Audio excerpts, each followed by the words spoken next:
I live to see the sun again.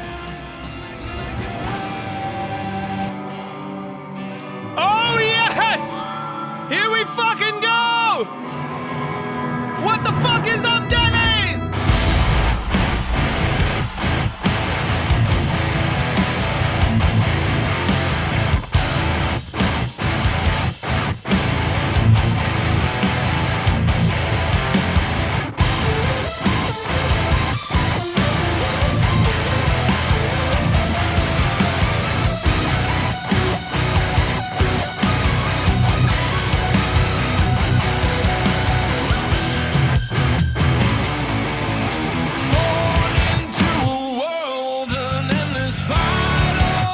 Let's hope I remember how to play I it. haven't seen a tree since World War III began.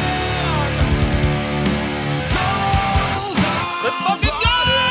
souls on a landscape painted gold. Welcome to the wasteland, the brand new desert of America. Get your gun. We could run this place. Born into a world I learned to fight with my own hands. For there are monsters who will shoot you where you stand. Time will take its toll when these badlands eat dreams whole. Welcome to the wasteland, the brand new desert of America. Get your gun. We could run this place. Oh no!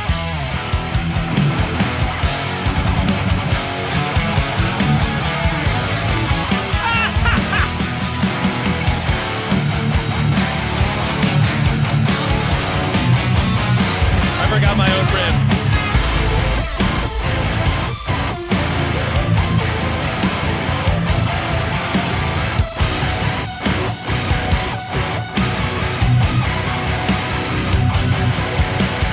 Someday when we look back and see somewhere in the dark, a voice is crying, save our souls. The dark takes hold of us,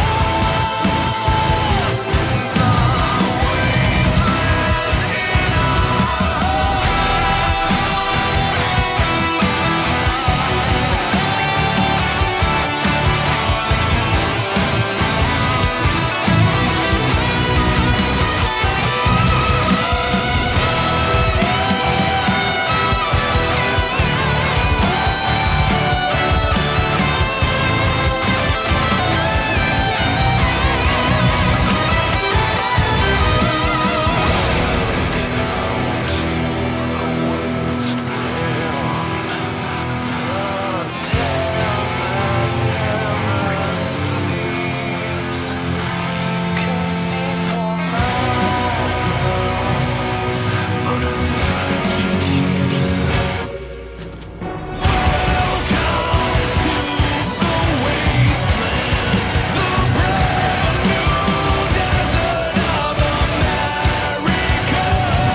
Oh yes! I think the last time that I played that all the way through was when we shot this video.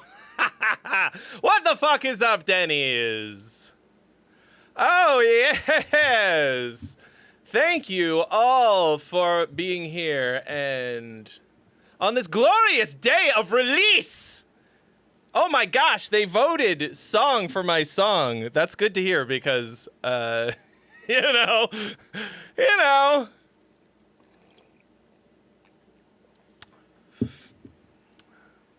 Like, if it sucks, it sucks. But it exists. I don't think that it sucks. We somehow, because of all you crazy kids, we somehow acquired almost 3,000 views on it. So there's the link. In case you wanted to do your boy a solid and go and like hit the thumbs up button, leave me a comment. You can even just say yeehaw. You know, like, it's hard enough for me to get views here on this channel where I regularly upload content, where I have a lot of subscribers, where I, you know, have people that give a shit.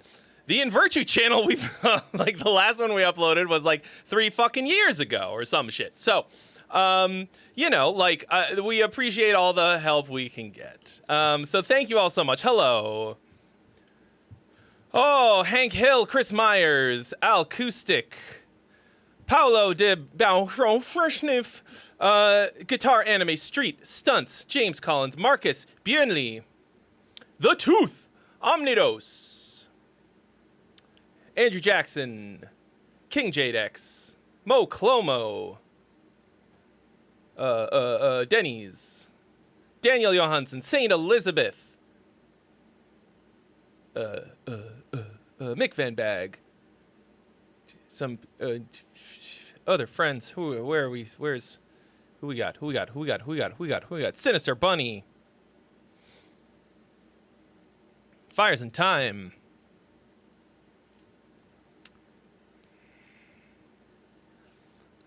All right. Some people asked some questions too. I would like to answer those questions. Runtime of Age of Legends is 50 minutes and change. Thank you, Rick Walton. Thank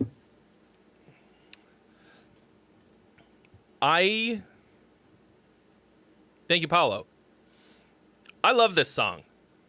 It is super different from anything we've ever done. Now you know why I have this cowboy hat. It's funny because I've worn this cowboy hat hundreds of fucking times on these streams and stuff since I bought it, but I bought it for this video. And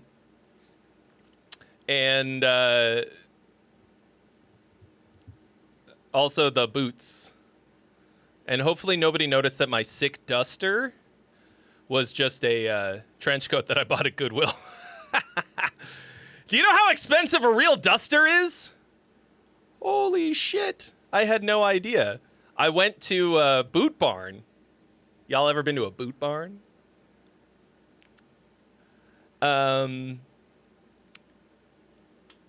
It's a whole thing.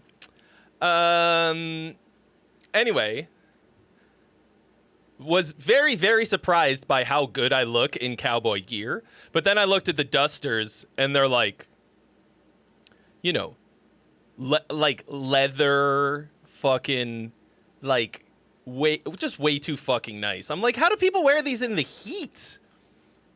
Anyway. So I wasn't going to get one of those. So I went to a thrift store and got just a absolute piece of shit and then painted it. I used oil paints on the back of the duster because they looked awesome. Did not know that it takes fucking days and days for oil paint to dry. I still have paint, red, white, and blue paint on my car, on the drum set that we used. I like find it places sometimes. All right, let me see. Okay. Yeah, King Jade wants to know if it was filmed in like Indio or Palm Springs. It was. I am now struggling to remember. I feel like it was closer to Indio, or Oh, there's a bot in the Discord. We need the bot smasher. Where my mods at?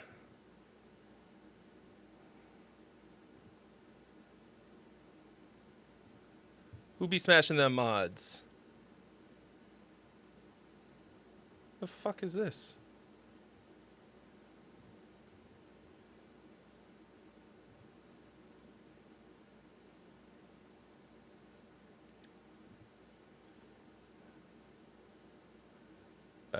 I don't know how to do it.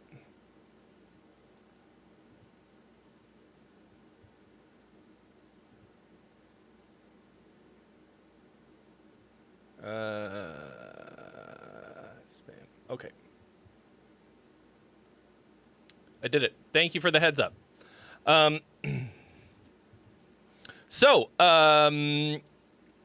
was answering more questions. I promise we won't talk about it all day long.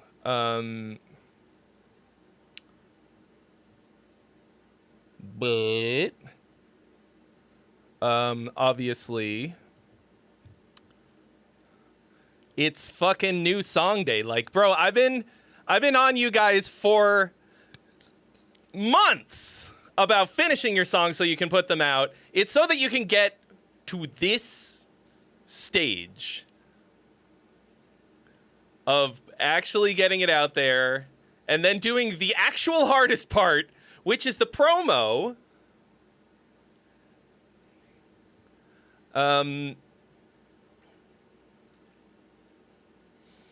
Oh, somebody asked if Rami was unhappy about climbing the mountain. Okay, so we actually went there to shoot for a different music video, the next one that we have coming out, because in that mountain there is a cave.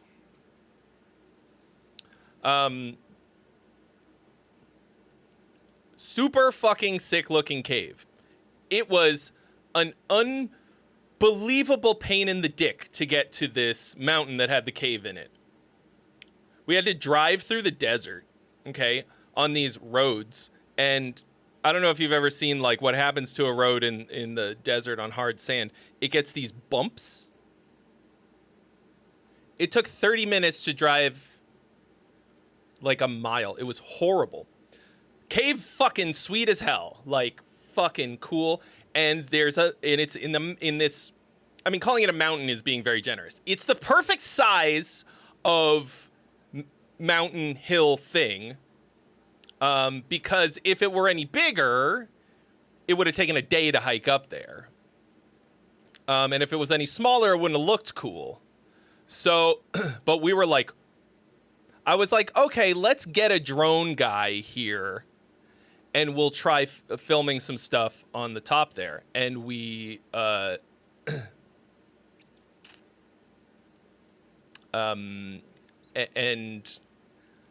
it turned out to be way cooler than the cave. So we got the cave shots, but we spent most of the day shooting drone footage on top of the mountain. So initially, the top of the mountain was for the other video. And I was like, we gotta get the fucking aerial shot for the guitar solo. And so we did both. So you will recognize this mountain in the next music video that drops. The next single that we'll be dropping in about a month with the music video is quite a bit different from this one. A lot faster and peppier. Okay. Is the okay. The channel's not working. Okay, I might have to sync permissions. Let's try it.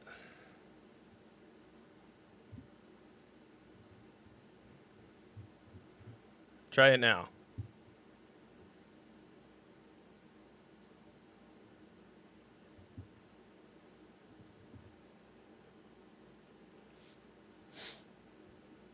Might have to reload or something.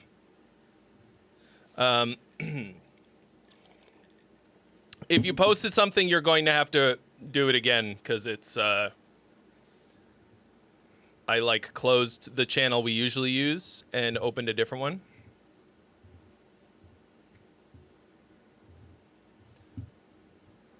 one. Guitar Anime asked if I ever compose in standard tuning anymore. So, for In Virtue, we have like a fixed tuning, which is A standard on the 7. Because I'm not fucking around with like multiple tunings, any kind of nonsense. Because it doesn't, to me, it doesn't fucking add anything. Like I just write how I write, and there's no, I don't know. There's no advantage to it, but so that's for the band. But when I write for whatever else, like I'm just like, for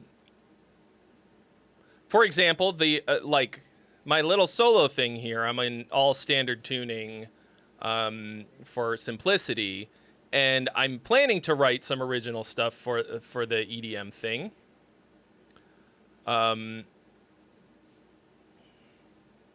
So those will be in standard tuning probably, just for convenience. Will I do a video explaining how I composed and produced the song? I'm planning on it. I'm hoping to. It would be pretty easy and fun, and I like to talk about myself and my own songs because I'm a fucking narcissistic idiot. So, you know what's funny though? I was thinking about this earlier. I was like,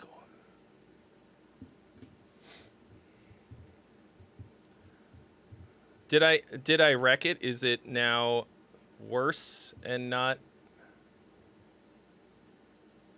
Okay, hang on a second. It says hypothetically everyone should be able to see it. Send messages.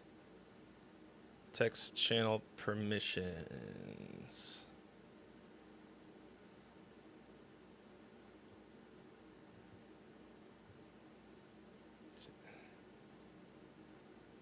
Channel.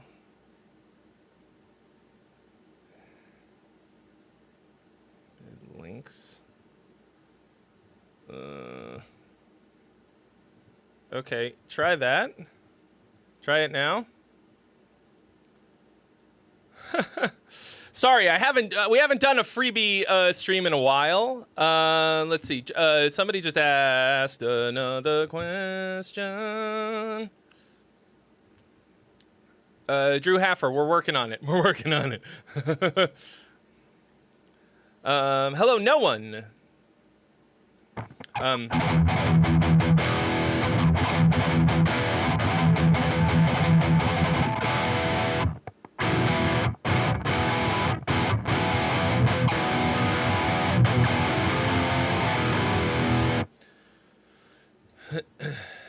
Yeah, it was. I think it's definitely a permissions issue. I think I just fixed it.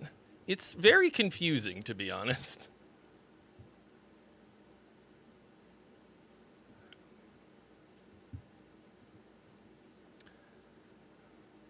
Like, I have it on everyone. Do I need to make it for Gong Gang specifically? Oh, is that it?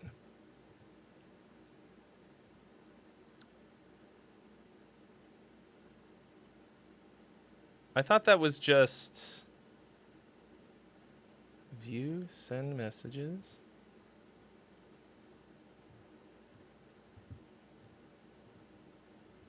Continue to try it. Still can't see it? Coming undone. Oh, it's back? All right, I did it. Yay! IT. IT. I'm like, why aren't we listening to anybody else's music? Ah, yes, King Jade. Like, I wasn't specifically thinking of that Silverchair riff when I wrote it, but it has the same kind of, like, stupidity.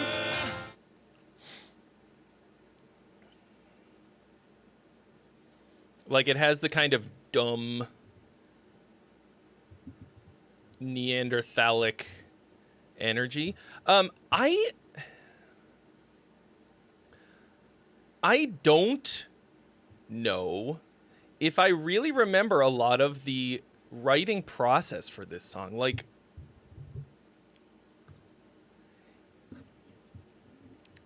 I should, right?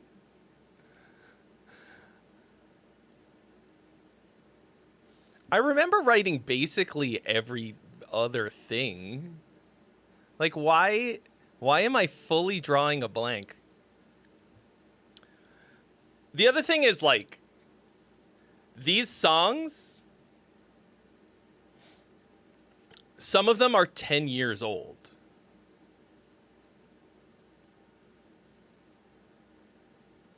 This one, there's no song on the album that is less than 6 years old because that's when we started recording it. Like, don't wait this long. Like, oh, wait, Andrew is instructing me to tell you to wait before you post. Do not post. If you're posting, you're gonna have to do it again. Don't post right now. Just wait. Don't post your links just yet. Okay? Save your typing. It's gonna be a bad time if you do. Otherwise.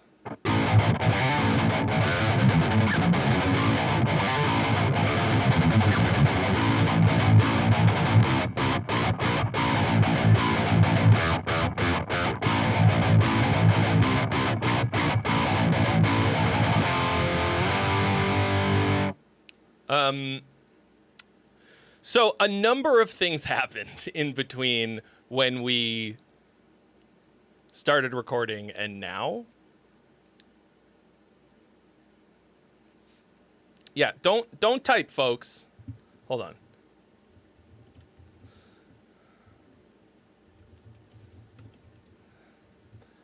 Our illustrious Andrew Jackson is trying to sort things on the channel, so just hang tight. I can see someone named Braccolio is typing. You should stop, Braccolio. Cease. Cease the typing. I have not checked out the new Misha plugin yet. The old one is dog shit. The JST one? Why am I out of focus? I had the hardest fucking time getting any good sounds out of the old one. Like, granted, that's like many years old at this point. Like, I'm playing through a JST plugin right now, and it fucking rules. Like, Toneforge Jeff Loomis is great.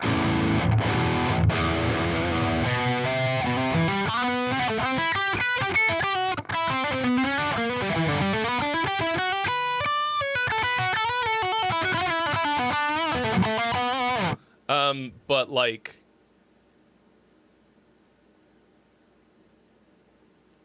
straight up, the old Misha plugin sucks so badly. But you know. So hopefully this new one's better. What's up? AK Rock covers. Skeleton was recorded with a Rockman going into a JC 120. That's interesting.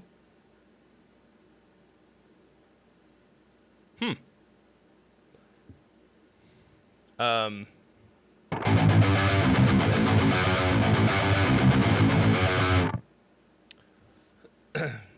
believe it. It's a weird sound to me. I mean, he obviously wanted to go for a particular sound, like from a certain era, and like, the Rockman is what is the sound of Boston. A lot of Boston influence in Ghost, especially on this album.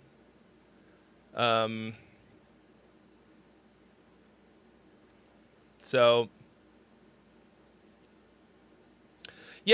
the recording of Age of Legends, like, actually, Gunslingers was the first one that I recorded vocals for.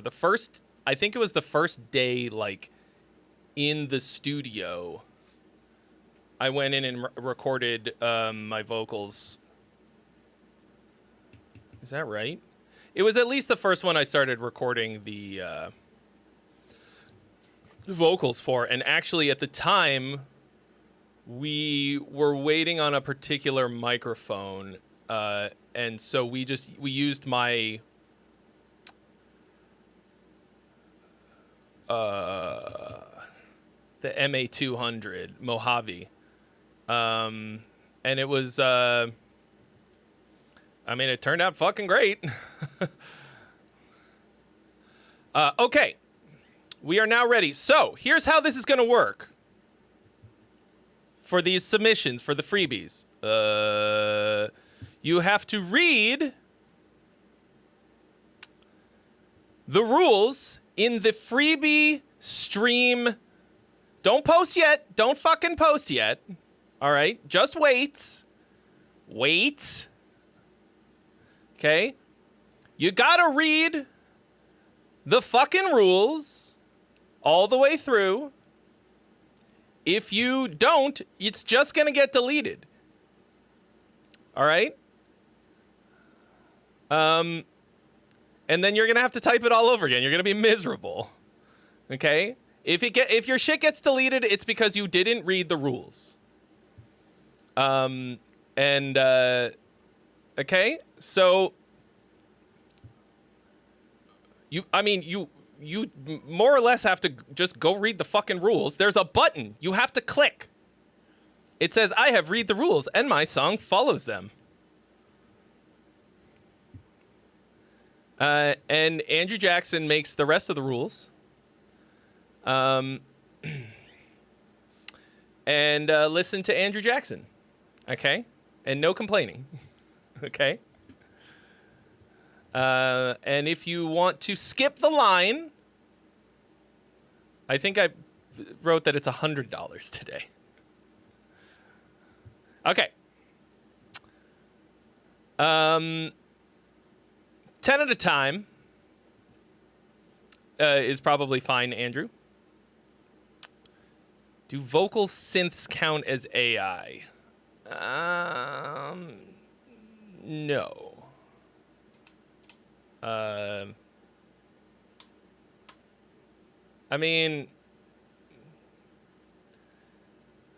No. Like, if you composed the vocal, do y'all feel me? Okay, you have to have written it. You have to have written it. Okay?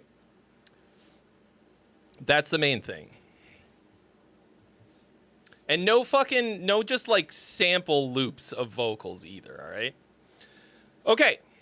Now, if you do all that and you read the fucking rules and get it right, you may now post your songs. Okay? And be gentle on Andrew Jackson. He is just holding back the flood for me. All right? And the rules are in the description. Okay?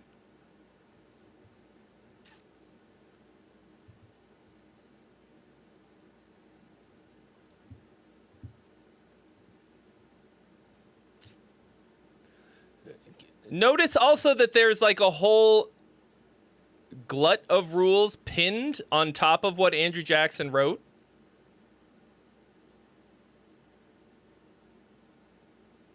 Okay, like somebody just posted just a link. Like come on, bro. Like, come the fuck on. Guys, there's a whole fucking Sweet fucking Christ. You can't submit if you're illiterate. Period. Like, I don't mean to discriminate.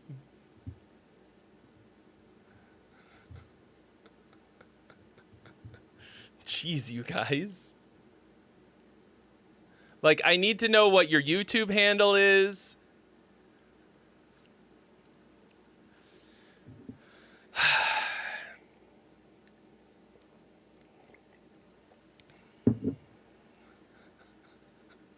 Unfucking believable.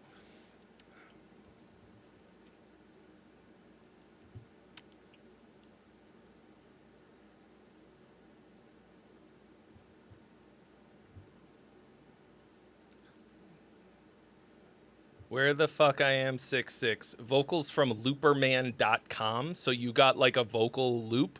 No, you can't do that. That's dumb.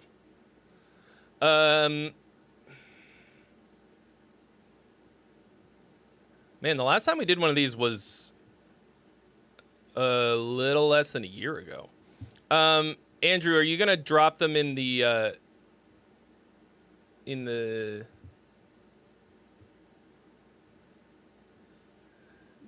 sneaky freebie channel, or should I just assume that if you've left them up, they're good to go?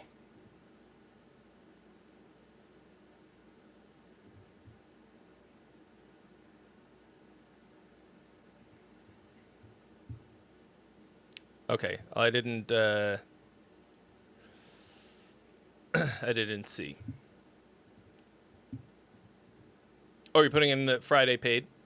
Okay. Cool. Thank you. Everybody say thank you to Andrew Jackson. Terrible president, but a wonderful mod. I mean, in a way,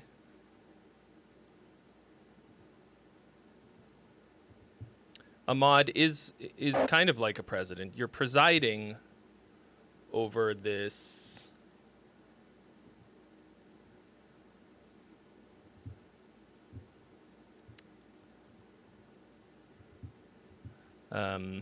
you know.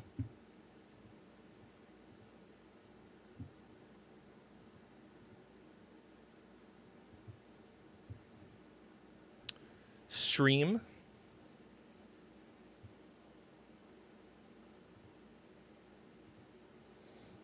Okay. So currently,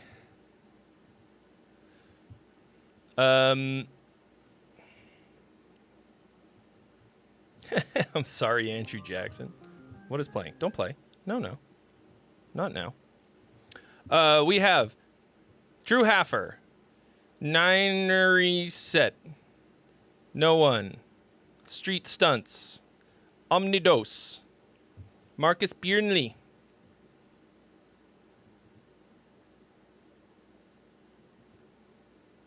Okay. We're going to start with Drew.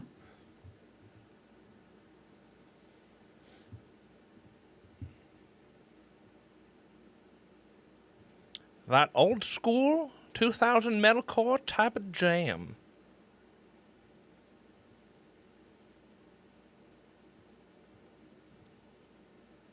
Let's see what he said. I haven't posted in what feels like a year. Here's a new one. Full album out October 2nd. Oh, a full album. Big mistake. Big mistake. All right. Dylan Angus has been added to the list.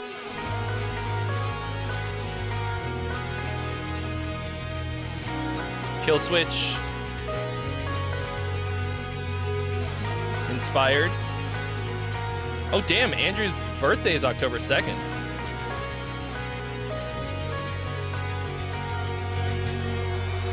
Nice little melody.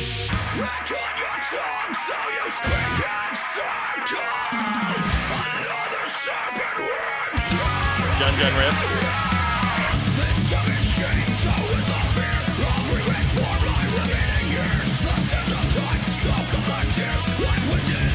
Did you just say the words "sense of time" while this is all like?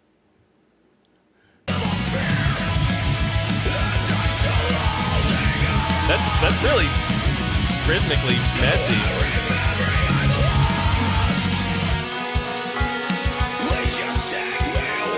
Yeah. Currently, Andrew, I have Drew Haffer, Reset, No One, aka Eugene, Street Stunts, Omnidose, Marcus Bjornley, and False to Bleed, aka Dylan Angus.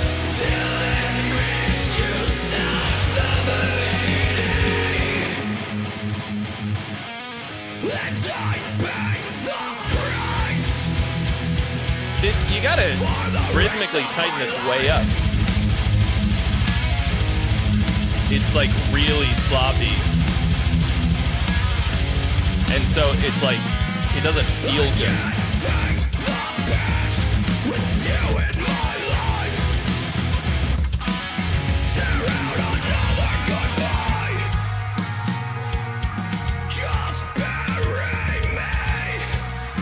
I like the sound of your voice a lot.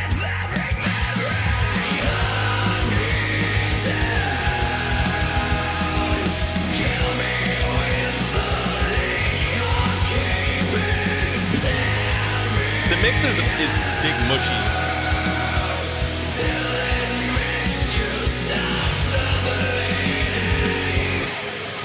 So right there, it sounds like there's two vocals, one's an octave up and one's an octave down.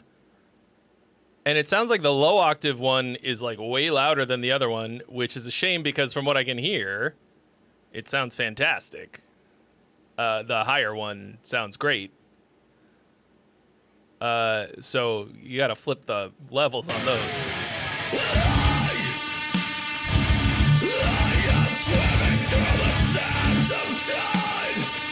The processing on the vocals is weird too. You've got like you gotta de-ess it a little bit more because there's a lot of these spikes, right? But it also sounds really dull overall.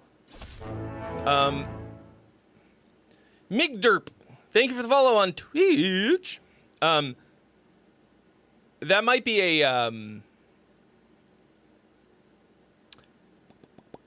like a multiband compression type of thing. Like there might be like a certain frequency that like needs to be overall smoothed out, like taken down a bit when it hits, or I'm sorry, it needs to be like raised, but then there's a certain point where it needs to be like not hit. I'm not really sure. There's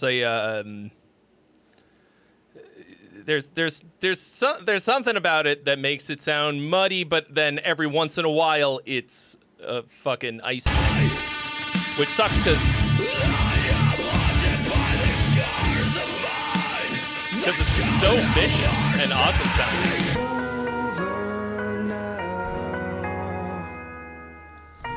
It's time to start That is another tip.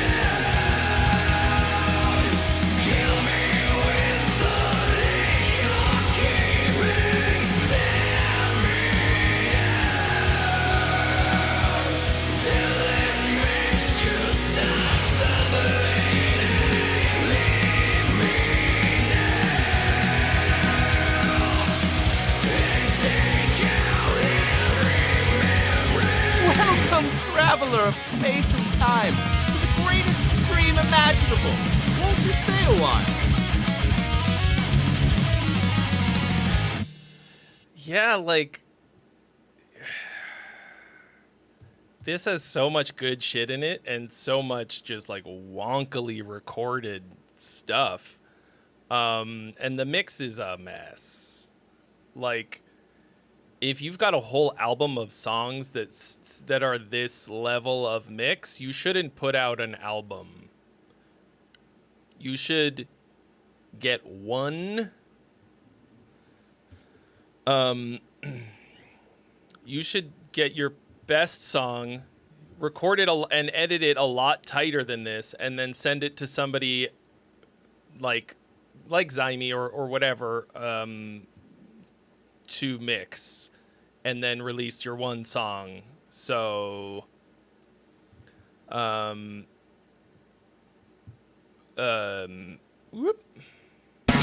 No, shut the fuck up.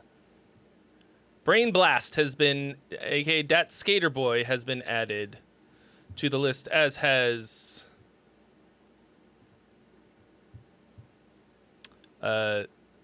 Connor's Left Hand. Yeah, so like, it's not even it's like the song itself has like a lot of really good stuff, but to me, you haven't even, like, you're not doing the song that you wrote justice, right? Like you didn't record your own song well enough to get the idea across. Like, all I can hear is the slop. And it might be just that you're trying to do everything yourself, which I discovered is like a fucking, it's very hard to do. I mean, the music video that I dropped today, I edited it. I did all the VFX, the fucking color grade. And it's a song that we recorded 6 years ago. And like, we're putting out an album, but we shouldn't be. Okay, like, we could have been releasing a song a month for 6 years. Or whatever, a song every quarter or something.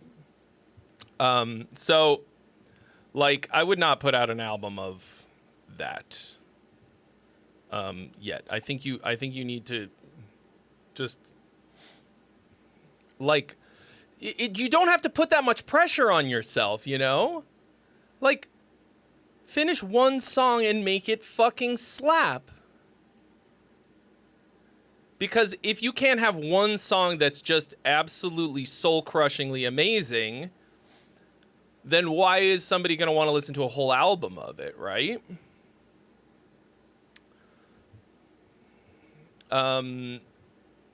Okay, so what's this one about? What's going on here? Hi, I made this song idea on a past songwriting contest stream with post-metal style drums. Okay, so this is a completed one from the Roll for Song. All right. It uses a vocal synth, but everything is programmed or played by me. I edited the original drums to make it fit. Yeah, okay. That's fine. I'm looking to improve form. Currently, it's hard for me to come back to sections without feeling redundant and overwhelmed to rethink everything to fit the flow. Also, critique of handling the dissonance would be great. I like dissonance and noise, but like to keep it musical. Okay.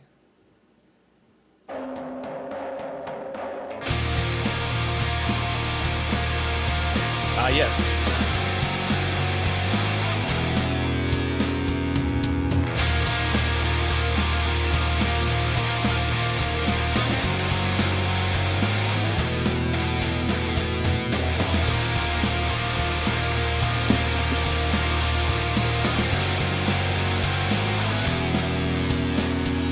What up, Mike Swell? I mean, this is, for a 2-minute song, this is way too long of an intro. It's like, from all along, I tried to reach oh my this God. line. So dry and so much louder than everything else. Vocal. My gift, my heart in a circular space, held by these white dreams. Mr. Mocha Chiquino has been added to the list. So I gave up.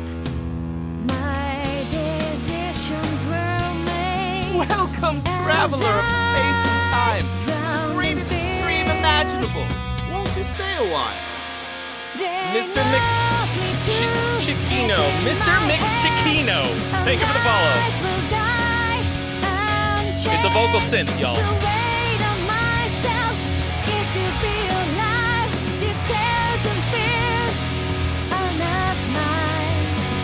Did she just say tears and fears? That is, you gotta not. No.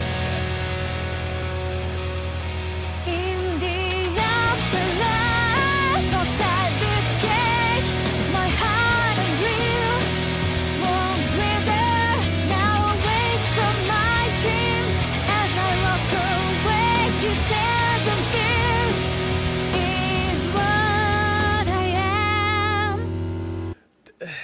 there's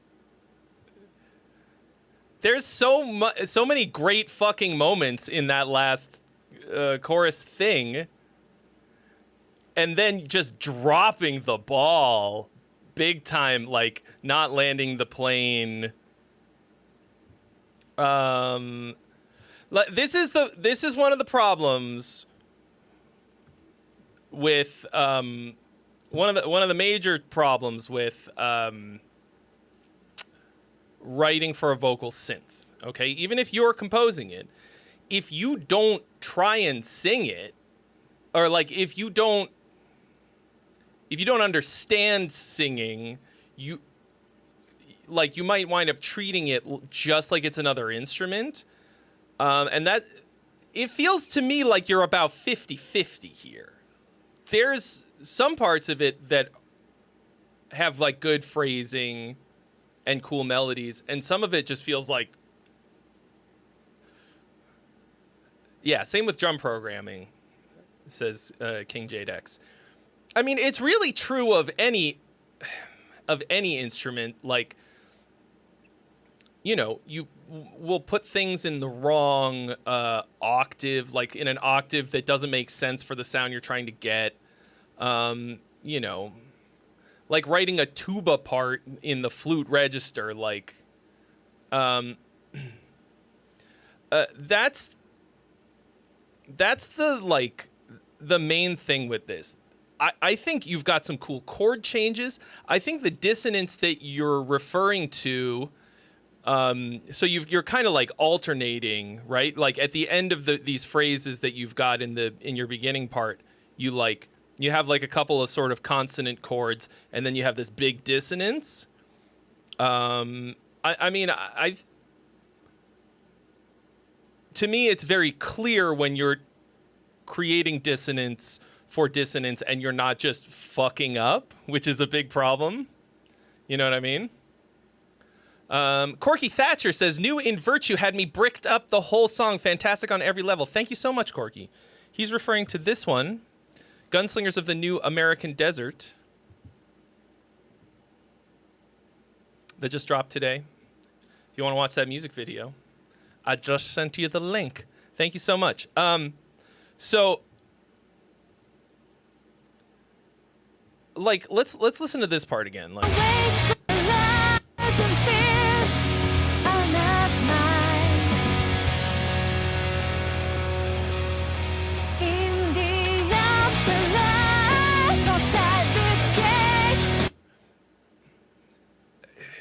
there's also a lot of like, you know, in the afterlife, outside the cage, like that's really hard to sing. My heart and real won't wither.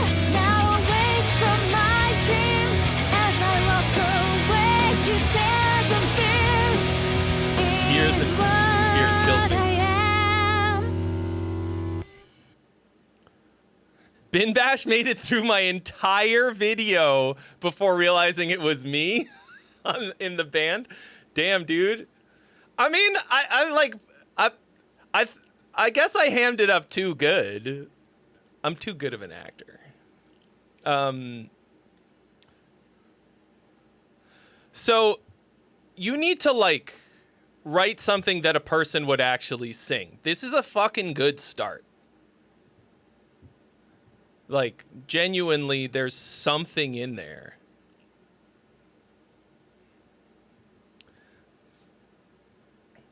Okay, did you guys notice in the video? I mean, if you didn't see this, then I'm a bad director.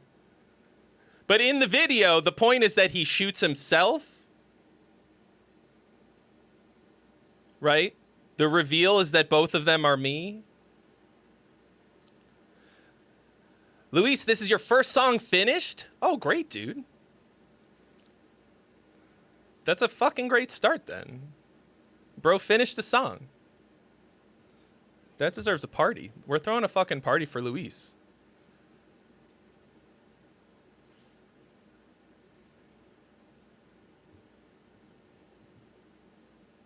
Okay, you did get that.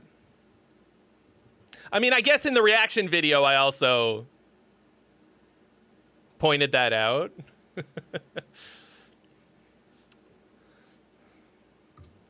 Cool, dude. All right. Up next, we've got Eugene. It was hard to miss it? Okay. Good.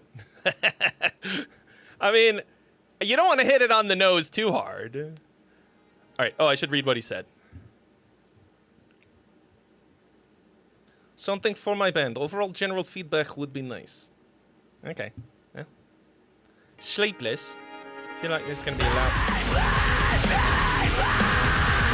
Paul Burdett has subscribed.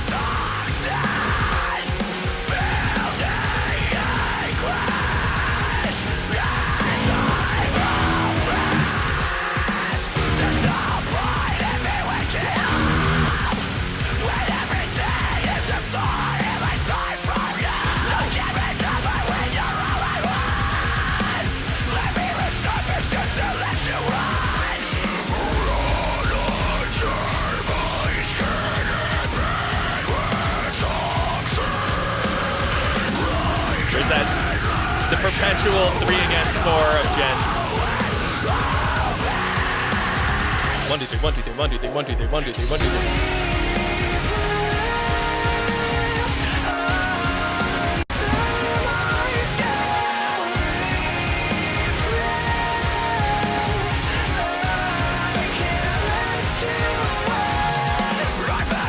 Very nice harmonies. They feel really artificial.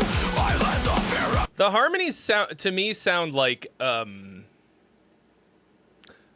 like a vocoder kind of, like they sound like they were either like generated in Melodyne from doubles or just straight up like Melodyned, or I mean vocoder, or like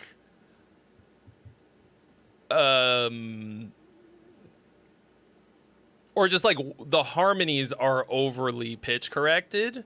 I don't know, like it could be what you're going for, but I mean, they don't sound bad.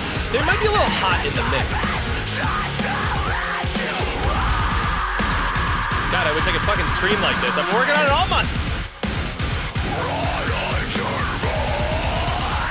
You widened them when mixing?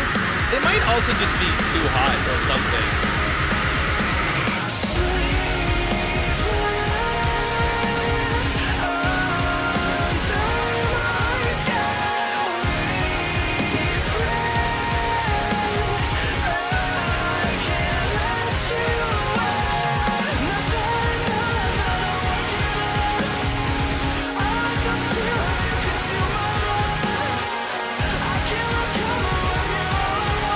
On my system, there's something kind of masking the lead vocal a little bit. It might be...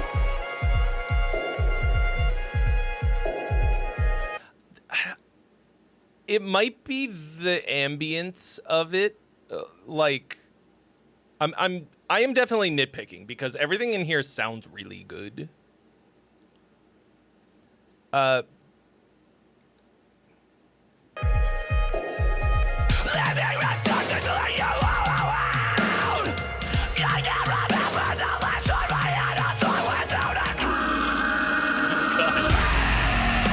Oh yeah, Andrew finally listened to Artist in the Ambulance.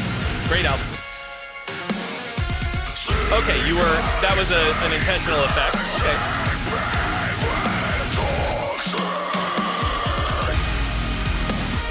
Oh, the vote is open, folks. Cast your vote. Song or gong? What's it gonna be?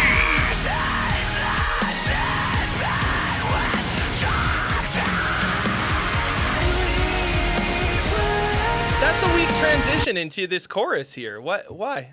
Why this?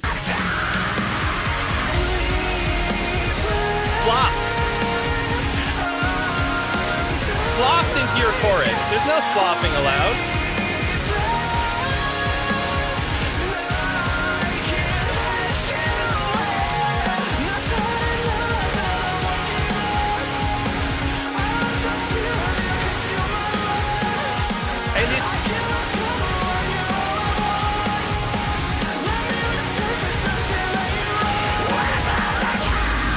Yeah, it's dynamically too close to the thing that came before it.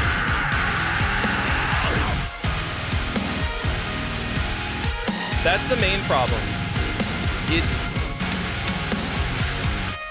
It feels like one continuous part there because nothing really dynamically changes it.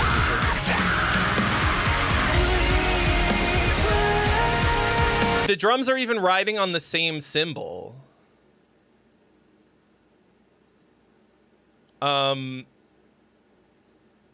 Like, there's not even a drum fill. There's like a on the kick drum, but John McIntyre. Willkommen in stream. A drum fill is always your go-to number one transition thing, right? Like,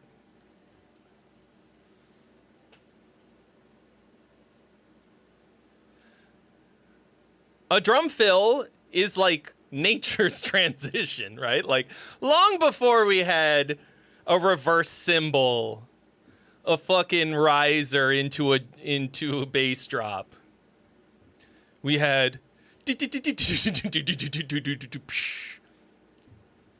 nice German I have there. Was that even? I mean, I guess it was technically real German, but ja, ich spreche ein bisschen Deutsch. Man, basically everyone I know and their grandma is going to Mannheim for the Guitar Summit like next week, and I am not. I haven't been to Germany in so long. Ich liebe Deutschland. I don't have the money. I'm broke. Anyway, so like, yes, definitely a drum fill. I mean, it could be. It could be any of a number of things, right? Like, but the main thing is that even if you have a banging transition, if the parts are too similar, then it's still not going to be effective. Omnidos ist auch Deutsch. Woher kommst du denn?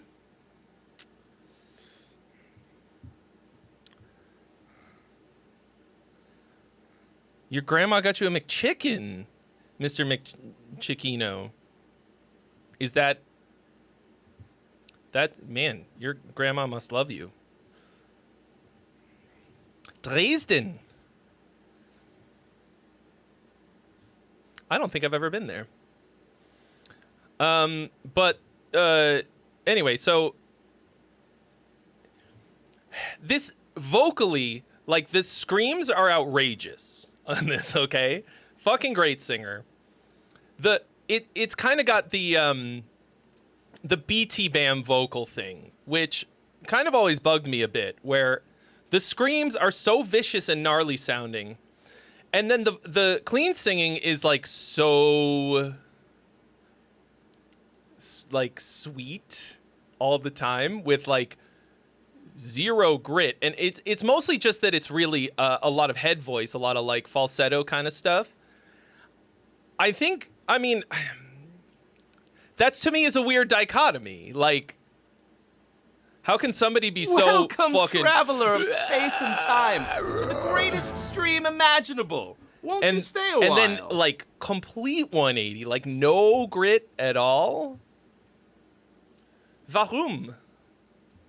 Max Boyle Music, willkommen. Now I'm speaking German. Welcome. Thank you for the follow. You were just in Wiesbaden, King Jade. So, like, I mean, that's, for me, it feels incongruent. And so then, you know, we get to this last chorus, and it feels a little like I want the party. Where's my party? So none of this sucks. It's all, except for that transition. It's all fucking great. Thank you, Chris Boyle. I've spent a small fortune.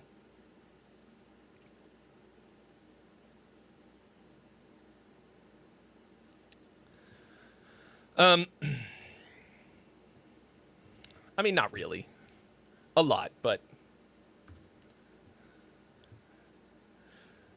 it's, you know.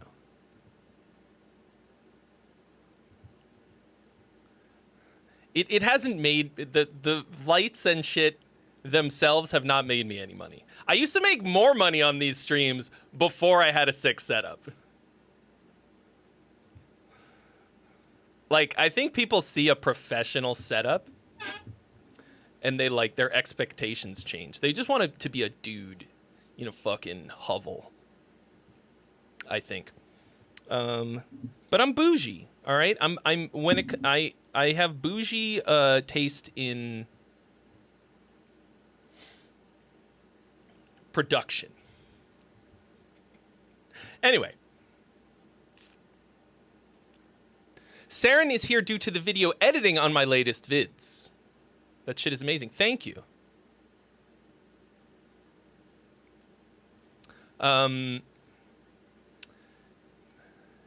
You know, they're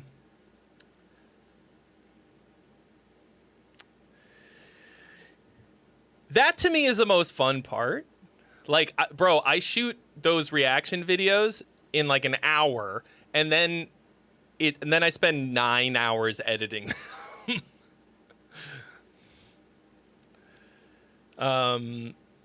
It's like,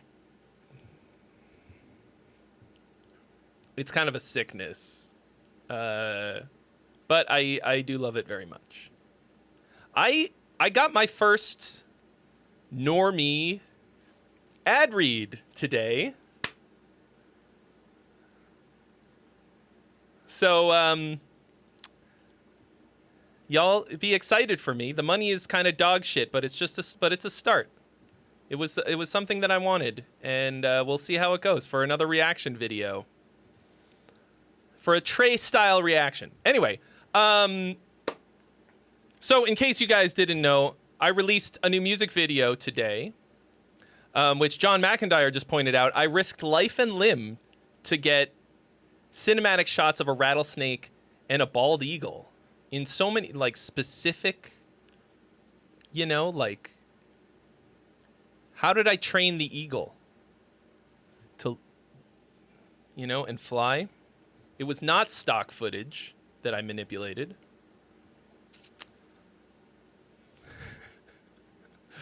But what I would really love for you, I'm doing this stream as a freebie stream so that I can perpetually fucking promote my own video for today. I just put the link in the chat. I would love it so much if you would please go and spam the comment section of the video and make sure that you subscribe to the InVirtue YouTube channel as well, because we have 2 more music videos coming out and some other stuff that's not music videos. No, it was stock footage. I'm not that bougie. Stock footage is a fucking miracle, though. I try not to overdo it, you know, because, but like, there's some things that you just can't, like, where am I gonna get a fucking eagle? Sorry, I was goofing. But I would, you know, I would love it if you could, damn, I really am a good actor.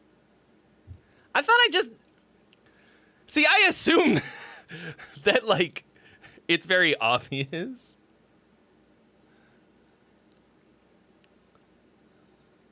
When I'm goofing, but I guess not. What I tell people is that, like, the way that you can tell that I'm joking is if my mouth is moving and there's sound coming out. I'm the next Robert Redford. Oh, rip. Robert Redford died like 2 fucking days ago. Trey Xavier, born May 16th, 1984. Close enough. Welcome back, Robert Redford. Yeah, I think most people wouldn't even be like, Oh, this is stock footage. Too soon, Andrew. Too soon. Honestly, I was shocked by the announcement of his death because I was sure he was already dead. Like, I was more shocked learning that he had been alive this whole time. So, really, I mean, honestly, it kind of felt like a bonus. But, man, training that eagle to fly at the same time as that bullet. You want to hear something really fucking hilarious? So if you watch in the scene where the bullet is going and it zooms in and there's the eagle in the background flying next to the bullet, right? You can see the, like, this took me so long. It's so dumb. Okay, you can see the kind of like waves around the bullet, right? The kind of like bullet time look. Those waves, I took a stock shot of a boat from above. Okay, so like a video of a boat with the wake, and I cut the wake out, and I did some fucking, and that's what gave it that look. What is wrong with me? Why am I like this? I could be making so much more money doing other things. But where's the fun in that? Anyway,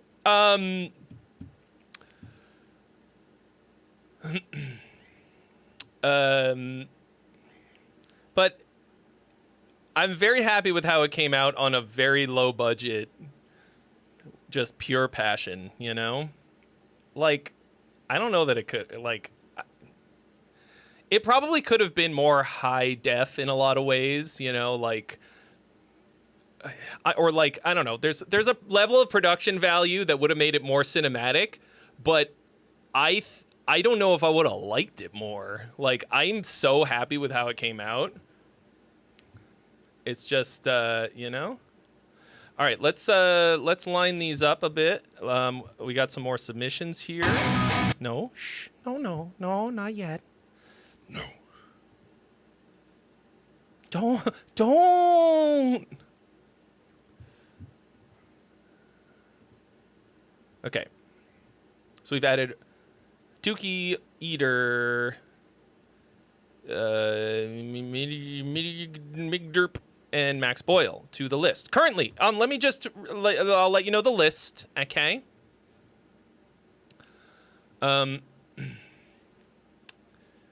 Street Stunts, Omnidos, Marcus Bjernley, Forced to Bleed, Brain Blast, Connect Assist, Mr. McChicken, that guy, Righteous Ruse, Mad Jaiba, Max Boyle. All right, here we go. Street Stunt.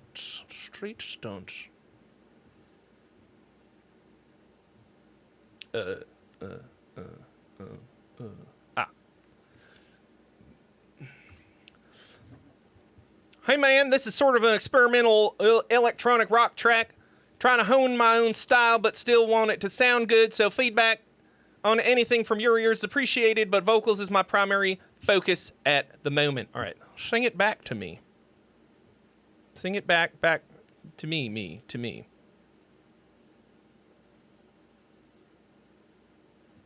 Great. Sounds great. Sounds like silence. Sing it back to me too.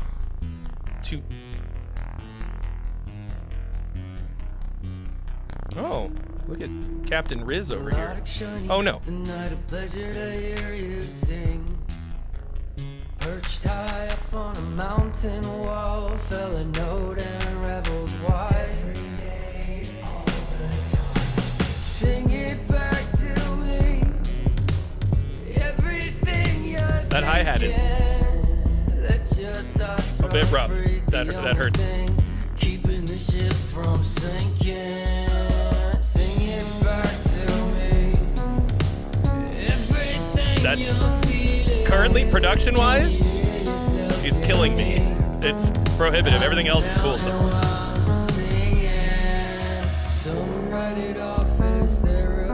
That felt like a bit of a bummer moment. That was a Blue Balls moment.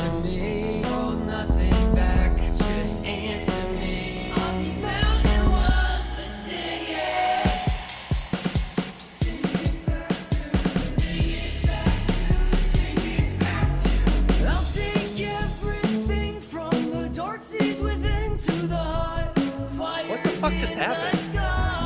Okay, I was like, oh, here we go! Oh, fuck! Let's fucking go! And then you were like, no. No. I don't want it.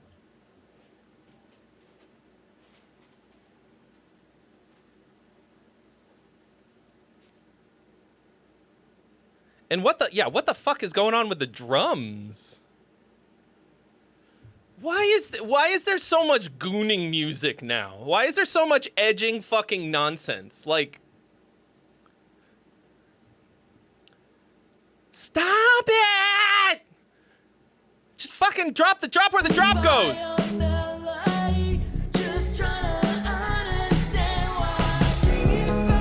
Max Boyle, look up gooning and edging on the internet, okay?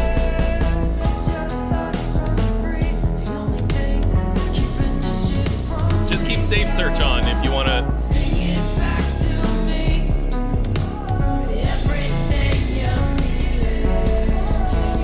This is like a good chorus. But it's fucking weird. Like the track is really weird. When you get to the chorus, like, I expect something to fill it out a bit more, and it like kind of does, but there's a lot of massive disappointment here. Like,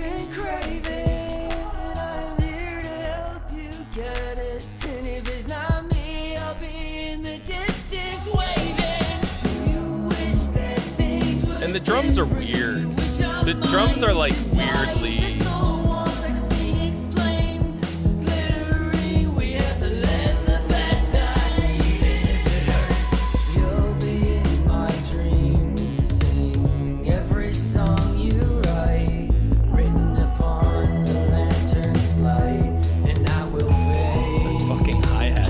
Every time.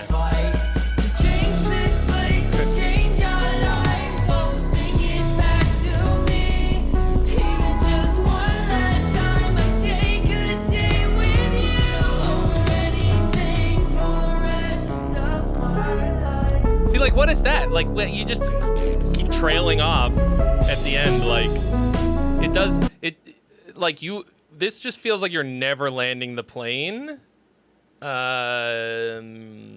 It's like you got something really good going, and then you're just like, I don't know where to stop. It's a phrasing problem. Phrasing. Lana, phrasing. Good phrasing is mostly based on knowing when to stop. And like having a place that you're trying to land and then landing it there. And not continuing to continue.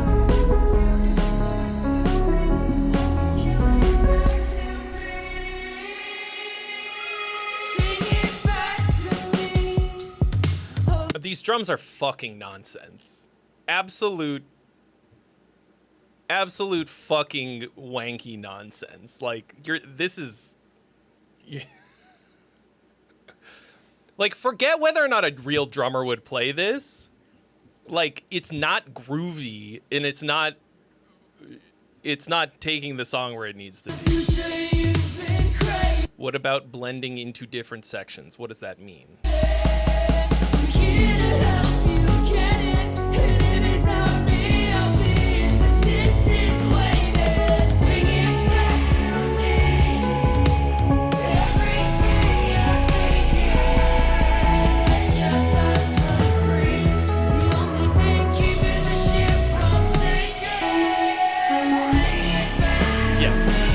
The word you're looking for is transition. What about them? Are you asking me if the ones in here are good? Because the answer is no.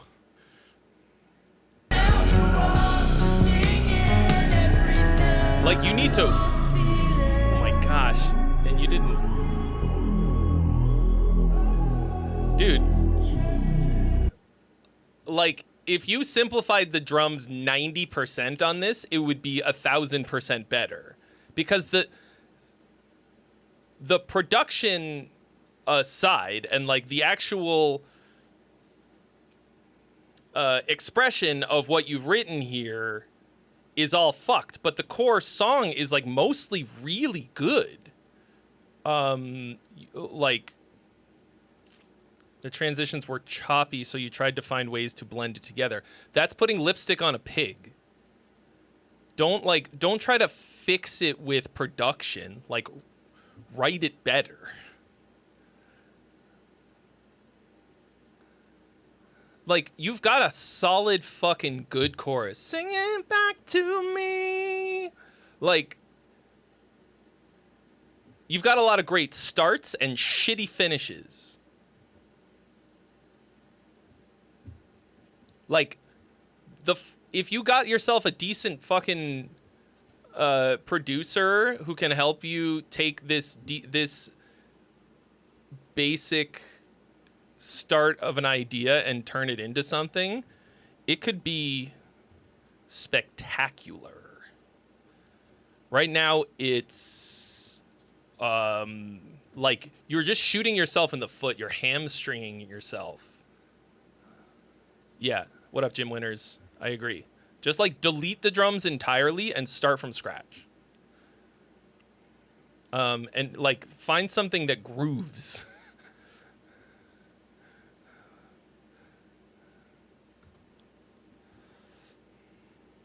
Cool. All right. Omnidose.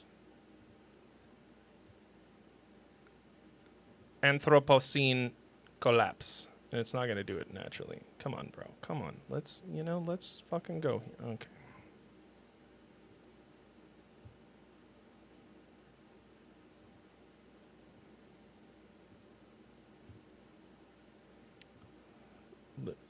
Every time with this shit. Every time.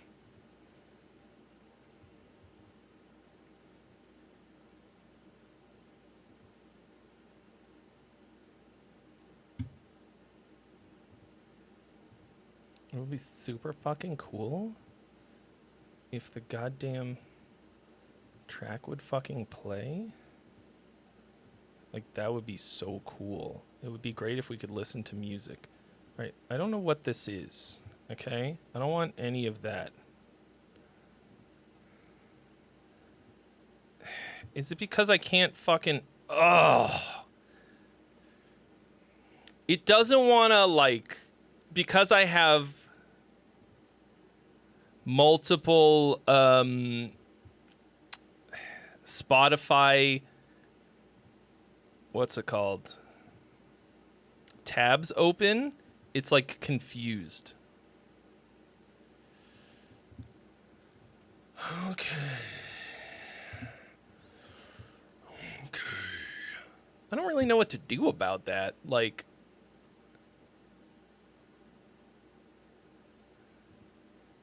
I don't care. Playing on web player. Get fucked, you clown. How about that? How about you eat 10 bags of 10 dicks a piece for a grand total of 100 dicks? How's that for doing the math?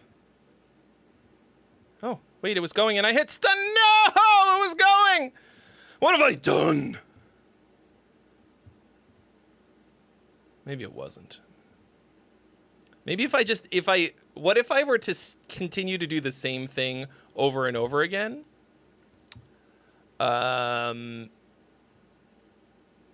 Instead of trying something new? Is that what we would describe as, is that smart? Is that a smart guy thing to do? Is that how that works?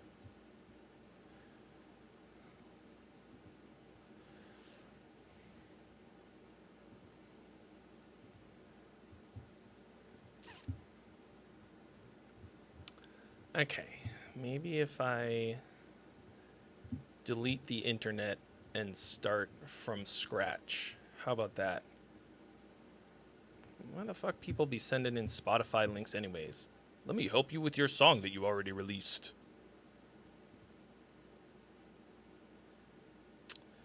Okay, I might have to close all of the other... Fuck! Alright, fuck. I'm closing all the other Spotify links. Great. Fucking kill me.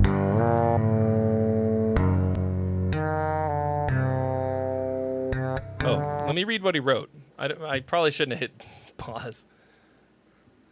Hallo, ich bin Omnidos, a young Deutsch technical death metal solo artist, and this is a song about human collapse built by their own kind, and I'd like some critique on my songwriting, lyrics, overall production, and mix. The song is called Anthropocene Collapse. Well, we got some fretless beasts. What up, Mordecai?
I mean,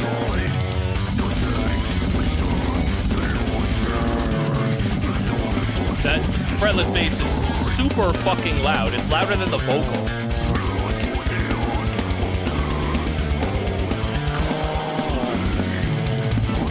Compositionally, this is pretty sick. That intro felt like a different song.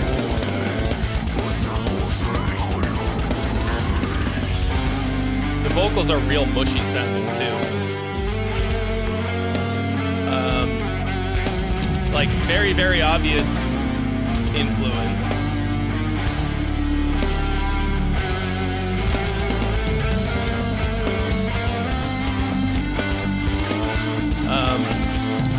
You know, faceless, Necrophagists,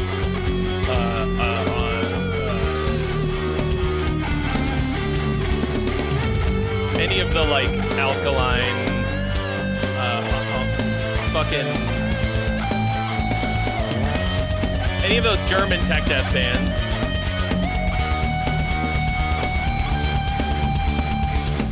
Okay, Obscura and etc. Thank you. Obscura was the one I was thinking of.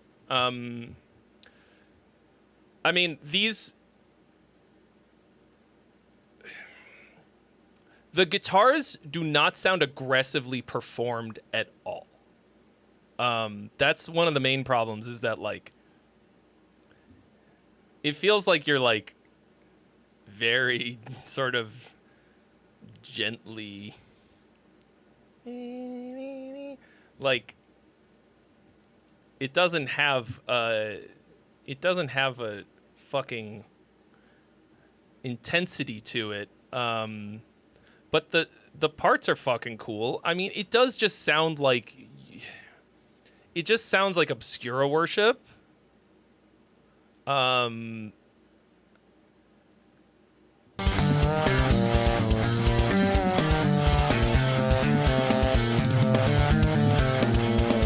Like, that's not even a real fretless bass, is it? That's definitely...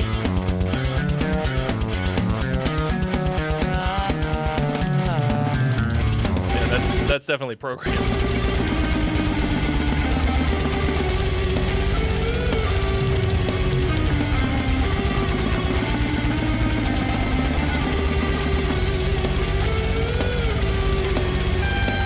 that was like bent out of tune.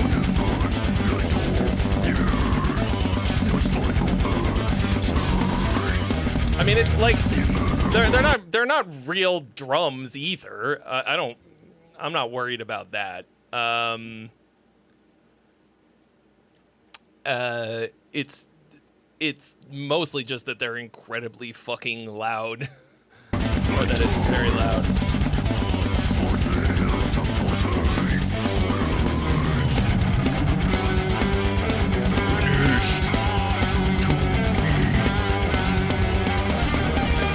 Also, like 100 fucking guitar solos.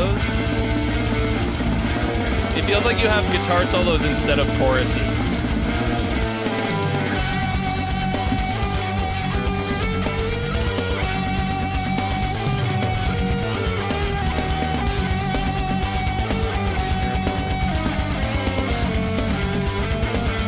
And like, and some of the solos are cool, and some of them are completely uninspired and boring. Like this last one, like doesn't add anything. And it's like kind of out of time. Like you're overstuffing this song. I think my favorite Tech Death song actually is an Obscura song, even though most of their songs I don't really care about that much. Like on the whole, I love like Necrophagist and is obviously the shit, but the fucking Anti-Cosmic Overload is like, to me, it's like that's what fucking Tech Death needs more of. Like memorable fucking shit, and then also crazy.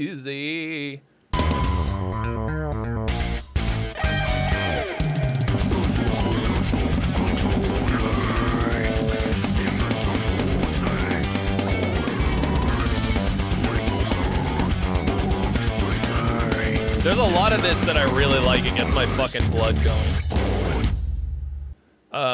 But almost none of it is memorable at all. And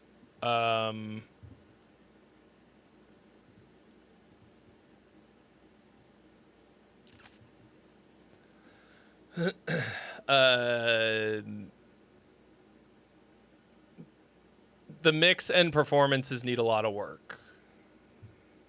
But I mean, you got a lot of skill. I think that, like, I don't think that song is great. I think you could have something that's properly fucking great. I think you need a more original and unique take on this sound. You just sound like a cover band, basically. Like it's just a tribute. This is just a tribute. This is a tribute. Okay, so here's the problem. Now I have to go back in and figure out where these fucking... Okay, so that was that one, which means that Marcus is next. Because I had to close fucking all the Spotify links. Okay, so here's Marcus. Progressive death metal. The story takes place on a battlefield and follows the struggles of the antagonist. Towards the end, there's a choir singing "Happy Time." Want general feedback? I'm curious about how the English holds up. Do I use the words correctly and naturally? Okay.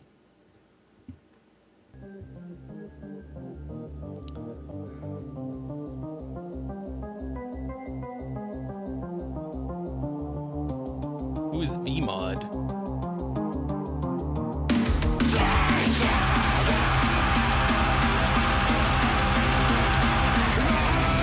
It's a strong opening.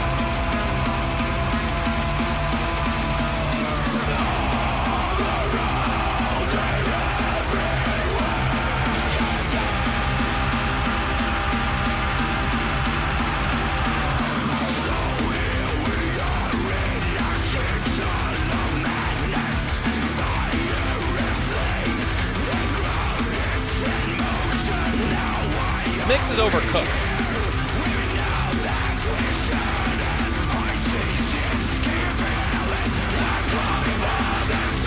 Which is too bad because I can hear that it's a good mix, but it sounds like it got blasted in the master.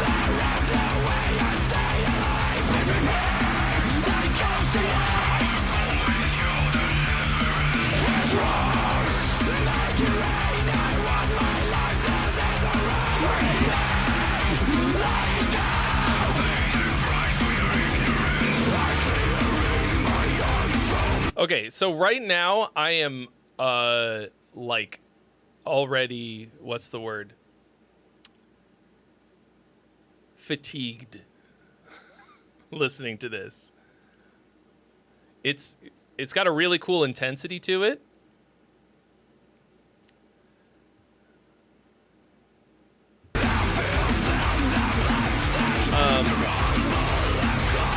But the mix is like it's really bludgeoning.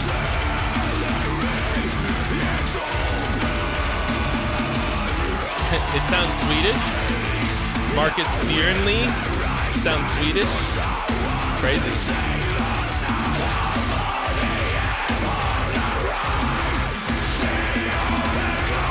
You can smell the strumming on it. I know that's not probably how you say it, but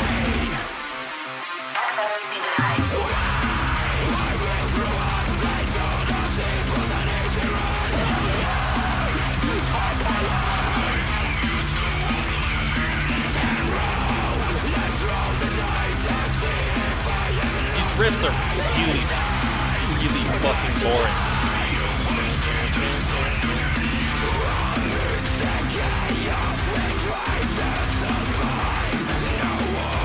Can you submit an unfinished song? Sure. I mean, I think it's probably...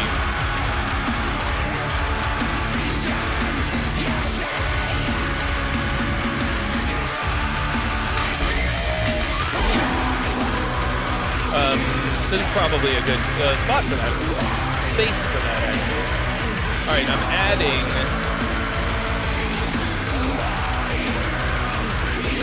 Don't you do it. Don't you do it. Don't you do it. Don't you play.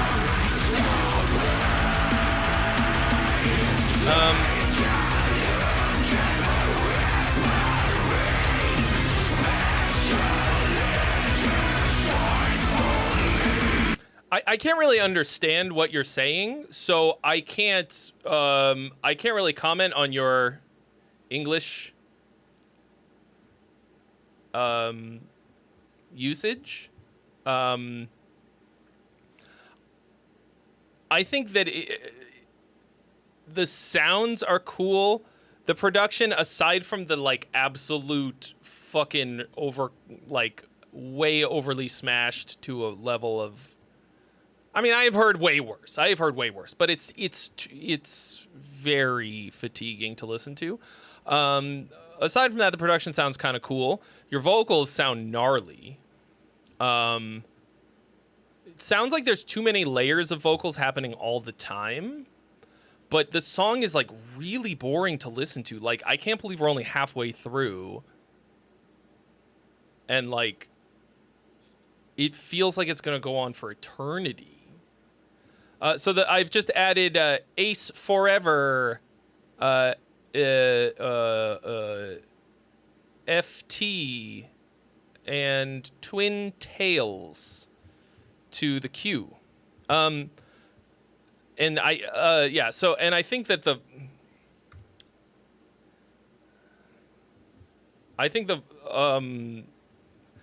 guitar parts are like really fucking boring. Like, it's not memorable at all. But I think I was disappointed because you started off so strong. Take cover. Like, I was like, oh fuck, here we go. And then it kind of just stuck at this one dynamic level the whole time. But like, I genuinely do not want to listen to any more of it. I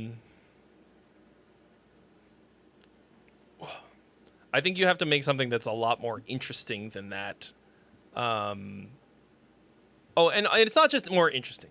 It has to have better phrasing. The problem with the guitar parts, the riffs, was that they like, it was just like dun dun dun dun dun dun dun dun dun dun dun dun dun dun dun dun dun dun dun, just fucking quarter notes or whatever.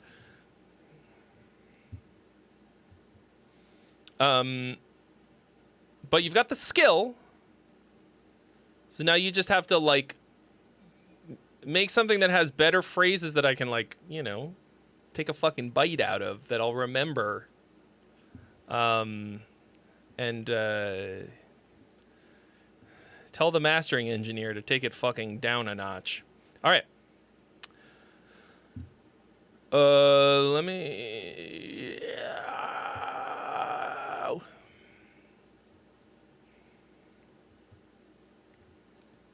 Hello, this is your boy, Dylan Angus. This is my new song.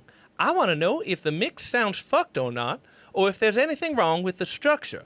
Also, we added more vocal layering, and I tried to do some less chaotic parts. Full of nails, forced to believe.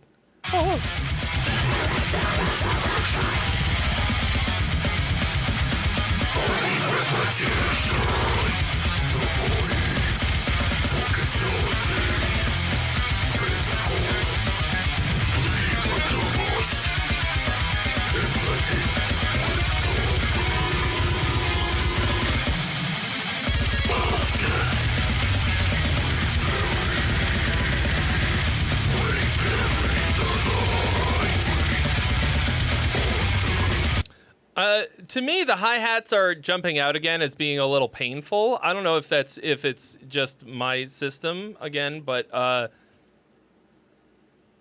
and the whole thing does also sound overcooked, but mostly it sounds pretty good. Vocals sound way fucking better than most of what you send in. Like, and it mostly sounds pretty good.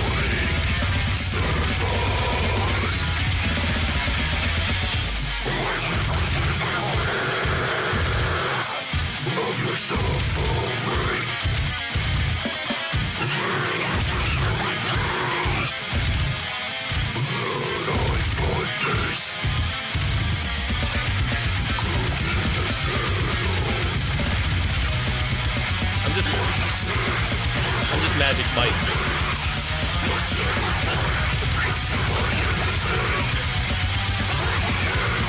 You gotta line up those vocals a little bit more. You gotta use like a vocal line or just manually line them up a bit better. Because right now they're like fighting each other. The poll is open, folks. Song or gone?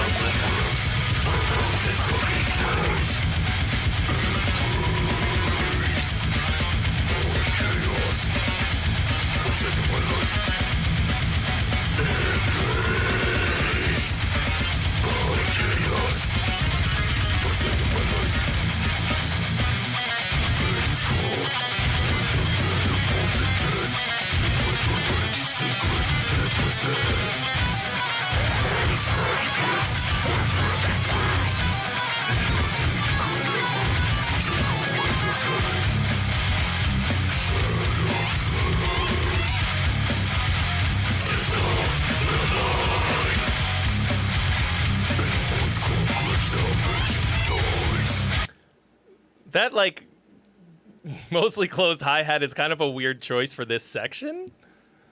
I mean, I guess it's different. It doesn't suck. It's just, I guess it was a little weird.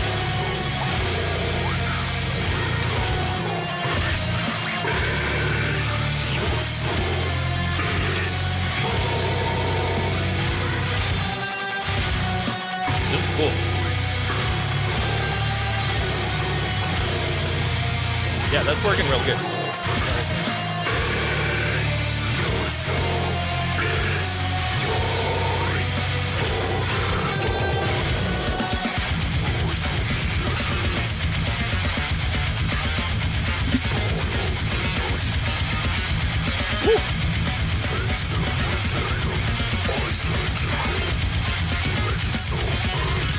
That's such a fucking good riff. So I feel like I have just browbeaten you into doing this kind of a like cool what's it called? Like accent switch. This stimulates a part of my brain that I love very much. Like, this is how you take a riff that's consistent, fast notes with lots of fast subdivisions, and give it a fucking shape. Right? Listen to it's the accents that you hear, even though it's like a consistent.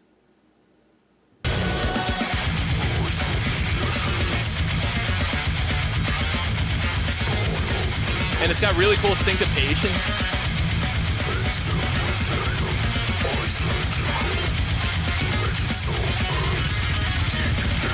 That fucks.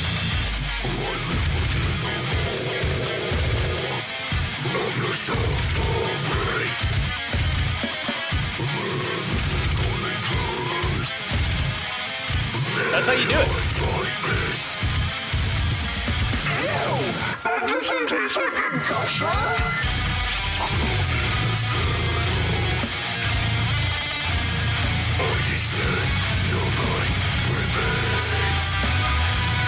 Ah, that's a really nice effect. Raise the intensity by adding an octave on top of it the second time it repeats.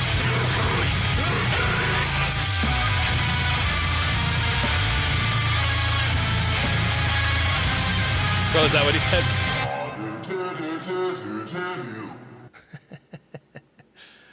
Yeah, let's run this a little bit back.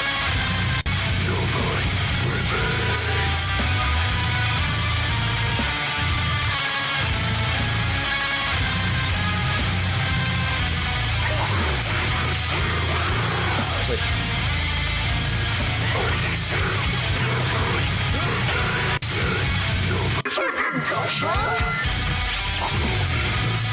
Oh yeah, okay, so here it is.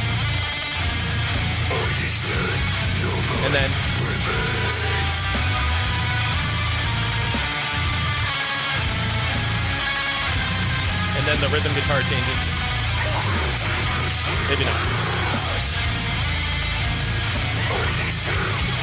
You know what you could do?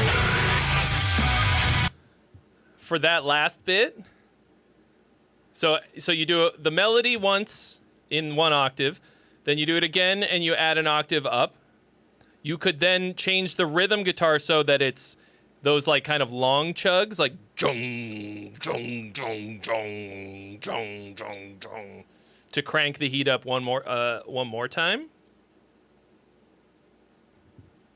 That's what I would do.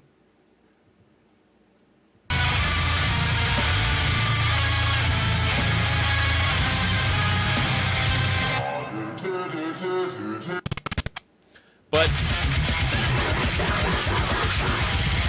this is pretty fucking awesome.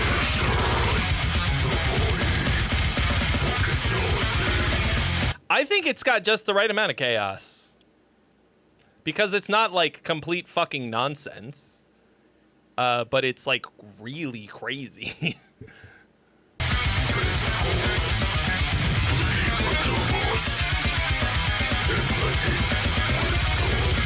Good luck finding a fucking drummer.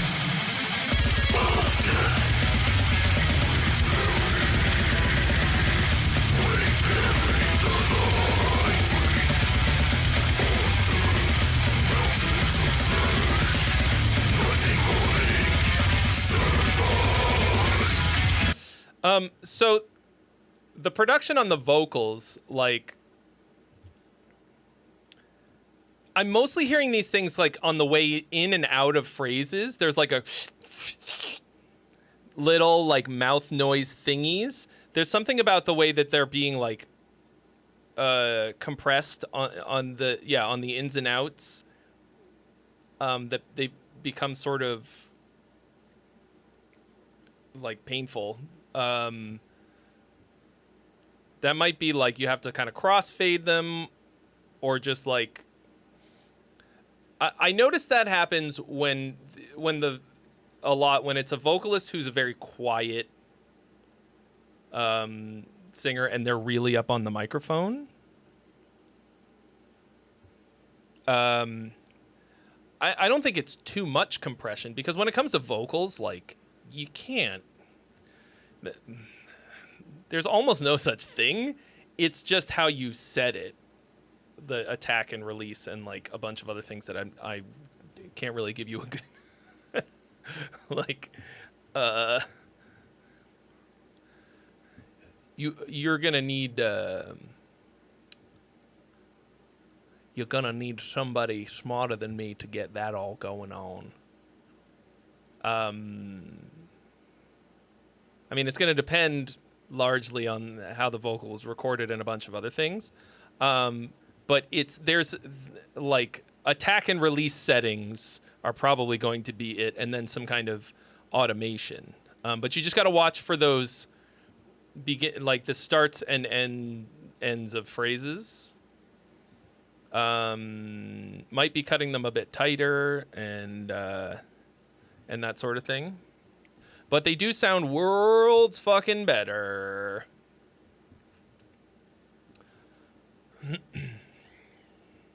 I mean, I think that's one of your best ones yet. Maybe the best. I don't know. Okay.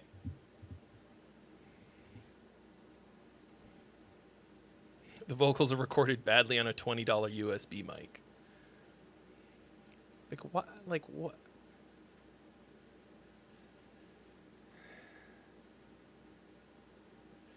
I don't know, man. All right. Dat Skater Boy. Hi there, this is my friend band, Brain Blast. Wait, this is your friend's band? Is your friend in the chat? Because I don't want to just listen to your friend's band and give you give a bunch of advice, especially since this is already released. He is here with me. In the spiritual sense that he's always there with you. He said, "Dat Skater Boy, I'm always with you. I'm with you always in your heart. Through the power of friendship, we transcend time and space." Okay. Brain Blast, Colossus Suprema. Is it like fucking Tech Death Friday or something? Like, this is another Tech Death song. I mean, like, don't get me wrong. I love Tech Death. Like, Tech Death is one of the things that I will listen to and enjoy in spite of poor songwriting, because I think it's because it tickles like something in my brain having to do with subdivisions. I've talked about this here before. I love blast beats. I love break beats. I love tambourines and shakers. I think, and the thing that those all have in common are these super crazy subdivisions. And so I enjoy listening to it, even if it sucks. Like, even if it's poor writing, because that, I just enjoy the sensation. So to me, it's like a little bit cheating. So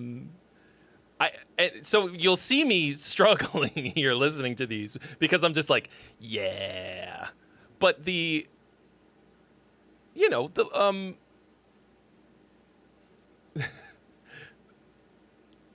I'm struggling because I'm trying to turn that off so that I can give you good songwriting critiques. Though I walk through the valley of the salad of riffs. John McIntyre. That's a good one. Okay. See, like, this is the same shit.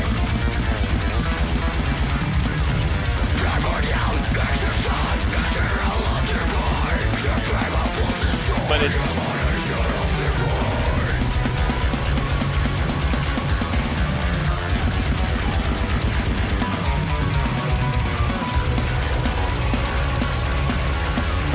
This is how the kids be dancing in the tech death pits.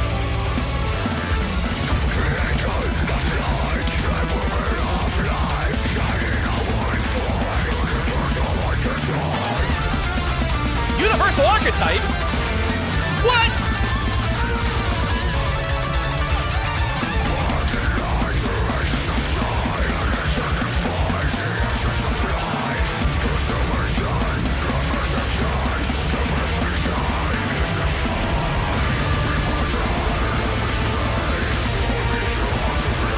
Oh, I didn't start the replay buffer. So I can't put my sexy dancing. Yeah, it does sound like Anti-Cosmic Overload. This is the second Obscura Worship song that we've heard today.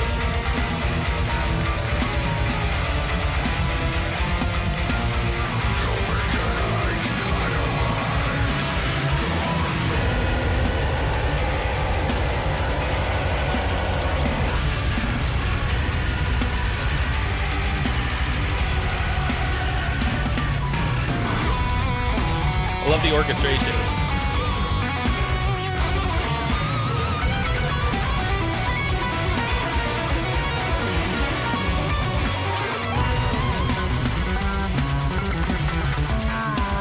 Oh!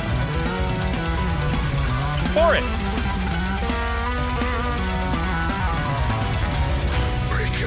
He played just the solo? I met him when I saw whatever the fucking band is that he's in. He's fucking sick. Crazy sick.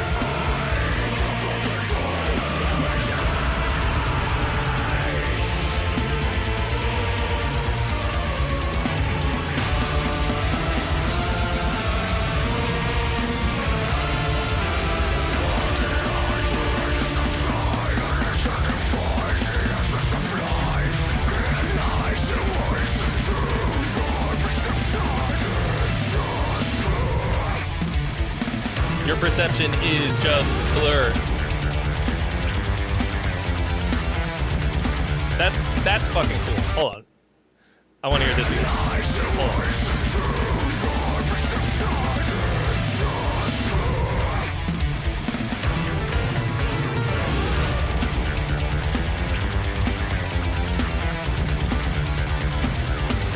I don't know why I like that.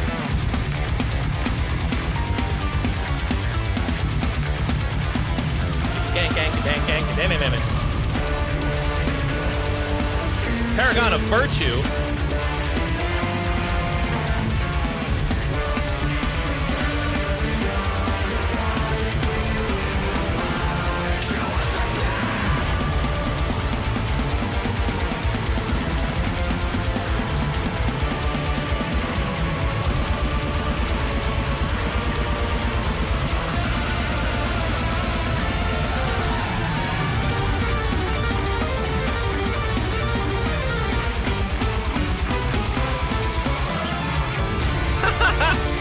God damn, dude. God damn.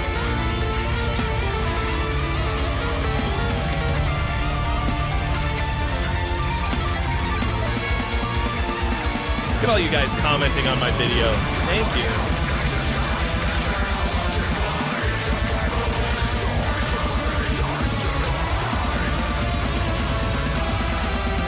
These lyrics mostly don't suck. Oh, shit! Todd McKimmey! Wow!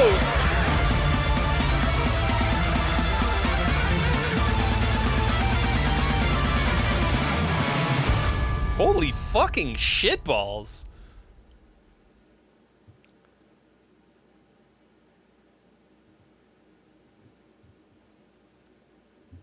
Damn, bro. This was fucking wild. And at the fucking peak moment, Todd McKimmey tipped $100 so that I would put on a new hat. Todd, thank you so much. Fucking.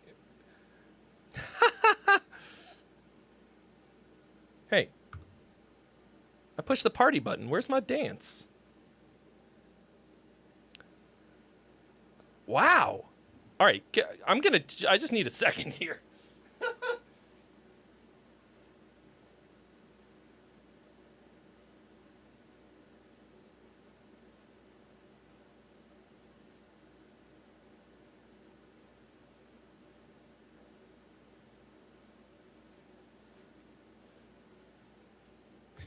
You thought I was not going to put on a different cowboy hat? This is a lot to process.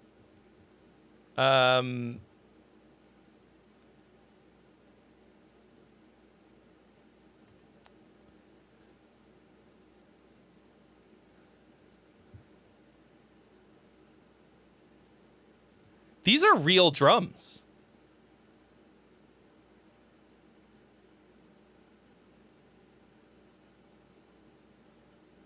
This is dudes from First Fragment. Yeah.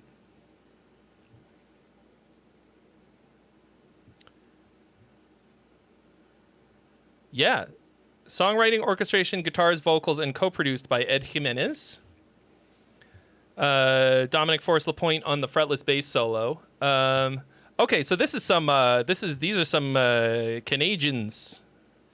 Are you from Montreal, friend Ed? Or you just got in with all these Canucks? Because, like, Montreal has some fucking crazy sick tech death bands. There's, like, a whole tech death scene. This was... Normally... when there's something that is this over the fucking top, I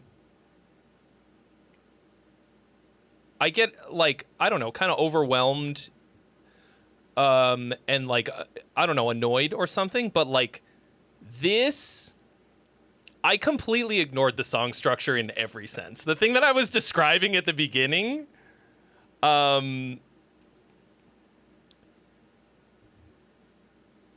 like, this pushed that into overdrive. This was fucking wildly cool.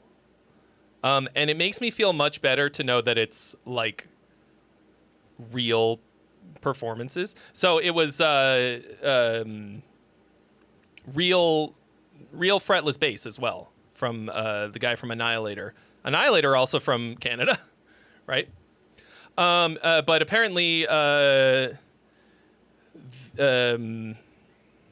the main dudes in the band are from Colombia. That's fucking awesome. Like, I will 100% listen to this again. You're from Bogota. That's cool. Well, you've left me speechless. Wow.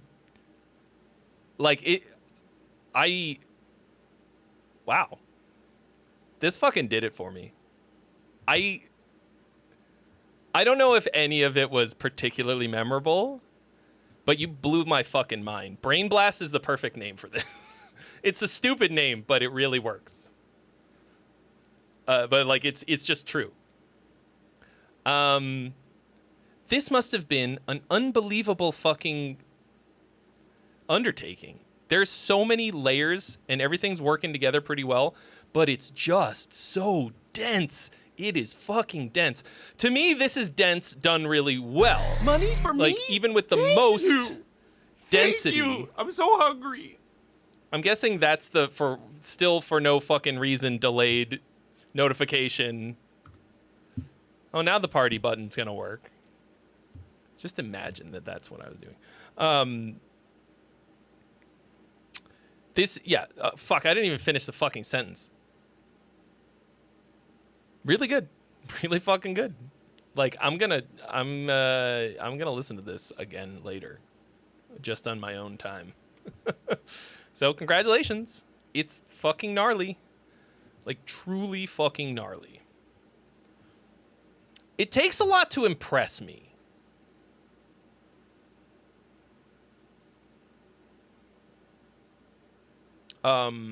Because I usually just don't care about impressive music.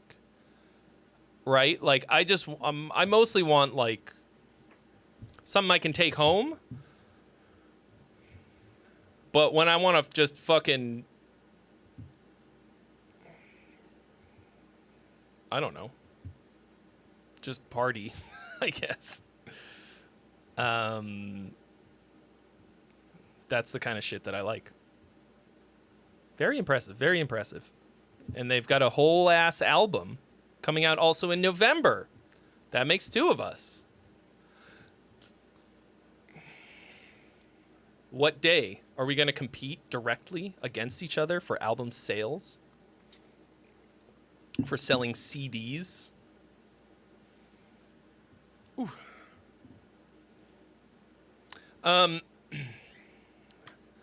Yes, we both have albums coming out in November, once again. New In Virtue album dropped, music video dropped today. A bunch of you already left comments on it during this stream. I really appreciate that. If you haven't already, I just dropped the link. And of course, you know, just watching it on a loop is very helpful for your boy. You know, we need the support because nobody knows who we are. And we gotta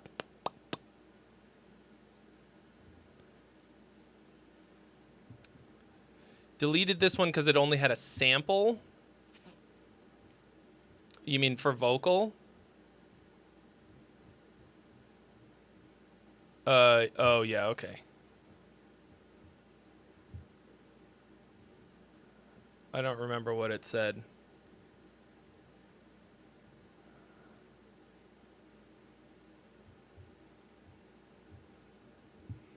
Yeah, but it's only a minute. I mean, fuck it. I'll just hit play.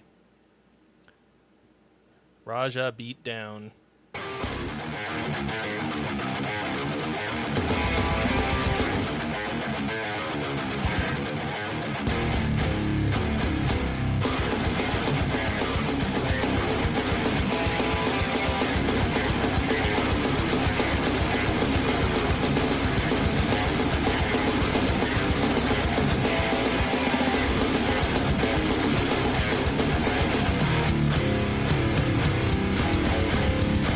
That's a cool guitar tone. Playing with me and shit.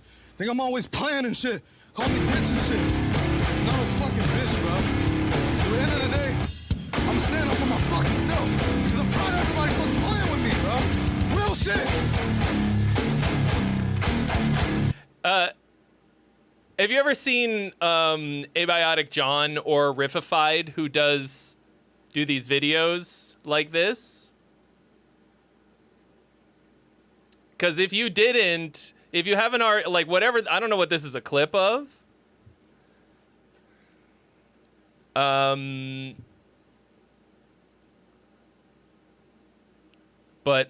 Zyme. I don't know who Raja is. The Blue Raja!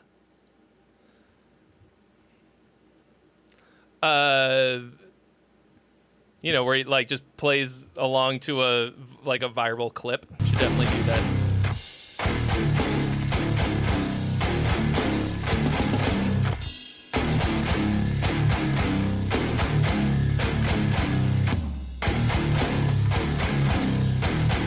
I did a similar thing for the Oh. Yes, I did see that. like he didn't realize that it was like that they were doing like a bit, and he just.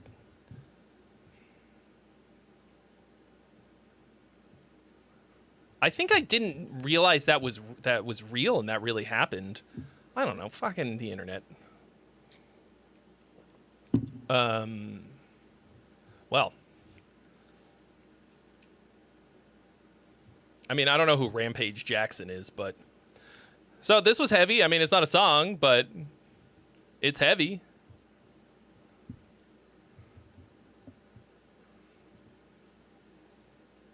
You know, needs some real vocals and shit.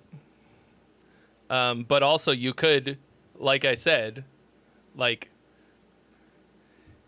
oh, he was a UFC fighter.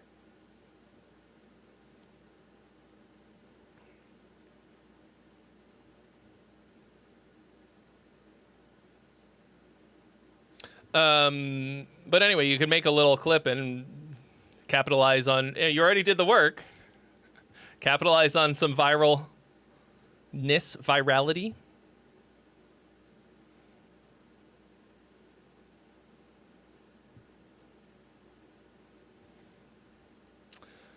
Okay.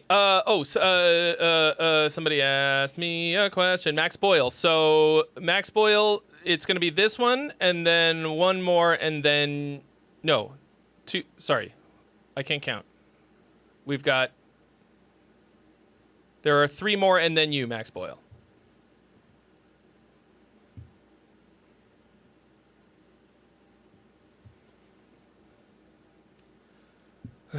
Yeah, sounds like it was like not. Like, how the fuck? How did he talk about like low situational awareness? Like, so, did he just think that like pro wrestling was real and nobody stopped him? I don't know. I guess I need to look it up and see what actually happened, but fuck that guy. Okay. So made the beat and the vocals yesterday. You just want general feedback. All right.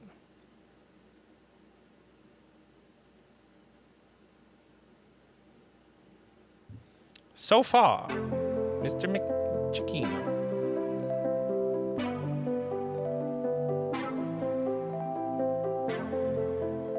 He was talking about doing it on camera beforehand.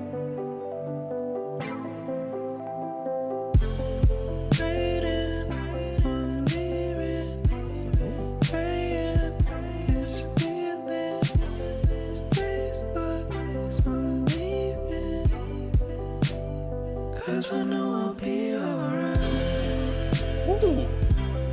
This is the worst tech death song I've ever heard. Where are the blast beats? There's no fretless bass solo.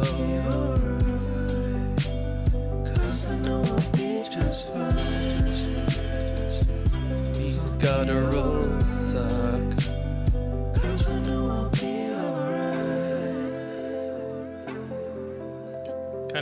Kind of an awkward ending, but like fuck.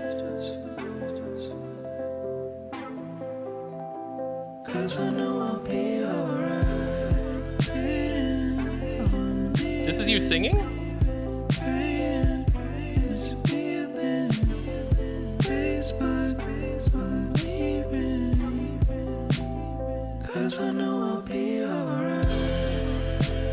Damn, dude. This is as far from the last one as it could possibly. It's gorgeous.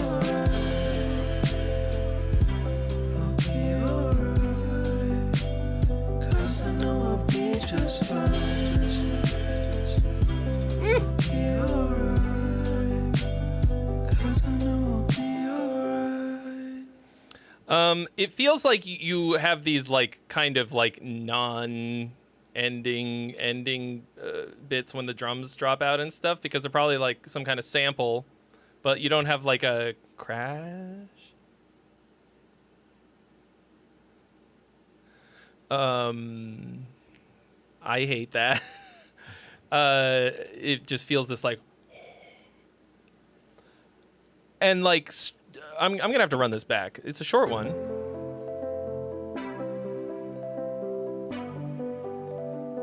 Max Boyle, 3 more after this one, and then it's you.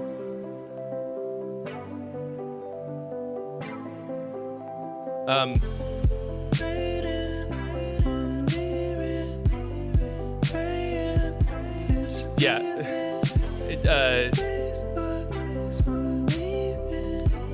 John McIntyre.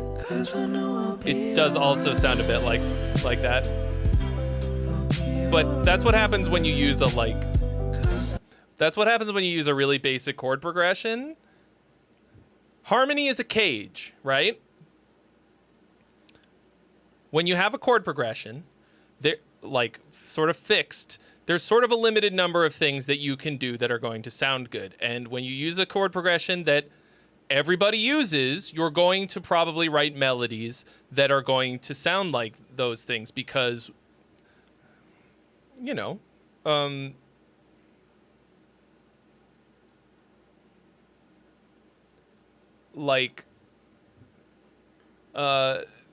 there's a limited number of options.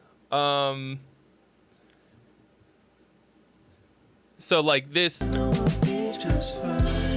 day rains and the night.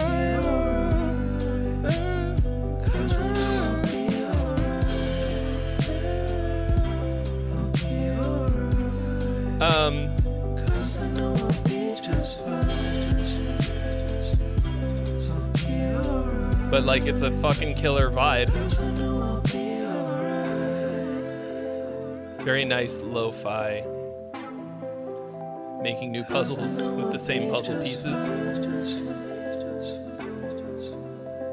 But like there are ways that you can have like a kind of a poppy, you can have like poppy chord progressions that aren't just the same fucking basic Magic 4-chord loops, you know?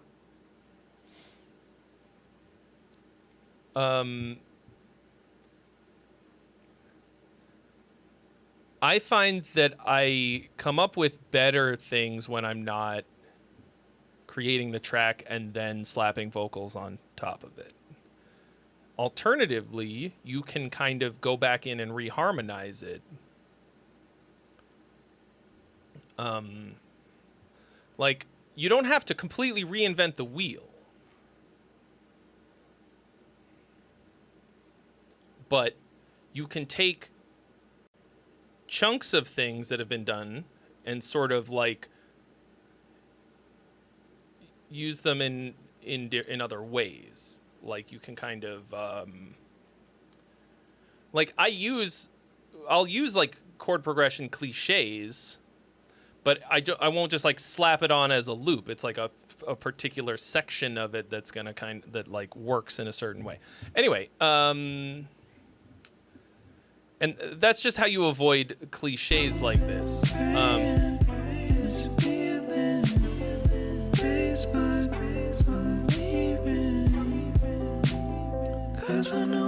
But like this is all about the vocal, you know? Like don't try to make just, you should only reharmonize it if you're not gonna ruin it, right? Like try it, just like try some. That'll also give you the option of having more than one chord progression through the whole thing, because it just feels like one continuous thing, right? It feels like one continuous idea.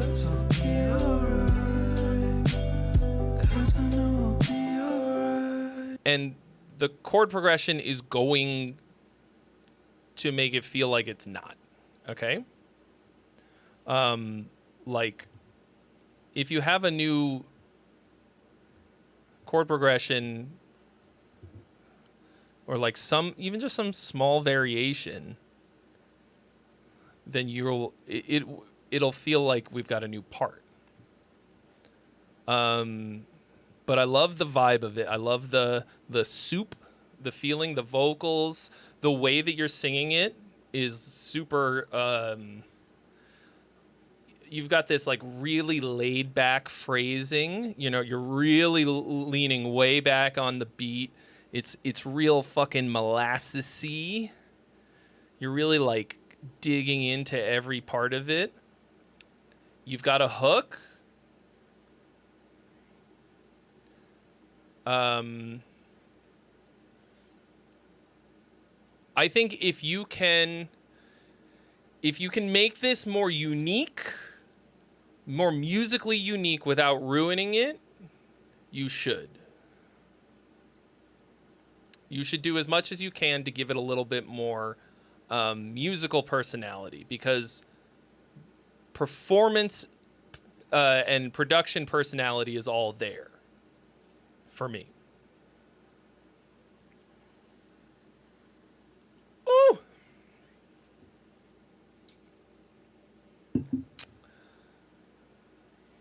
Hell yeah, dude. Hell yeah.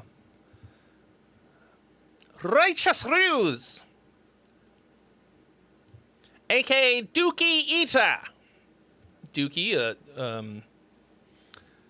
fucking 10 out of 10 album that I talked about in my video yesterday. Wrote this a while ago, but I don't really like it, and I don't know why. LOL, that probably doesn't make sense, but your opinion will help me pinpoint it. Haha, also, what the fuck should the drums be doing in the last part of the song? Not a drummer, but I just don't know if it works or not. Mots.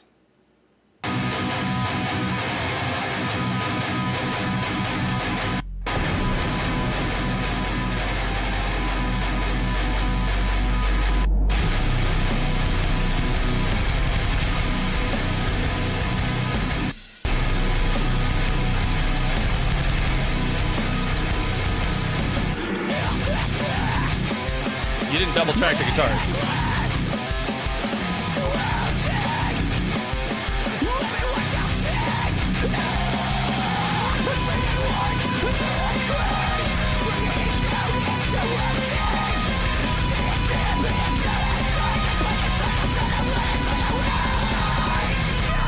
Joe Travanti says, love your new song, Trey. Love the video as well. Thank you so much. Thank you. Yeehaw. Yee fucking hot.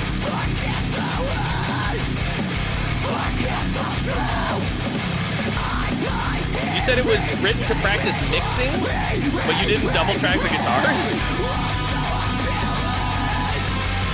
I mean, this is musically brain dead. The whole thing is just fucking... The whole thing is two notes. The vocals are aggressive as fuck. And, like, gnarly. This is, like, musically as stupid as it could possibly be. And that's... There is a different guitar on the right. I mean, there's like a lead guitar thing, but the rhythm guitar is not double and tan. The tones are cool.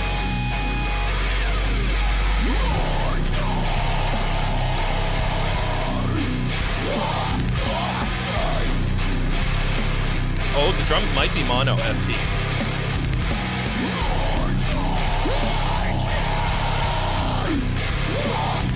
Yeah. Or like...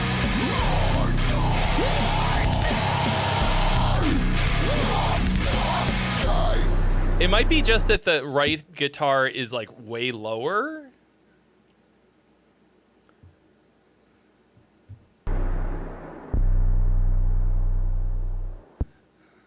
So I mean, what the drums are doing at the end is like I mean, it just kind of feels like the same, hitting the same cymbal, like.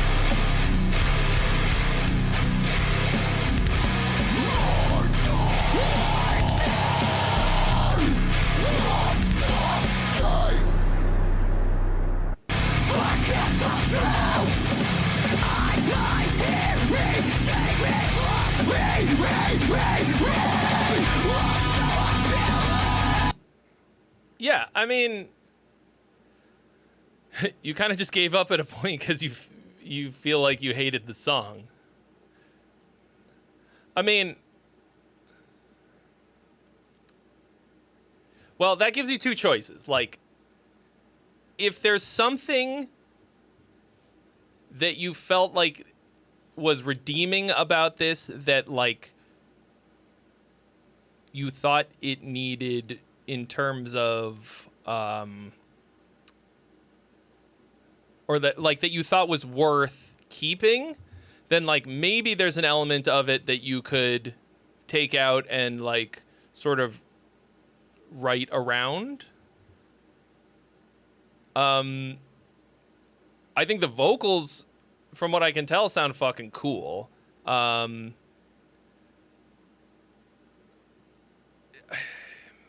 But the track could be literally fucking any heavy thing and it would work way better than what you've got here. It's just fucking nothing.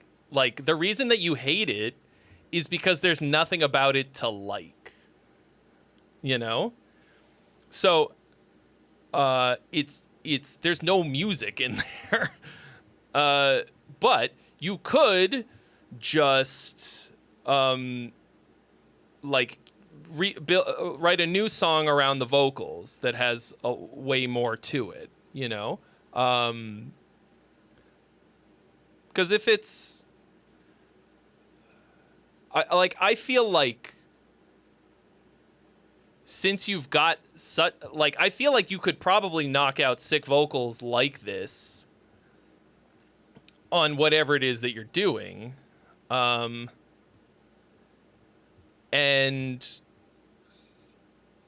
like make something better. You know what I mean? Hey, we got a bot. Everybody say, hi, bot. And then say, bye, bot. Ooh, a possible ban evader, which means that they've come here before? Wow.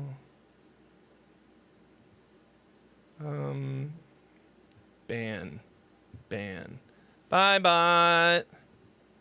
Bye. Cool. So like, I think, you know, there's a, I don't want to tell you what you should or shouldn't do, even though that's, I guess, why I'm here. Anyway, I didn't think that musically there was anything really redeeming about that. But if you wrote it mainly as a tool to practice mixing, like when I'm setting up a mix template for writing, I play the same fucking stupid, what I call my amp test riff. And like, I just basically record DIs and MIDI and just, it's not even a song. It's just my like kill switch engage rip off riff, which it's still a cool riff. Like I like it. But to me, it's just like the chunkiest thing that I've written, and the easiest to like make sound good with a nice chunky rhythm guitar sound. Maybe someday I'll write a song around it, but when I'm trying to get like a decent sounding mix going, I use something that's like not really, just not a song. It literally is not a song. So like it might be useful in that regard, to just keep it, and then because you hate it as a song, it might be perfect for a mix test type of deal. Like you're not invested in worrying about whether or not any of it is any good. You just want to make it sound fucking awesome. And like, maybe your goal should be to trick people into thinking that it's a good song by having crushing fucking production. Now, in order to do that, you have to balance out the rhythm guitars. You have to have the drums in fucking stereo, or at least Like, I don't know. Like, I can't really tell what you had going on in there. Because, like, nothing sounded shitty. It was just, it sounded like there was some weird mistakes that you made. So, like, make sure that your rhythm guitars are panned left and right and that they're more or less the same volume. Okay? And then that the drums are actually in stereo. That could be an export problem. Sometimes people will accidentally export in mono. Or, like, export some of the elements in mono or whatever. Okay, so let me check and make sure. We're gonna add Maximus. But we got Twin Tails and hold on. I know these are not actually in the right. Oh no, we do not have Twin Tails next. I'm sorry. We have Mad Jaiba. Don't. And then we have Max Boyle, and then we have Twin Tails, Ace Forever, FT, Maximus, Nick Pang.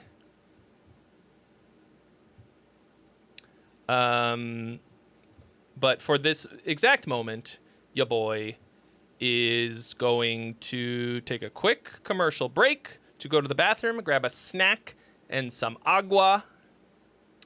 And then I will be back forthwith. Please, friend, enjoy music. Please, friend, enjoy music.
Did it only loop once? Or more times than one?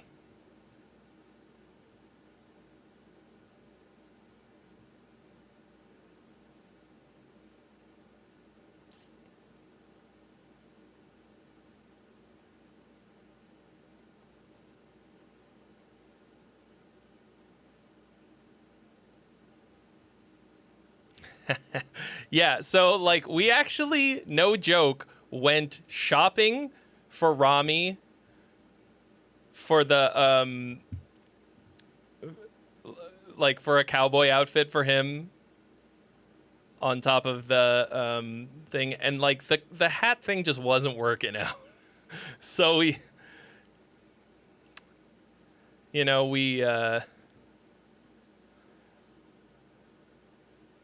just gave him the same hat.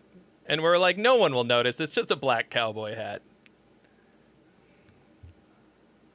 You have no idea how fucking hard it is to shop at a cowboy store. First of all, everything is so goddamn expensive. Like, it's crazy expensive to be a cowboy, to dress like a cowboy. I don't know, maybe they make really good money? Anyway. But yes, I know it's a little bit confusing. Like, hey, is that Arab Trey?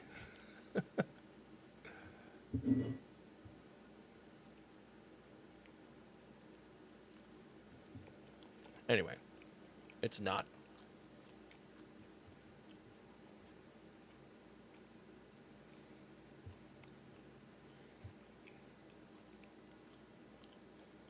We did not record it in the winter months. But it was not as hot as it looked. So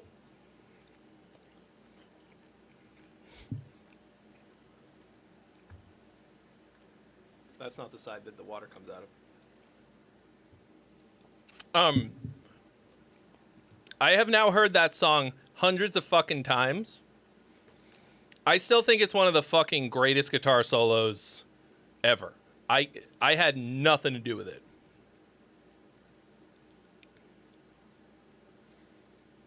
I think I maybe suggested that he kind of like quote the melody in the beginning. And it's basically just like 3 notes. But I think it's fucking amazing. I fucking love it. And, you know, it's also at like when I have a guitar solo in a song, I care kind of more about where it happens and why it's there than the content of it, first and foremost. But I unleashed that boy, and he fucking killed it. Like, that's why it's good to collab with people. Like, I might have ruined it. Yeah, Rami wrote almost all of his solos throughout the album. I think he's got 3 or 4, and they're all fucking great. And well, technically, this is actually the 4th single from the album, because all the other music videos we've released, from Purgatory, Scream, Where the Edges Meet, those are all on the album. We released Purgatory more than 6 years ago. But originally it was going to be an EP, okay?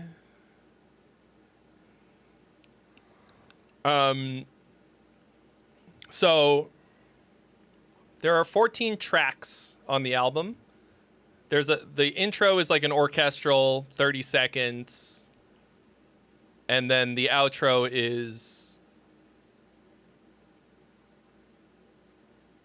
like a minute and a half little instrumental thing. So it's like 12 songs. They like average 4 minutes, 3.5, 4 minutes. There's one that's like 8.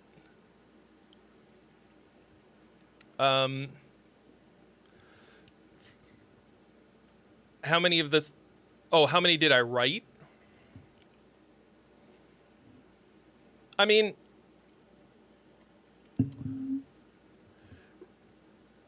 really, I think there was only maybe 2 that didn't wind up on there, but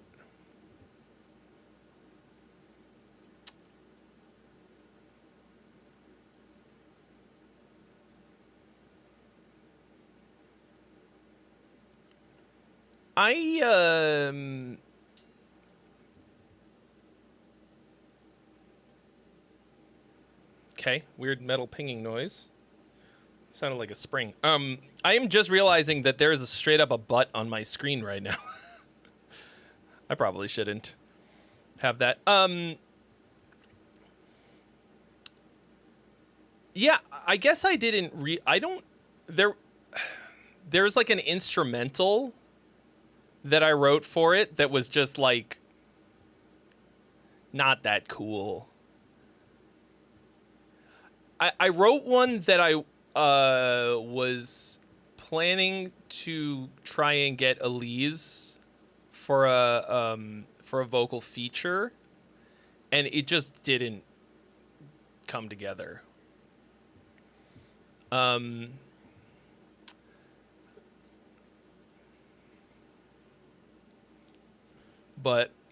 Metallica's like the worst fucking instrumental.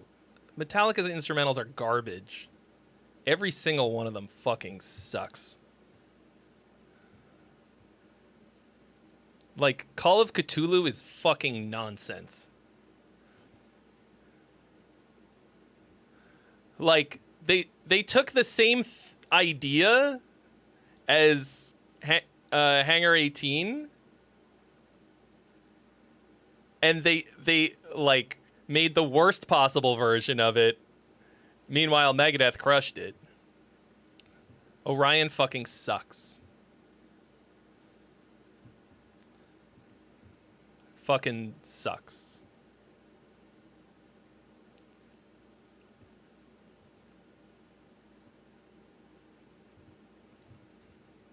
Boring. Okay.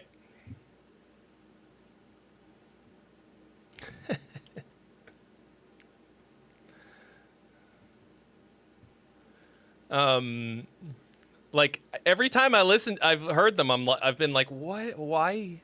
What is this for? Anyway, the Chuck Wagon heard Metallica from across his house and came running. Okay. Up next, we got Mad. It's probably a soft J. Because this is a Mexican rock band. Their description is in Espanol. And let's hear what they've done. Is it Jaiba? Jaiba. Okay. Jaiba. I'd love for you to check out the second single, Don't, from our band Mad Jaiba. It's a track we're really proud of. We came up with it during a jam session, just improvising, and it captures a bit of our creative essence. Thank you so much for taking the time to listen. We'd be thrilled to hear what you think. Don't. All I can fucking think of is fucking Stuart. Don't. That wasn't Australian. Come on. Okay.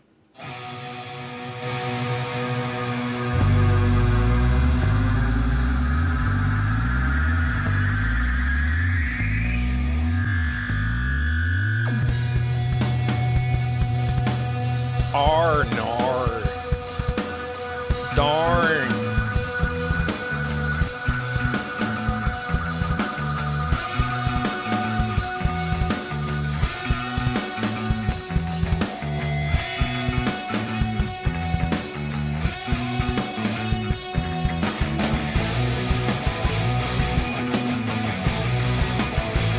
Okay.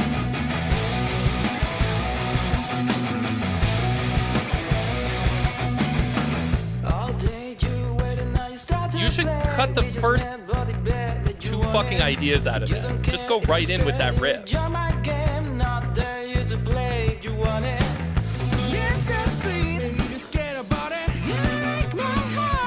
This mix is really weak.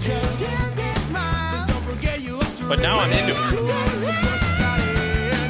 Don't think now you're sleeping. Don't think now you're dreaming. Don't think now you're dreaming. Just come and get it. Just come and beat it. We could play every day, all the day. You should cut out everything except the vocal on this very last line. Now you're dreaming. Just come and get it. Just come and beat it. We could play. Whatever it is. What is it? Just come and beat it. Every day. Get it. Just come and beat it. Just come and beat it. We could play every day. The poll is open, folks. Song or gong? What's it gonna be? I don't know if I care. You're so sweet. Maybe just get about it. Can't break my heart. Maybe the afraid to get it. Don't dare to smile. But don't forget you asked for it. For a long time now. Don't think now you're sleeping, baby. Don't think now you're dreaming. Don't think now you're dreaming, baby. Don't think now. So this pre-chorus Welcome, sounds the same as the traveler of last one. space and time, to the greatest stream imaginable. Won't you stay a while? But you dumped all the momentum. You should make this pre-chorus all fucking out. Musical Manic, thank you so much for the resub. 6 months at tier 1. Welcome back. Don't think now you're dreaming. Just come and get it. Just come and beat it. That's a hook.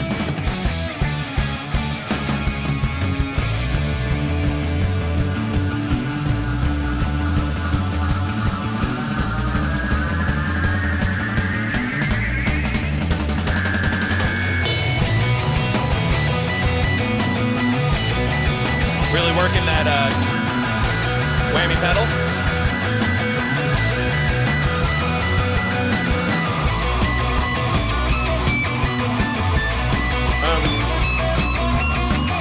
Ace, we've got Max Boyle next, then Twin Tails, and then you. Don't think now you're sleeping. Don't think now. I've been told many times that I should do voiceover, and you're dreaming. if I was smart, Just come and beat it. Don't think now you're sleeping. Don't think now you're dreaming. Don't think now you're dreaming. Just come and get it. Just come and beat it. the vocal zigs when it should zag at the end there. You need, I want the absolute most.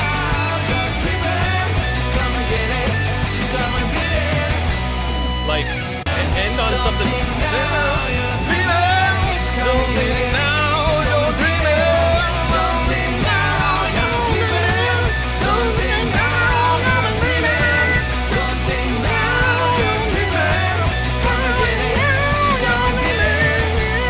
Like, it just kind of at the end.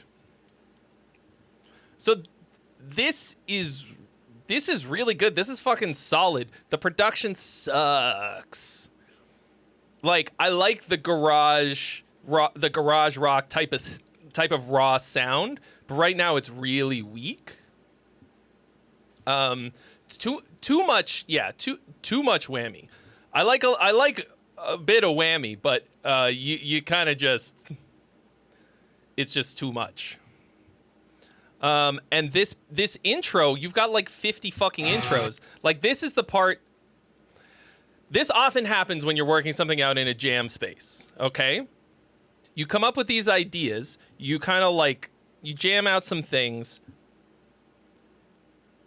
and you come up with some, like, you have to go through the process of making these other things to get to the thing that it's actually going to be, and then you forget to chop out the things that got you there. Like, sometimes a part is just a road to get to the thing that you're actually going to use, but you need to get rid of it. I think. Now, I mean, I'm going back to listen to it after having heard the whole thing. Maybe it...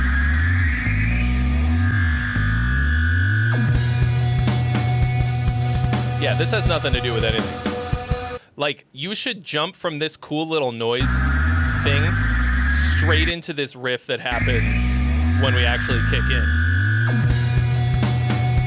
Especially because the drums fucking suck right here. Like, it's like real shit. The drums are good for the rest of it. But like, this adds nothing. Yeah, have the noise, like that cool little noise intro, and then back and cut right into the fucking riff.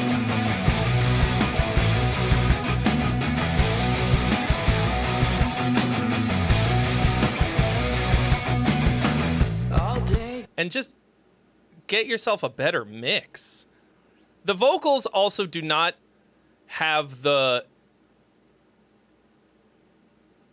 urgency that the rest of the track does. Give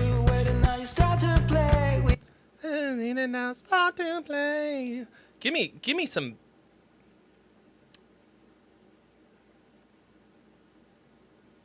Give me some fucking sauce. All day. All day you wait and now you start to play. We just met, but it bet that you want it. You don't care if I stay, you're my game. Yeah. Yeah. You don't care if you stay, join my game. We just met, but I bet that you want it. Not there you to play if you want it. You're so sweet, and you're scared about it. You make my heart, maybe the friend to get it. You did this smile. That's like, that is catchy as fuck. And now you've got some sauce in the vocal. Forget you, I'm sorry. Of course you got it. Don't think now you're sleeping. Don't think now you're dreaming. Yeah, like the melody writing is catchy as fuck. The lyrics are kind of, I mean, they're fine. A little dirty. Happy monkey sounds. You literally just say happy monkey sounds in the lyrics. Don't think now you're dreaming. Just come and get it. Just come and beat it. We could I think the kick drum sound is weak. play every day, all the day if you want it. I think maybe there are sections of this that I think the vocal just needs to be retracked, because I think the singer is good and has the fucking sauce often. To me, it might just need it might need like a hotter vocal compression. It might need a little bit of grit. I don't know if I care. You're so sweet. Yeah, like so there. Yeah, like Turbo says here, the when we hear, well, so there's the kick when there's nothing, like, or like all the other instruments are mostly gone. That's when I'm hearing it. I'm like, oh, like this is like an okay kick drum sound, but then it kind of disappears in the mix. Come break my heart. Maybe the friend to get it. Don't dare to smile. Don't forget you, I'm sorry.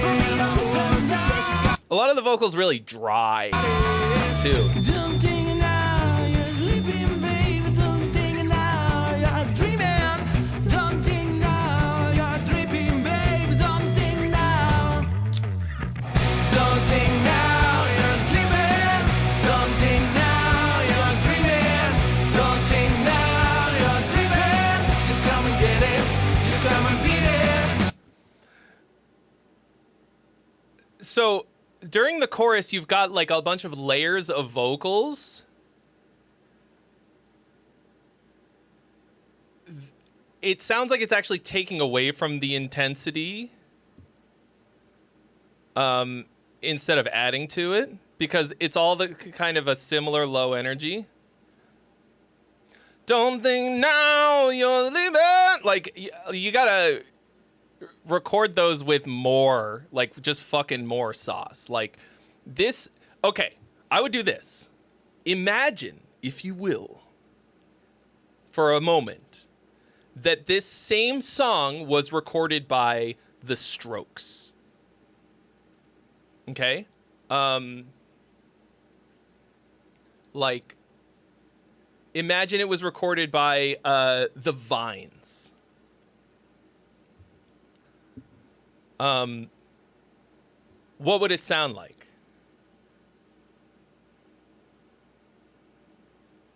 It feels like you wrote a song that would be like, I mean, you don't want to sound exactly like them. I just fucking an hour ago was like, stop trying to sound like other bands that exist. But like that, this sounds like if it just had that kind of, like, fucking 30% more attitude, it would be so fucking great. Right now, it just feels like you're kind of the Hives. Yeah. What did I say? The Strokes and the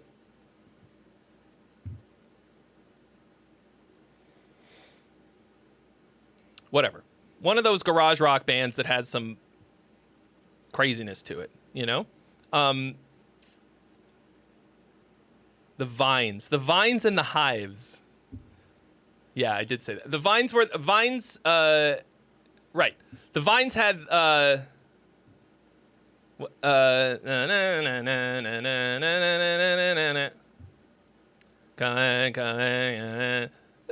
California. That's a fucking awesome song.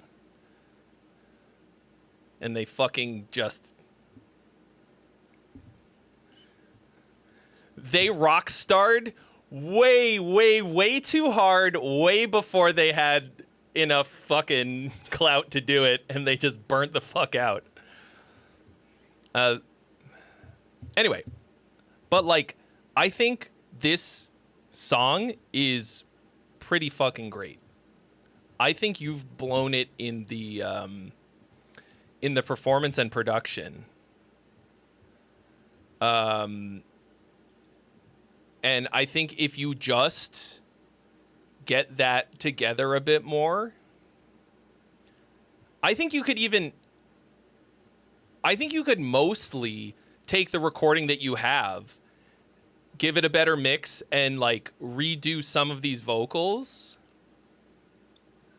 change it, like, yeah, like you, I don't think it really needs that much. But right now, you're 75% of the way to what it needs to be. But like, yeah.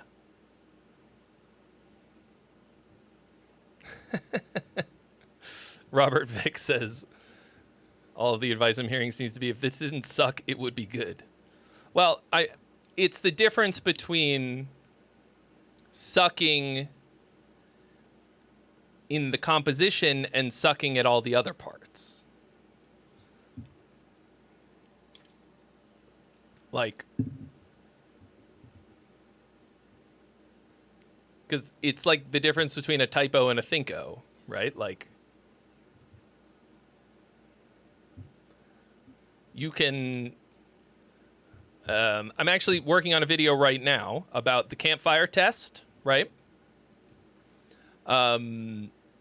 Because I did sort of the opposite before, right? I did a video about taking a song that you write that's just chords and vocals and building it out into a metal song. And now I'm going to talk about songs that are, you know, timeless and what was the word I wrote down? Yeah, and transferable, like and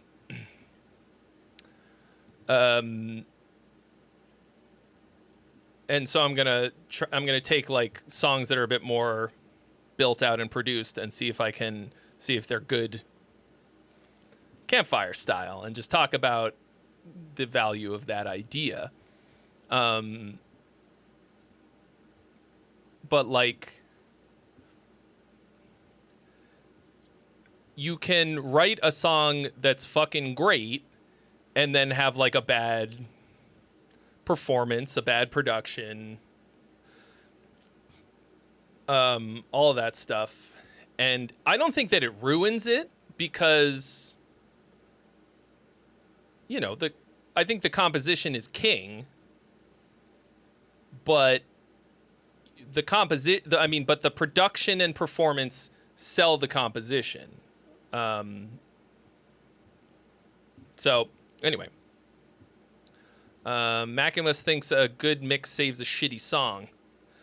I think you can trick people into thinking. You can trick people into thinking that a song is good with really good production, but it's all business in the end. I mean, it's all... I mean, there are sort of some, like, hard transactional things. When I say selling it, I don't mean selling it for money. I mean, you know, like, when you say, like, you really got to sell it, like... I mean, like, that might be a miscommunication. I mean, you're presenting it, you know, like plating. You know, you can have a,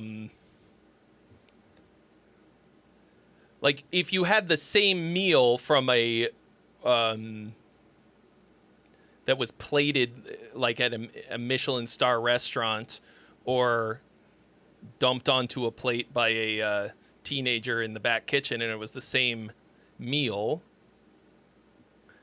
and then you have to pick them just by the way that it looks, even though it's going to taste identical. It's like sort of like that. It's a rough metaphor, but anyway. Yeah, like you want the best presentation possible of your idea.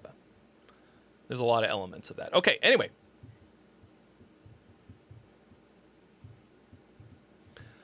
Max Boyle, Lips of a Lover. It's a song I wrote / composed with some buddies of mine. Love song about being there for someone who you love. Just general thoughts and feedback. Just general thoughts and prayers. Lips of a Lover. The thing that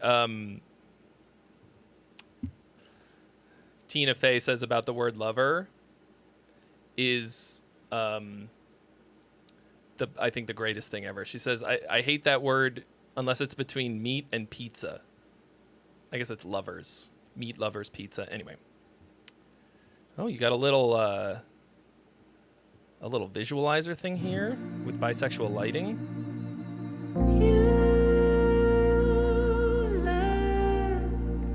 You got something on. Another yeah, I know what you mean, Maximus. That's true. Need a break. But I mean, I do think you're underselling Nickelback a bit, but they do have god tier production, just a little. like proper. I'll be here waiting. Oh, this is music for fucking right here. Make it through, just hold on, just a little. All that stress, I'll take it. Baby, come home and let it all go. I got a feeling, need a healing. There's some harmonic moves. Under the covers. Little cliche, but with the lips of a lover. woo! I know that you had a long day. Fucking nice. Yeah. But now I'm taking over.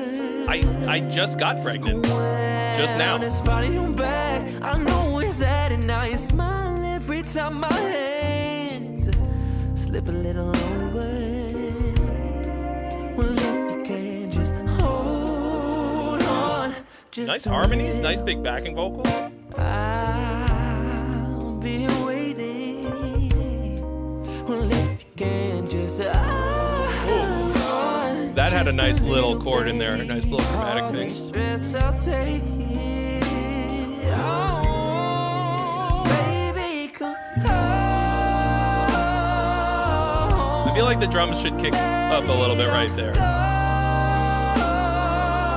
The drums feel a bit like a loop. 'Cause I've got a feeling, need a healing, I'll fix you right. They might be entirely a loop, actually. With the Not quite. lips of a lover. Like, that's kind of weird. Like, why a ride? I don't know.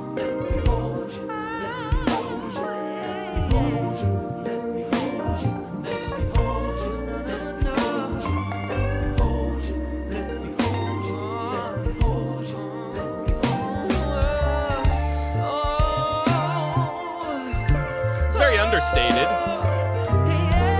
I guess I wanted it to open it a little bit more. And baby, come home. Let it Very vocally rich, though, all the way around. I've got a feeling, need a healing. I'll fix you right under the covers. Well, I got a feeling, A couple little tasty guitar licks.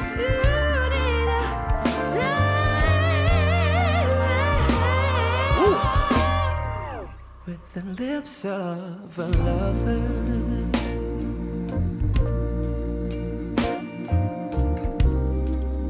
Yeah, I saw Teddy Swims 2 fucking weeks ago. And apparently, the second night that he was in LA, John Legend came and played a song with him on stage. And I was like, fuck. But love me some Teddy Swims. Dude, Teddy Swims' band is fucking crazy. Hank Hill is not kidding. Like, I wish that it would be more like that on the record. This was great, man. Like, personally, I thought the drums were a bummer. I don't think anybody else who listens to this music is gonna fucking notice or give a shit at all. I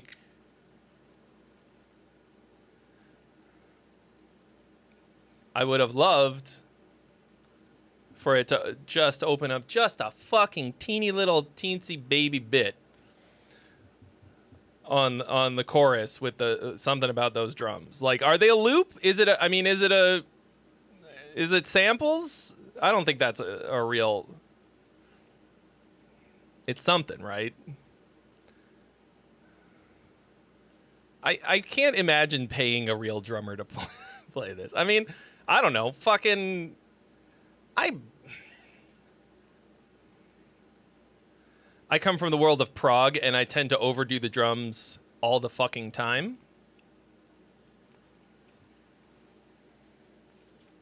But I also think very drum-centric most of the time. To me, it was distracting, but like the production sounds fucking great. It's possible that my version of the drums would ruin what would otherwise be great. You look like you got something on your mind. You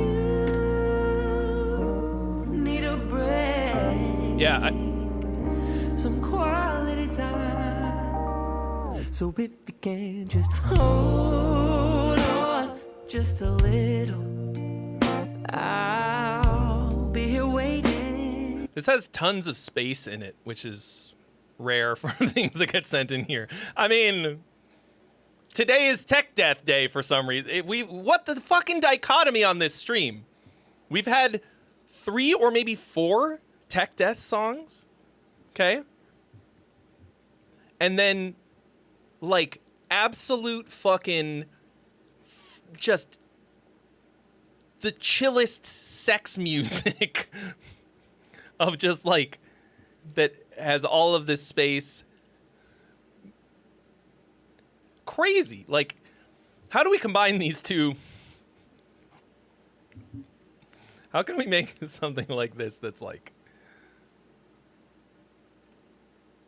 I mean, that's a fucking unholy mashup. You tried some different things. Well, what were the different things?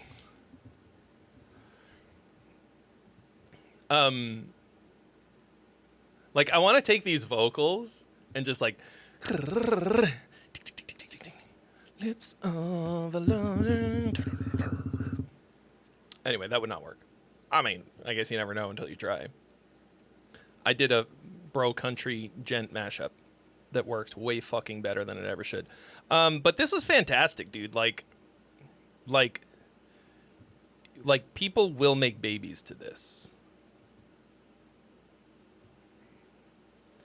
Look at you. You got some fucking... Oh, this has 100,000 listens. Streams, even. You got one with almost 2 million? Hell yeah, dude. Fucking get it. Get it. Very nice, dude. I mean, apparently the people of Earth agree. That you wrote something that's goob. Good for the world. For the ears of the people. And yeah, I mean, really, I just have the one note. And apparently it was not prohibitive for anybody else. Keep on keeping on, bro. Bro. Right.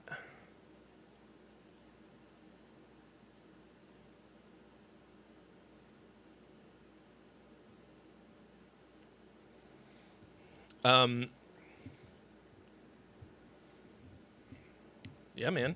I mean, I think, like, I can see you opening for Teddy Swims. Like, the guy who opened for Teddy Swims when we saw him was fucking great.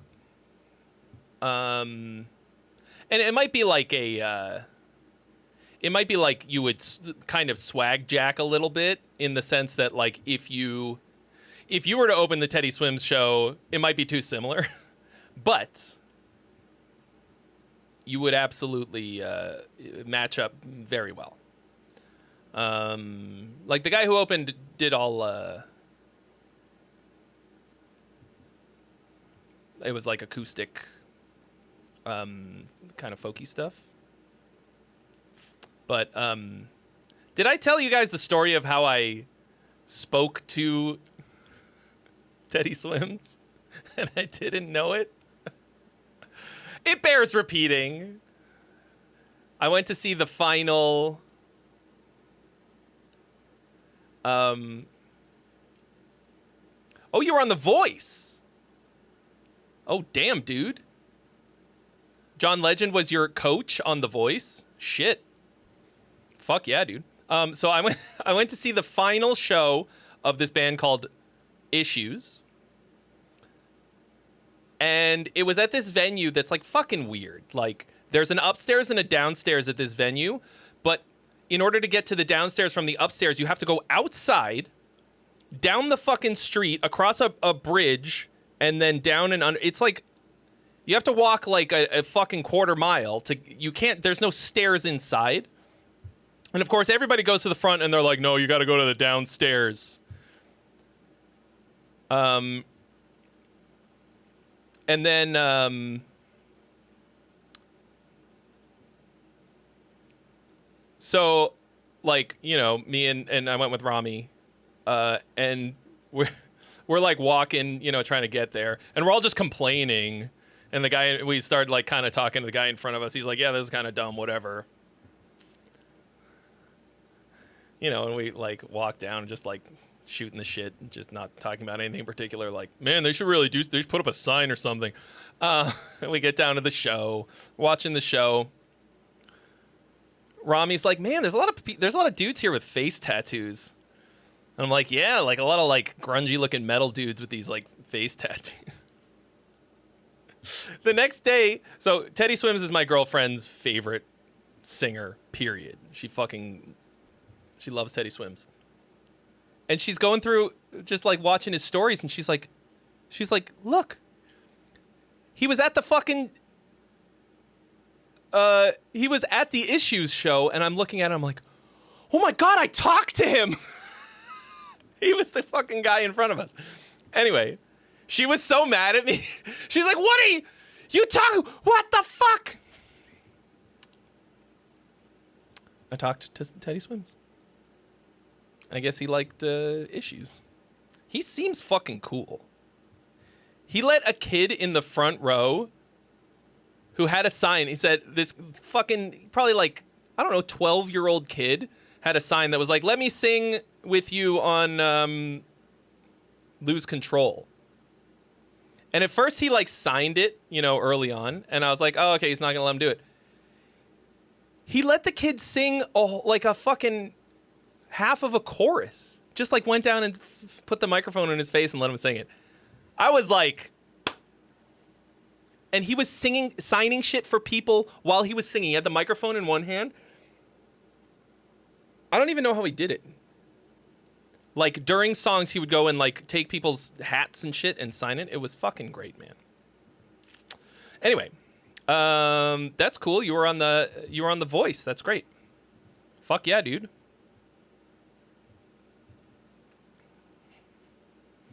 I think John Legend has one of the greatest voices fucking ever. He would probably be one of my top people to want to get for a feature. Anyway, all right, enough story time with Grandpa. Now we're going to listen to Noxious. Okay, also while I was talking, I added Matt Roller Makes Music and Nick Pang to the list.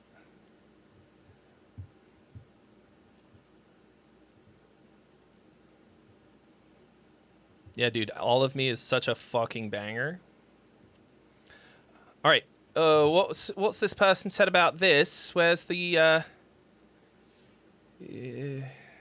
okay, nothing. We're just gonna listen. We're gonna listen to it. Twin Tails.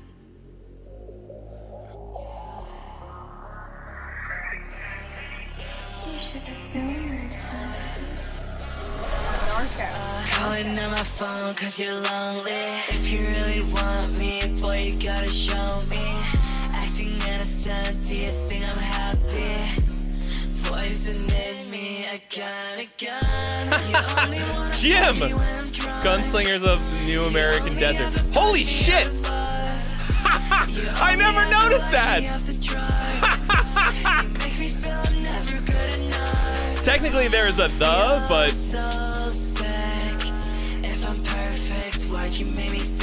That's fucking hilarious. Gonad. Screaming through the phone, why am I alone? You come inside my home, I'm forced to tell my throat. Tears running as I'm holding back the moment. I wish that I could tell you that I never really wanted. Cry so much when you leave, and God it hurts, all I do is grit my teeth. And I hate the way that my body heats up, and I hate myself every time you make me come. This is dark.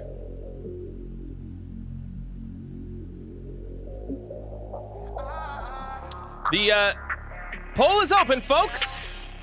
Song or gong? Calling on my phone cause you're lonely. If you really want me, boy, you gotta show me. Acting innocent. Isn't that... If you...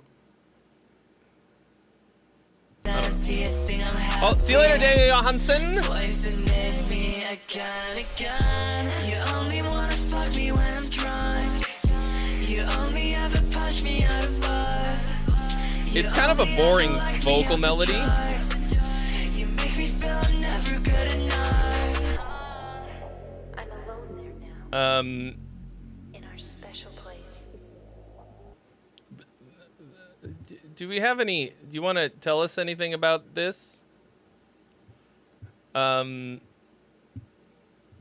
vocal sounds really fake.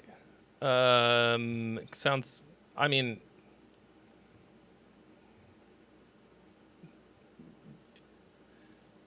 Sounds like a synth or something, vocal synth or I don't know.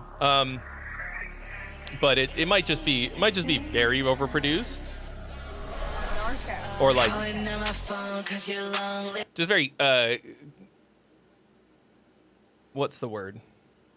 Cleanly like very pitch corrected. But if you really want me, boy, you gotta show me. Acting innocent, do you think I'm happy? Poisoning me again. And it's yeah. The melody is kind of a not like. Only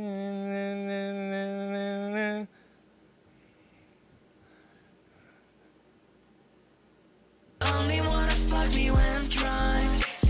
You only ever push me out of love. You only ever like me off the drugs. You make me feel I'm never good enough. Content-wise in the lyrics, this is telling a fucking dark story. I mean, this like Jesus fucking Christ. This sounds like an awful fucking relationship. Like, god damn. This is so sick. If I'm perfect, why'd you make me feel like this? So it's got like some cool production elements and stuff. I haven't really listened to any hyper pop, so I guess this is kind of the thing. Tears running as I'm holding back the vomit. I wish that I could tell you that I never really wanted. Cry so much when you leave, and God, it hurts. All I do is grit my teeth, and I hate the way that my body heats up. So it's like it's not really my jam. That's for fucking sure. I don't know. You know, I never want to. I never want to be like, damn, this sucks. There's no blast beats or gutturals on it. I don't like it. 'Cause like, where's the guitar solo? Right? Like it's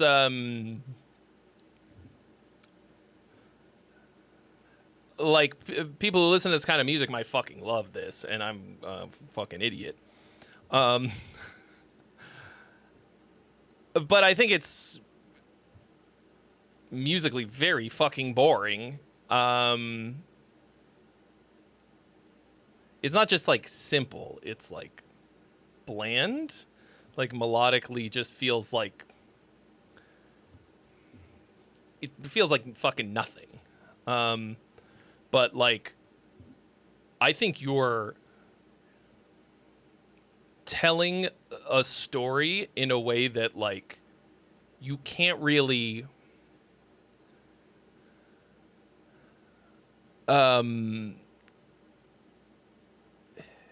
like it feels like a fucking dick punch. Like the words that you're saying are like horrifying in a way that I think if you were to just tell the actual story of what's happening, it wouldn't hit the way that these lyrics do. You only want to fuck me when I'm drunk. You only ever punch me out of love. You only ever like me off the drugs. You make me feel I'm never good enough.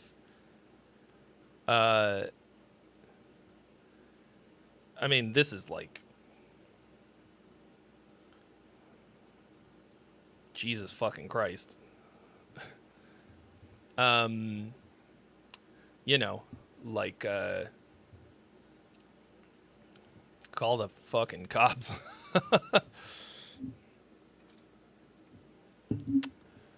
But it's, yeah. I find it musically boring. Like, I don't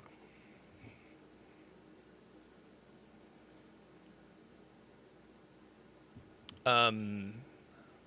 It's just like, that's like really, really far outside of my musical wheelhouse, right? Like, I don't have any context for that, so I don't know. In the same way, somebody who listens to a lot of blues might hear Necrophagist and be like, this is just fucking noise. So take my critique with a grain of salt.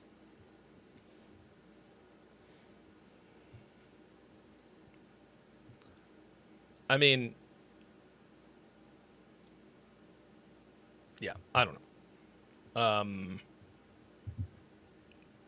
I think because you could say the same thing in a musically more interesting way, I think, with the same production style and everything. Like, compositionally, it's just a bit mayonnaise.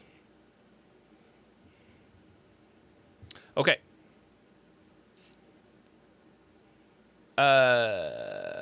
Okay, Ace Forever. This is a song called Invasive Neurotomy by my band Eyes Intrepid. The song is already released, but this is my personal mix I use for practice. Please don't laugh. I'm laughing, but not at you.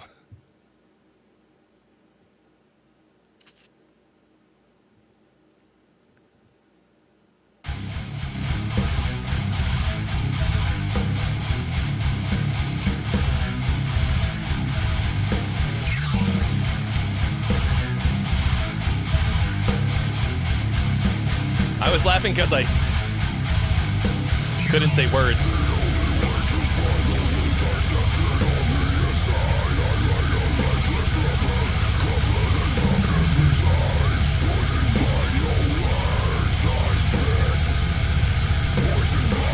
Very mushy.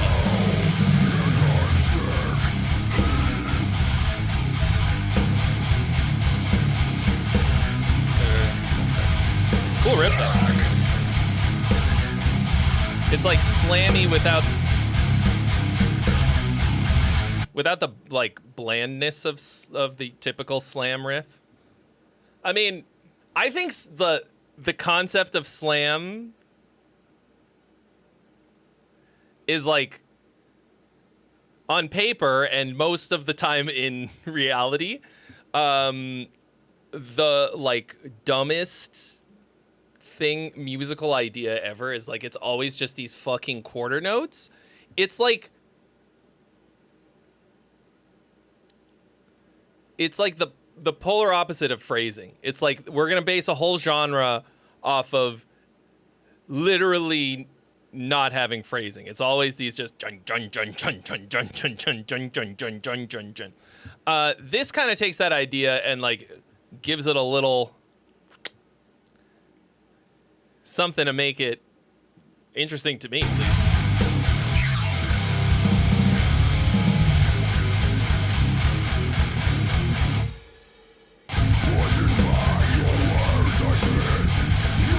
Kleptoman, all genres. We literally, in the last 20 minutes, have listened to fucking baby making soul funk type of shit. Some like hyper pop, and now we're listening to slammy death metal. So thank you for the follow, Kleptoman.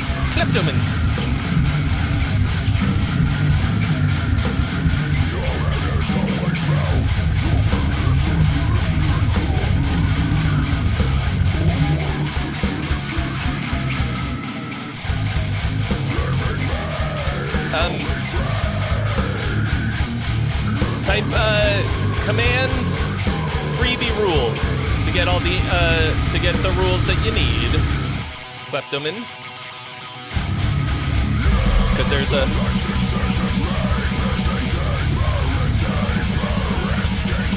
Welcome, traveler of space and time, to the greatest extreme imaginable. I really like these vocals.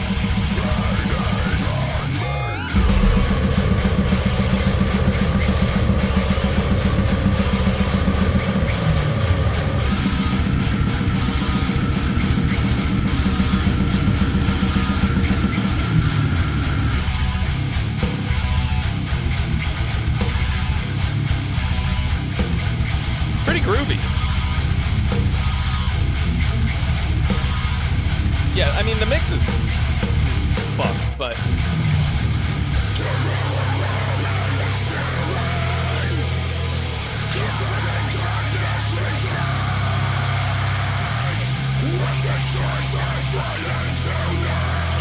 I really like the sound of these vocals. God, I wish I could do that. I'm working on it. The snare is like super dark. Really, really dark snare sound. So he said that this is his personal mix that he uses for practice.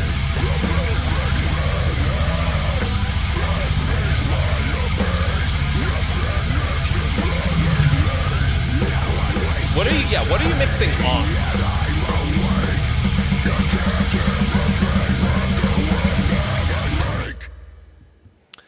Kleptoman, it sounds like what you're describing is like a vocal sample, and that's like,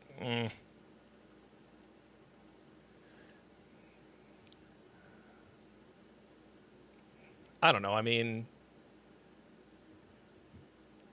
how many,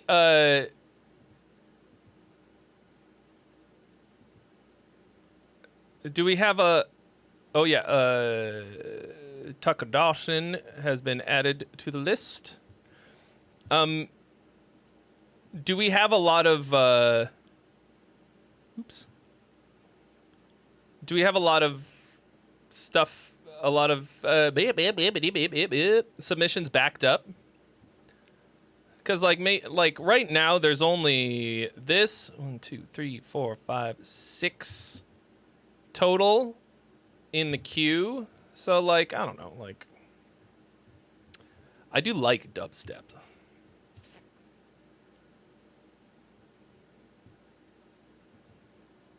Ooh. Oh, Matt Roller, you are on the list. You are second to last right now.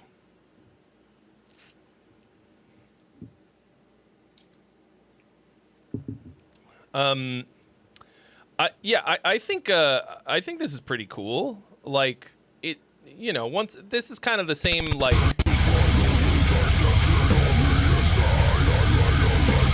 Like overall, it's not like super my jam either. But it's. Yes, Maximus, you are also on the list.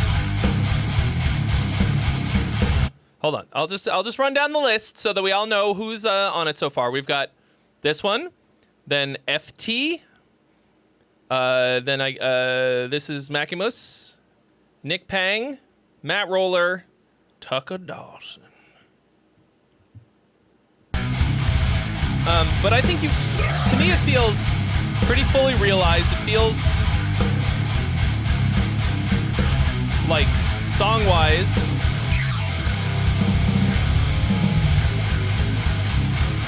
Like, I don't really know what else you would do with this.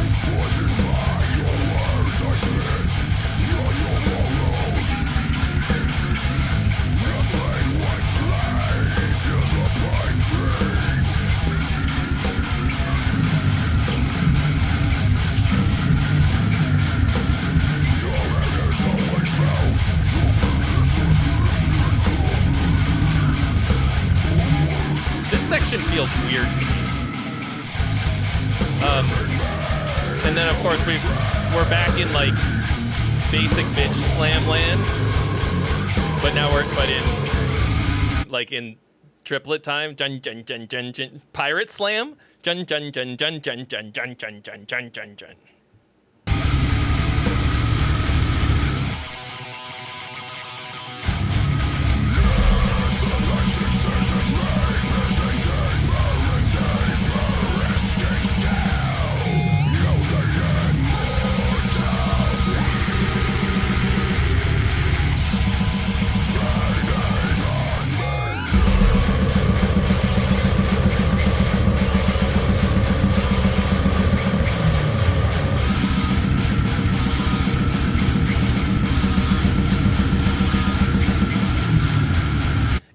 I mean, the problem is like so many of these parts sound the fucking same, so I don't even really know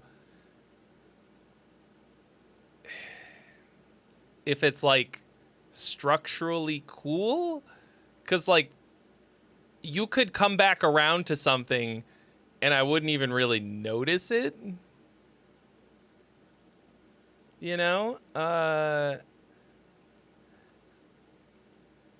It's pretty one-dimensional, which can be fine with this style, but like I think you're doing it like the sound pretty well. You know, you're doing this thing how it's supposed to be done. But it sounds like a lot of other bands that sound like this, with nothing that really sticks out to me as interesting or like unique. Vocals sound fucking awesome. I'm desperate to get a good thing like that. You were going for revisiting the first riff with a different twist. I mean, it didn't really. I mean, I'll just say that didn't come across to me, but it's. I don't know. It's hard for it to kind of. It's hard for something like that to stick out because you're sort of.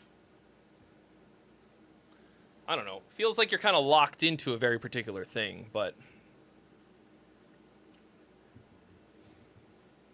Okay. FT.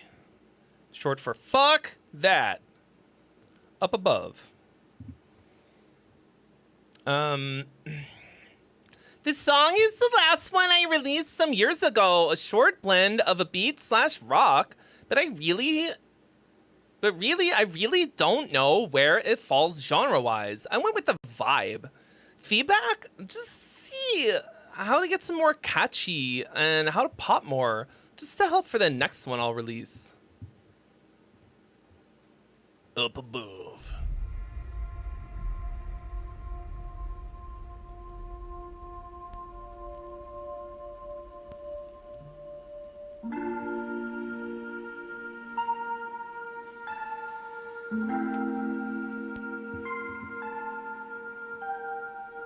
Ignition sequence start. 5, 4, 3, 2, 1. Disconnect yourself. Look away. Find your place in the universe. But the only thing that matters is you.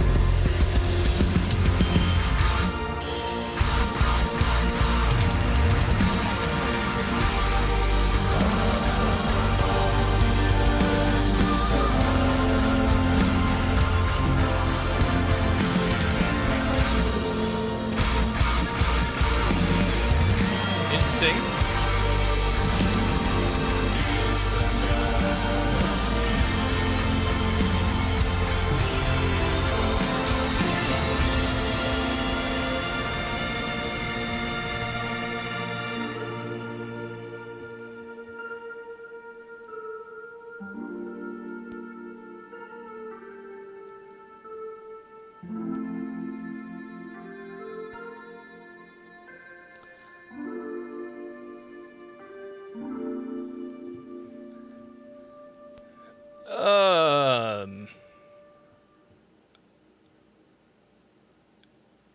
Yeah. So you've got like this lo-fi thing, like two sections of lo-fi, and then this thing in the middle that's kind of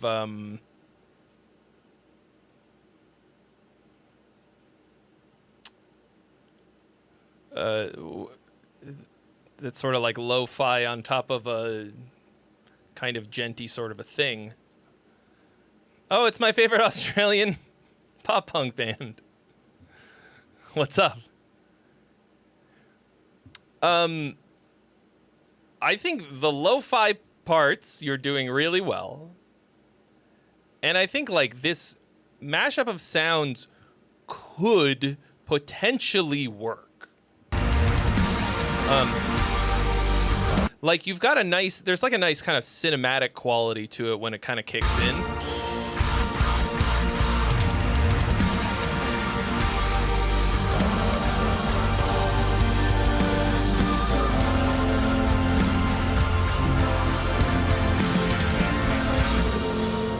Drums are just weirdly written and too busy. Like I would have opted for just a much more like wide open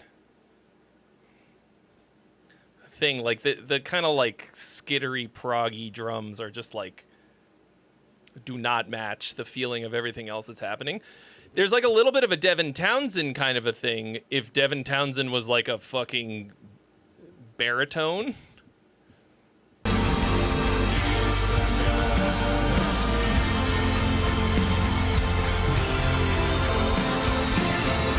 And the kind of like, you've got like, and then it just kind of ends. Like, it feels directionless and weird to me. Even though I think this has crazy potential. I think it's overstuffed. I think it's...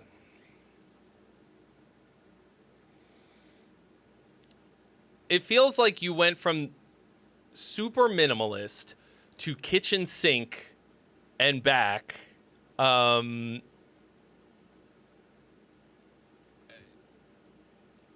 like why is this the whole song? Why is it only this like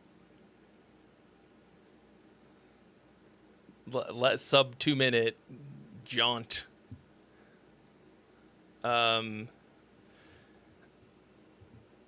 So part of it is that the vocals are mixed in such a way that like I can't really hear them, but those kind of like 808 hats also feel really shoehorned in, like without really adding anything except to be like, oh, 808, it's our modern cricket time. Those are actually some like nice crunchy sounding guitars.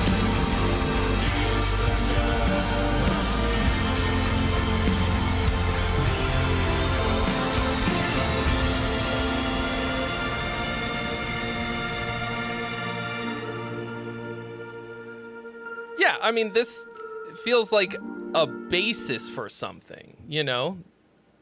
Like this feels like a basis for a start of a song, like something that you build a song around.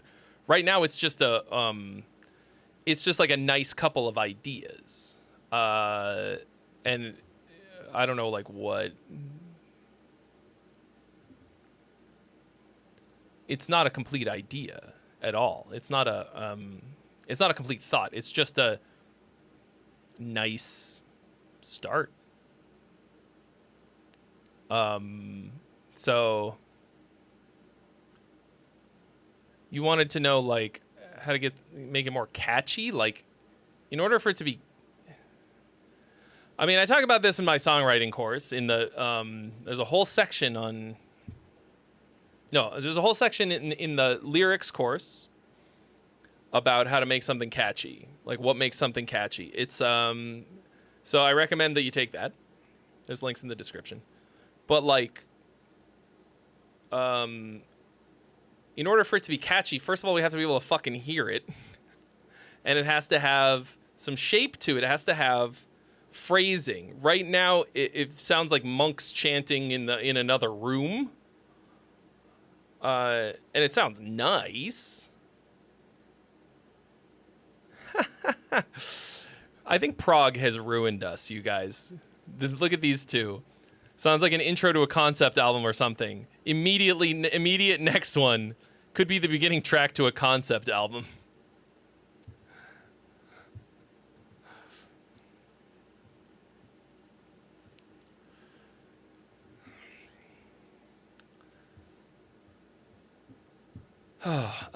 But like, But you got something solid, like a solid start here. You could have some like it sounds nice, but it goes from like almost from fucking 0 to 60 like in no time. Also, hello room mother. You know, like you go from just there's like a contrast here that like almost works. But in order to build this out into something more substantial, you'd have to you'd have to make that kitchen sink section feel earned, not just like you threw it in there. So I think that this sound could be fucking awesome. Like, I think it could be, like, I think you could take this concept really far. But, oh, speaking of concept albums, is a, the whole thing is like one complete story. Just like the new In Virtue album that's dropping on November 21st. Part of which is the music video that came out today, Gunslingers of the New American Desert. The album is a concept album. It tells the story of a Sisyphus-like character on a quest for self-forgiveness. Is he gonna get there? Only one way to find out, and that's to pre-save the album.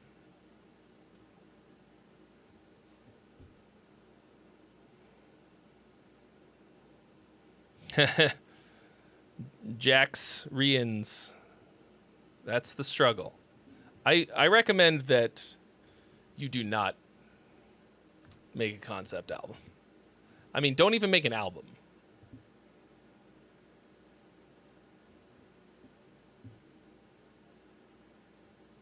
Make one song that's the greatest thing of all time until someone is going to pay you to make an album. Okay. Here's Maximus. He just says, just react. Okay.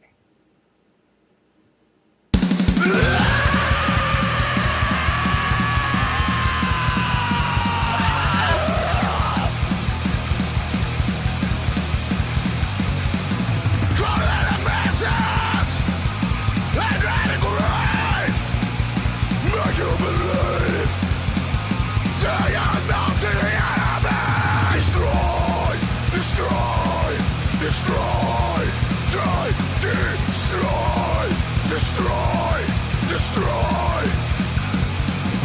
Growing numbers gave you a sense. You fucked it all up. And that blameless kind of against fire is gone. Vocals a little out of time here, but it's got the sauce. And why is the vocal pan?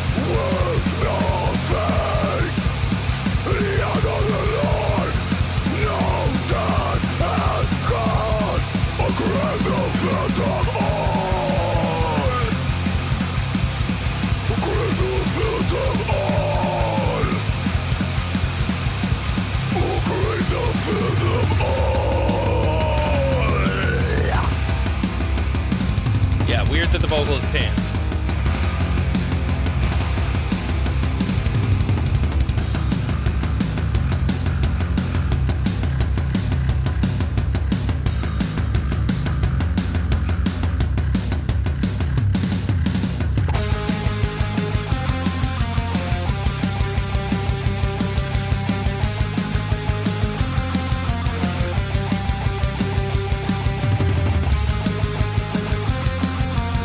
Little garage rock melody, little Franz Ferdinand. Destroy, destroy, destroy. That's a hell of a hook.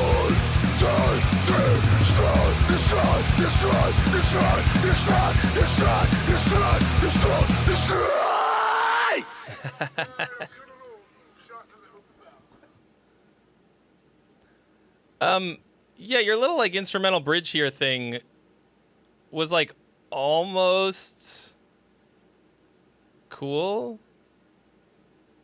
I feel like these are probably programmed drums.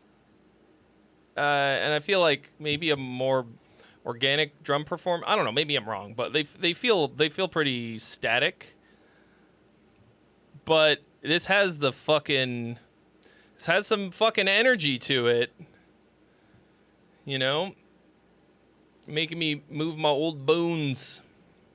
I love this fucking just balls to the wall, nice, fast D-beat type of shit. Cool vocals.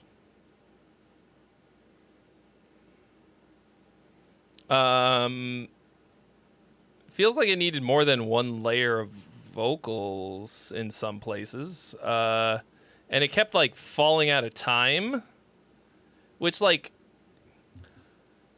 I think is mainly a problem because everything else feels gridded. I think it'd be one thing if it was like a live recording and everything was kind of like just fucking fly by the seat of your pants, raw and like real. But like the vocals kind of like falling out of time when everything else is really tight. Makes it just like really highlights that. So anyway, you said just react, so that's me reacting.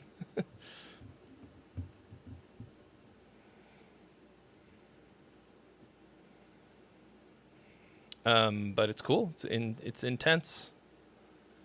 I think if you can, figure out a way to capture the energy that you're looking for, like that could have with a real band instead once it's no longer just a demo, could be fucking cool. All right.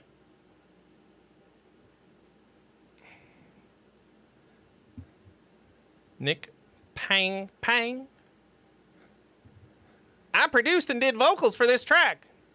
We'll be dropping this Sunday. My YouTube is Nick Pang. Oh, and the feedback I'm looking for is just general feedback on the vibe, creativity, or structure. I know the mix isn't perfect, but my mixes are purposeful, and I like how they sound. Okay.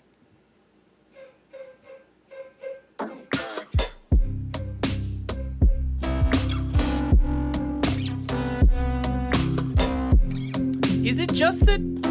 Is my right speaker maybe just like quieter than the other one? It feels like everything is fucking louder out of the left speaker these days.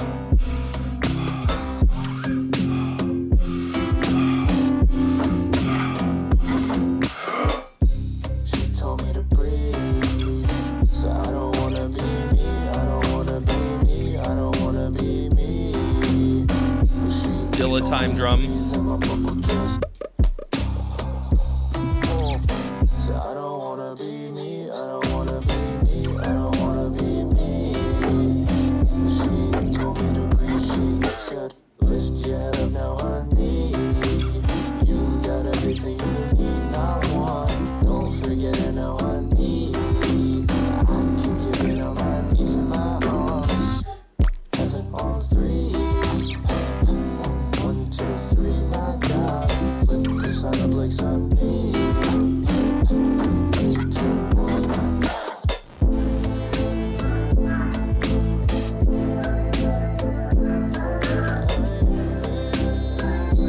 No, I'm not crazy. It's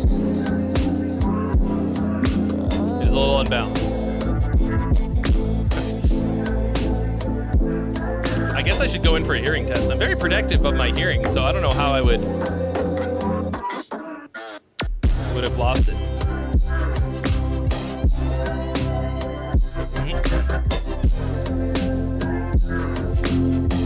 Very, very interesting production. Like, really, like, a lot of cool, weird sound design stuff. Yeah, it could just be blocked with earwax. I did get it. My doctor checked my ears recently.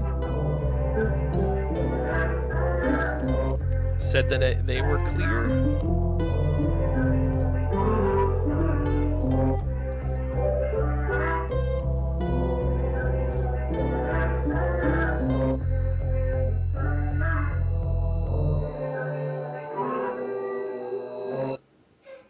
Okay. Let's run it back, because I was...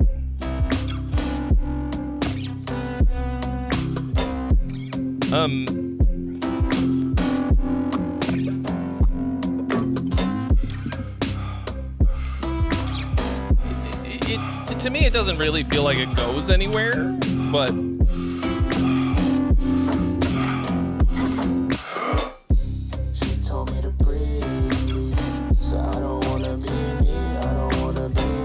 There's a very fat kick drum.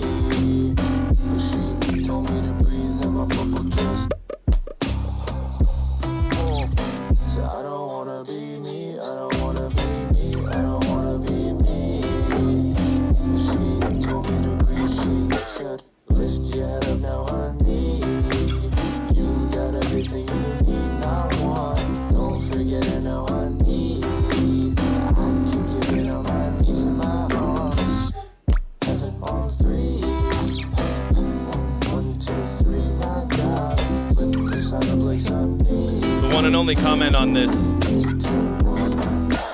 Looks like he started to type a URL and gave up. www.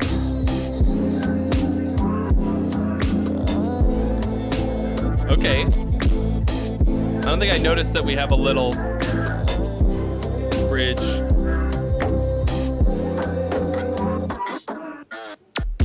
With some different chord changes. That's cool. But like, to me, this is kind of just like mostly like a production extravaganza.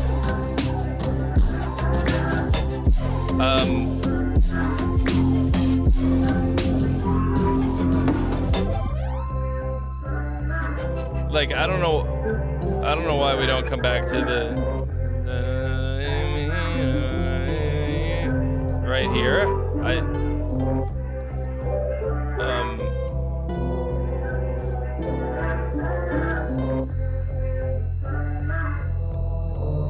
To me, if it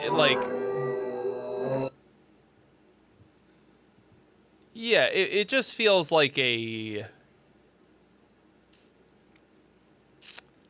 almost like a production portfolio. And that keeps it interesting to listen to in a lot of ways. It doesn't really feel compositionally like much, but I don't know what else you would do with it. But it's so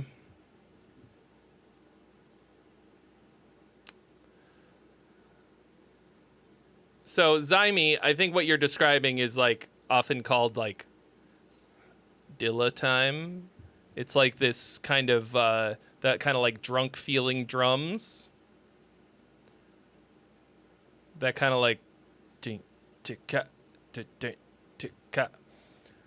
I personally do not like that, but I've kind of just come to accept that it's a trope that, or like it's a thing that some people that a lot of people like. Obviously, it's everywhere. It's not my jam, but nonetheless, no, you're not crazy. You're definitely here. You're hearing a real thing. Yeah. So like, this is another one that like is really far outside of my wheelhouse. So Dilla is Jay Dilla was a producer. Like legendary producer. And apparently he sort of pioneered that thing. But yes, I don't like it either. Yeah, so like to to me, you've created this like really super interesting track, and you've got a pretty fucking cool hook on it. Like it's super simple, but I'll remember that, you know. Now it's just like, I don't know, it feels like it doesn't go anywhere for me. But you know. It's because you said you were looking for feedback on the vibe, creativity / structure. Structure. Vibe. Great. Creativity. Great. Structure. It's just like not really. It doesn't really feel like it has a structure, but it just sort of relegates it to background music for me. Which isn't necessarily a bad thing. Vibe was the first thing that you put on the list. Then creativity, then structure. I don't know if that was unconscious. Right? But like, you created a vibe, and then it just kind of lives there. I don't know. Personally, it's not my not my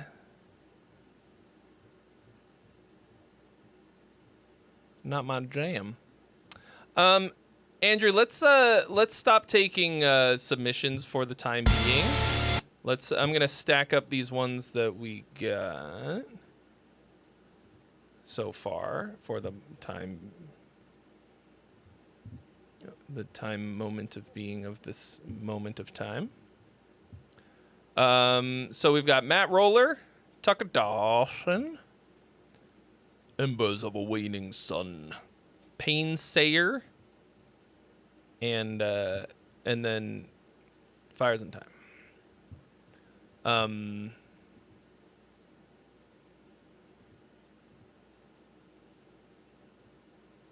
Yes. Yeah, got it.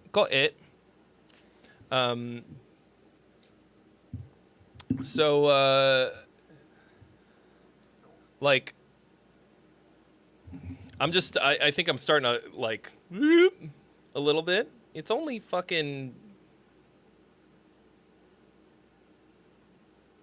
6 o'clock. We've only been going for 4 hours. I like mostly feel pretty good. But like, except for the part of my brain, which is a part of my body. So I'm gonna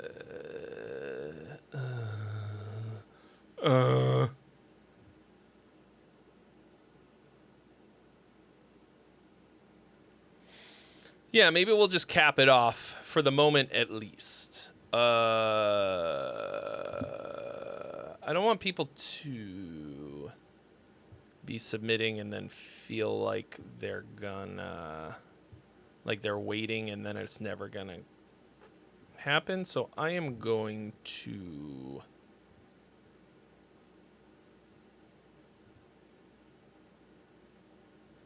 private the channel for the moment.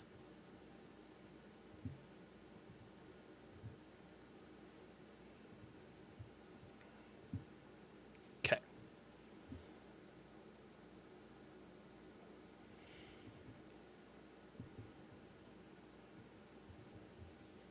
Yes, Robot's Guide to Living says they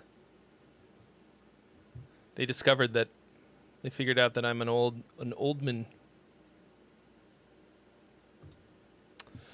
It's the secret is that you don't go outside because the sun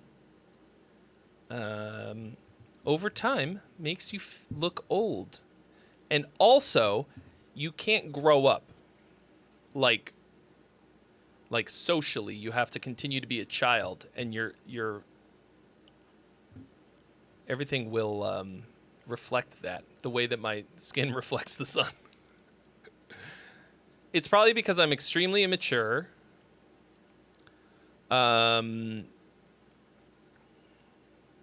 Mostly an indoor cat, and not afraid to be stupid.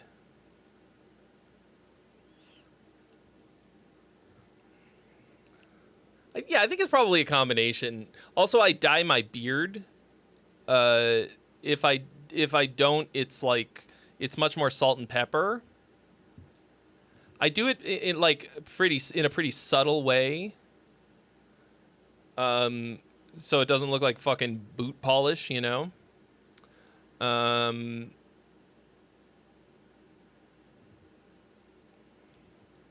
But that also helps. It's less like, for me, it's less about looking younger. I actually don't really care about that. It's more about it looking thicker on camera, because my natural hair color, it kind of disappears. And it looks considerably better.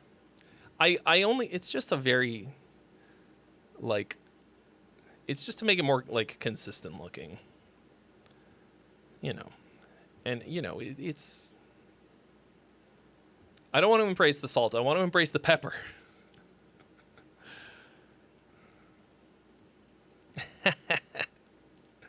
Oh, yeah. I got to straighten the beard.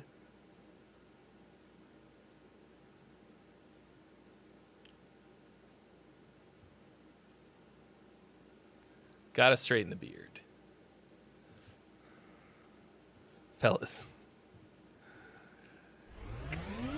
Oh, shit! Oh! Young Verticus! Yo! Nice! Young Verticus. Dropping those 5 gifted subs. And kicking off the hype train on Twitch. To Tayson Savarn, Matt Roller Makes Music, Bob Thomas 69, nice, Isaac Via Thickness, and Rune. Thank you so much, Young Verticus. Welcome.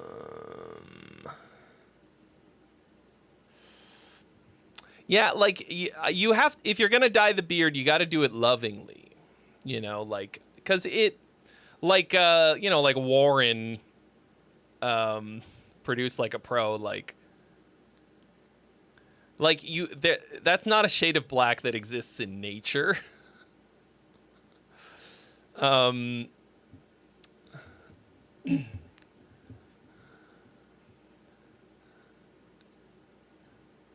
I mean, I guess if your hair is black, like, what are you gonna do? But yeah, my main problem is just like, I have this like, it's just like a hole in my beard.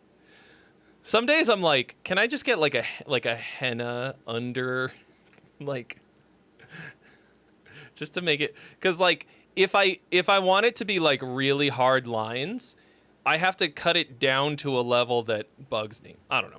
It's like barely fucking matters. Like, I'm just vain. I mean, like, I have a job where I'm on fucking camera all the time, so I have to like look at my own fucking face for hours and hours and hours. I could be worlds more fucking vain than this. Man, like, I know YouTubers who get Botox and all kinds of shit. I am vain, but not that vain. Okay. So we got, we're going to listen to Matt Roller, then Tucker Dawson, Embers of a something, Painsayer, Fires in Time. Let's go. Liberation Day. Oh, I didn't read what he wrote. Fuck that shit. What's a voice I haven't done yet tonight? Hey, I'm a Matt Roller. I make punk rock in my basement by myself. Sometimes I invite others into my basement to make music with me. No creepy vibes, I promise. I'm just a 35-year-old father of one, another on the way, who's just trying to keep the dream alive and my sanity intact. This is a song that will be on a split EP myself and other artists tentatively have set to release in early December. The EP and this song are political in nature and pretty on the nose at times. I think tastefully, but that could be bias speaking. Anyway, this song, Liberation Day, is one of contributions. This is just a demo, not a final mix. I think it's dynamically interesting and does an interesting switch up. I'd like general feedback on your overall impressions, takeaways, and thoughts on this song. Have at it. I know my lyrics may not be something you'll jive with, but I would like any criticism you have. The whole point of submitting this is to get a more objective opinion, free of any biases. Well, I don't know if I could... you know. I don't know if I'm free of any biases, but... Tearing us down, and you feel nothing. Lost in the shouts while the world is crumbling.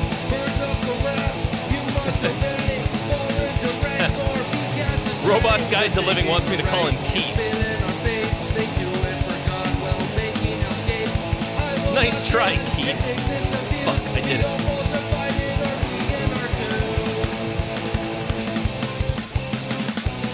That's such an Australian name.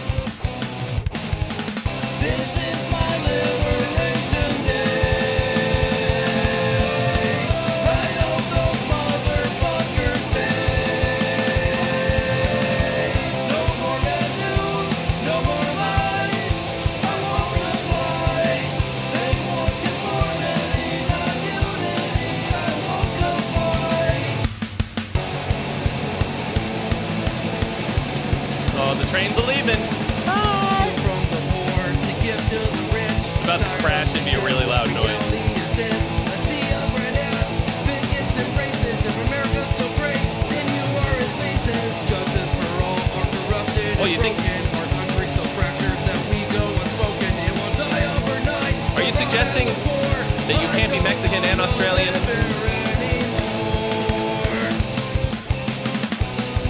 It's me, Keith.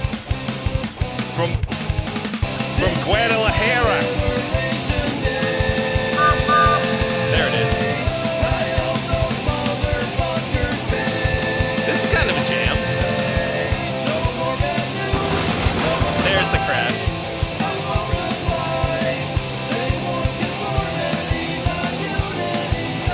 Now, the main thing is just that I have to remember that it's Keith.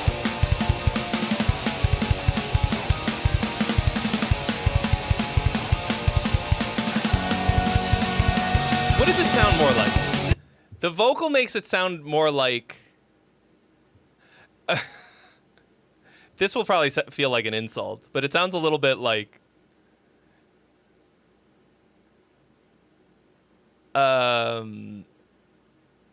Fuck.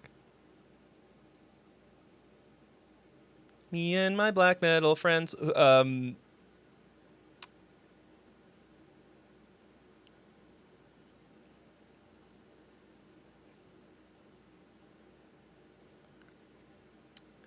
What is a, fuck. I think I referenced this one other time on the stream here. It's, Adam and his package.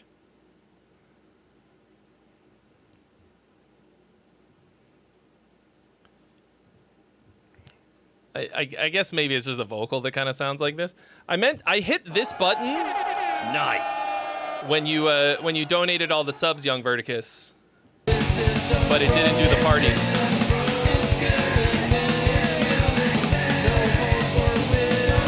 It just sounds a little cutesy. Don't say social distortion.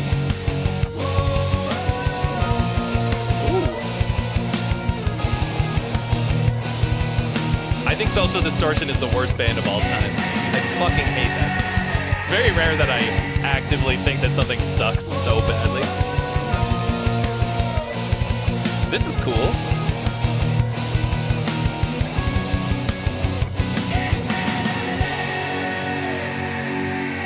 This is worlds better than Social Distortion.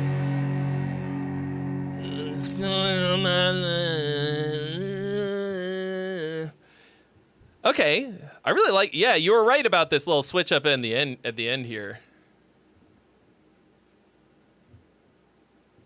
I don't know. Somebody said Social Distortion. I'm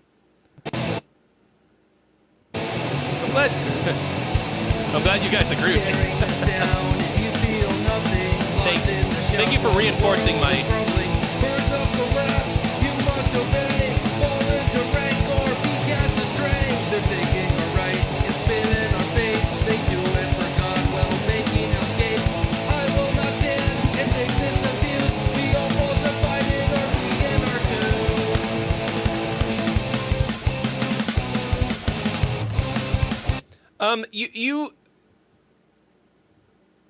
It feels kind of like you're pulling your punches in a lot of spots.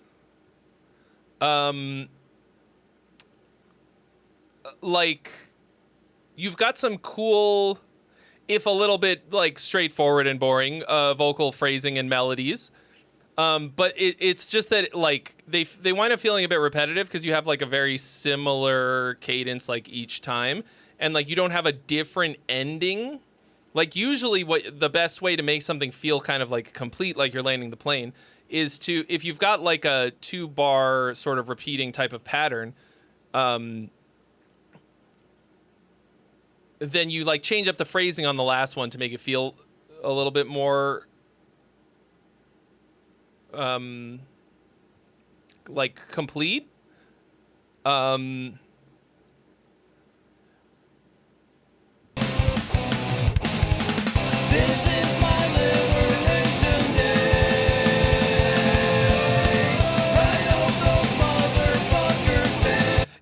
It right there, it felt like you were giving her a little bit more, and I feel like I could have.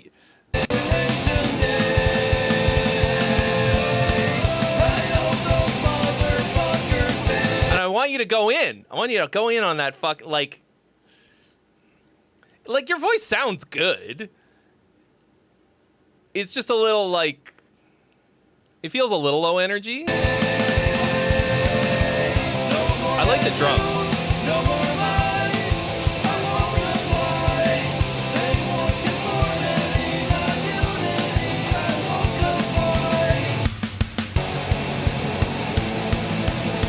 Does anybody actually listen to the Misfits? Or did they just... I feel like of all the bands on Earth who have become a clothing brand, the Misfits is, like, at the top of the list. Steal from the poor to give to the rich. Tired of the shit, what reality is this? Oh yeah, right here you're just singing the fucking chords. That sucks. Steal from the poor to give to the rich. Tired of the shit, what reality is this? And you're doing the fucking... Here's the... Okay, so whatever this is your first chord, then you're playing a power chord on the second degree, and then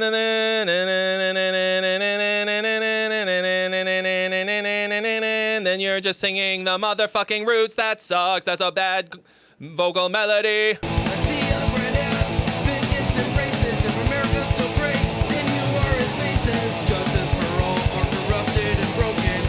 And you're like, the vocal phrasing is for this part is very close to the guitar riff. So fractured that we go unspoken, it won't die overnight, but rot at the core.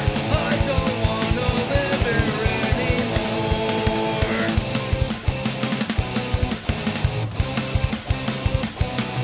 Yeah. So, like, I think this has a lot of cool shit. I think you mostly need to work on the vocal melodies and stuff.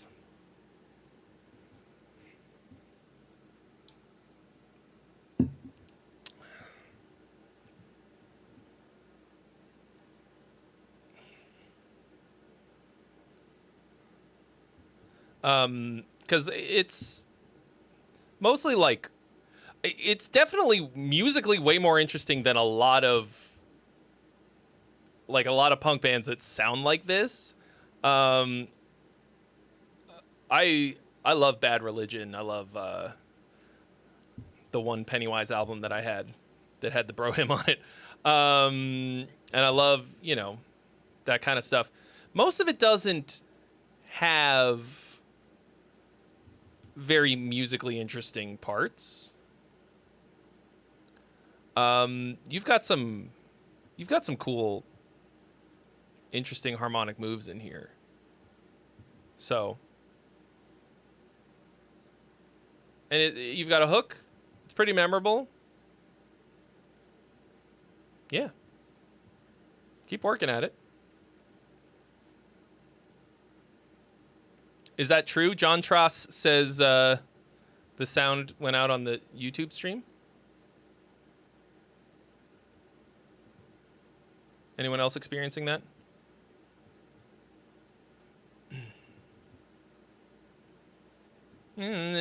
Liberation Day. That's a hook. That's.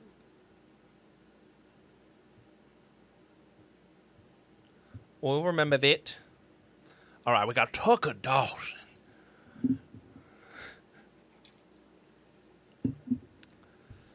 You say one thing one time a certain way on the spot, and it lodges in your brain forever. Hey Trey, here's a new one that I have worked on recently.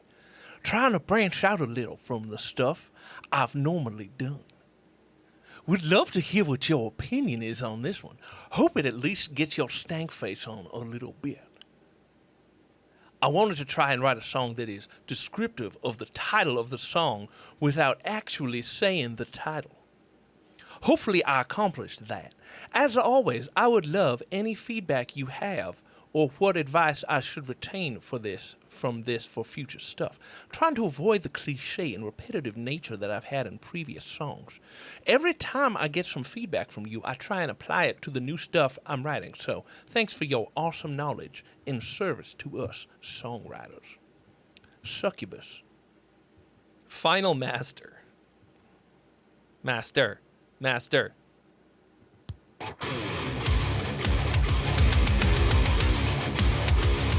Ooh, pumping.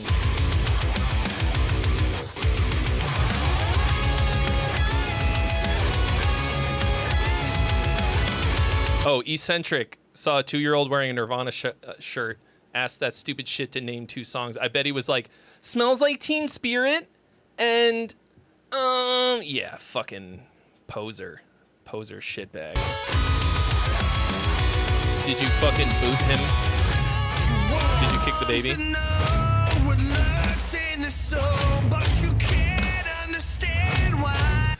So, like, there's some extreme pumping happening.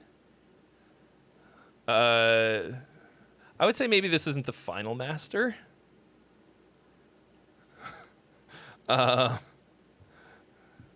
You know.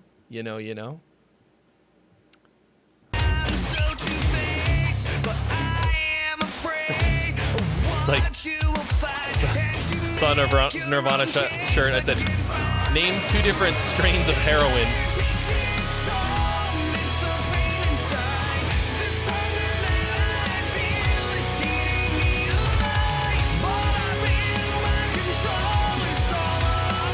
You either die the hero or you live long enough for your band to become a clothing brand.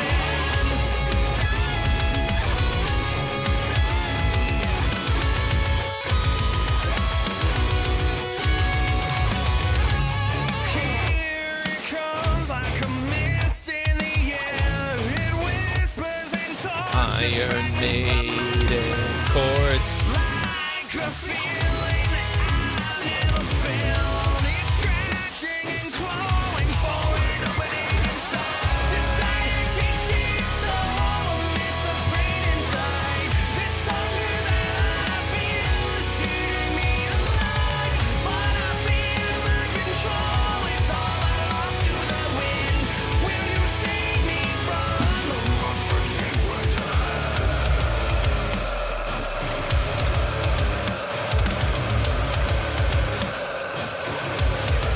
That is a devastating kick drum. It's like, it's a lot.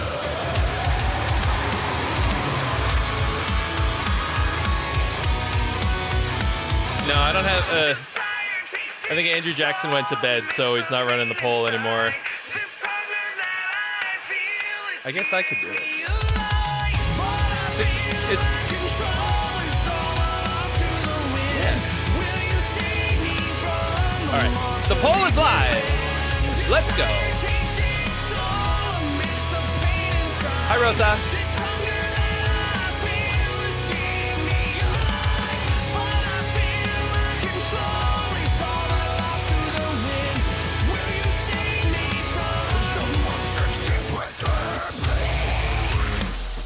Oh, we even get a black.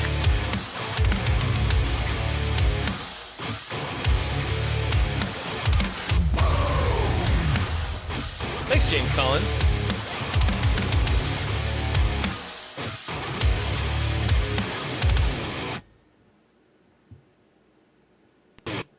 Yeah.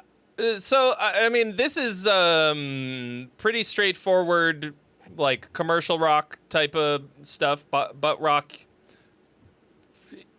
It's cool. It's pretty cliche. Like, yeah, very generic to me. Like, to me, I like really poppy rock's songwriting. Poppycock, if you will. Poppycock. Better than floppycock, I guess.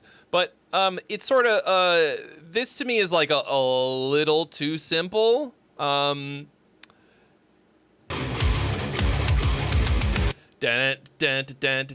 a fucking Dream Theater riff.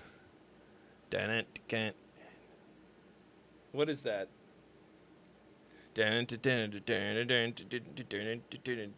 It's on Awake.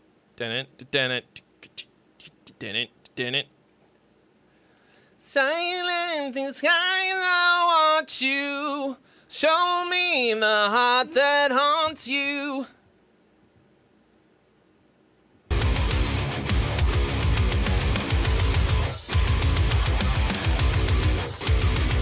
Big chungus, big chungus. I mean, the problem is like it's not like you directly ripped it off. It's just that there's like it's the kind of riff that comes out when your root is on the second fret. But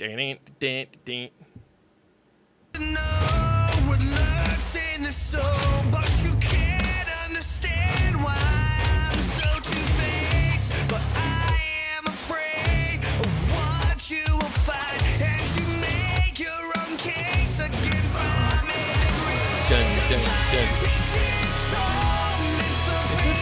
What you will find as you make your own case against my memory.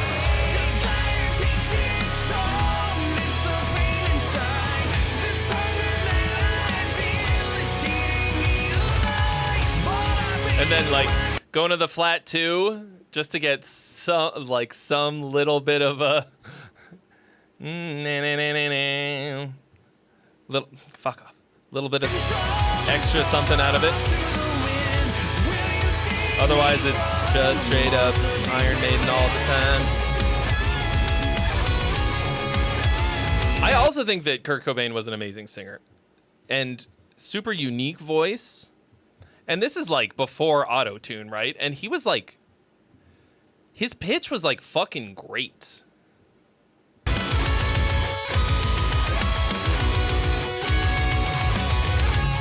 here it comes like a mist in the air. It whispers and tortures. Yeah, Alice in Chains is also great.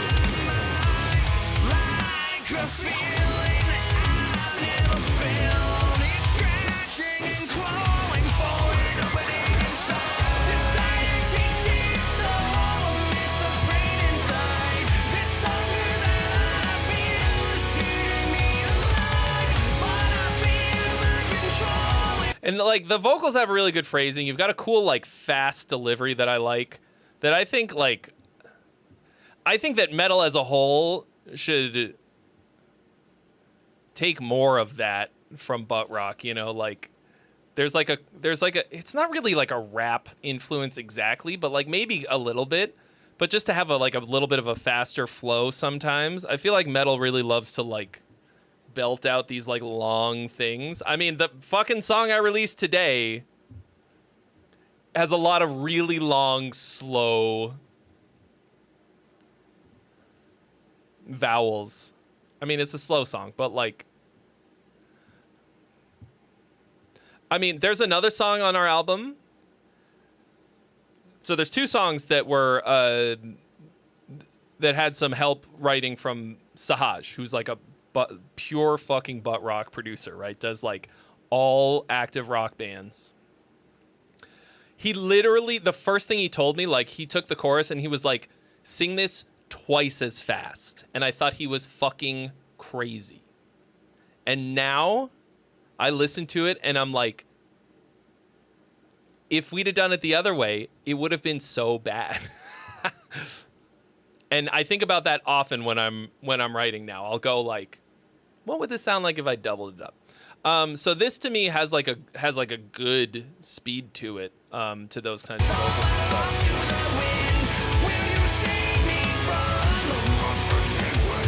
The lyrics are a little corny.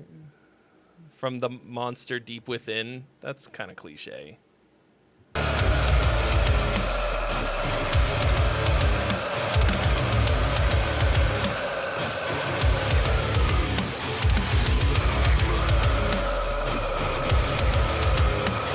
Good scream.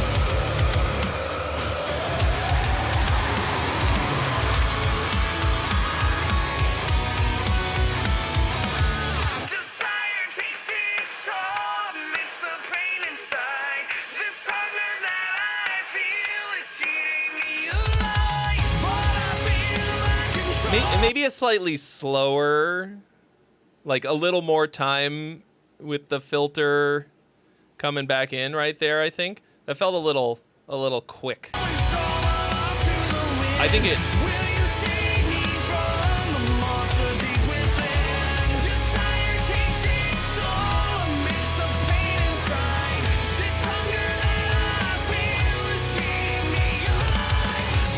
Hunger that I feel is eating me alive. That's pretty good.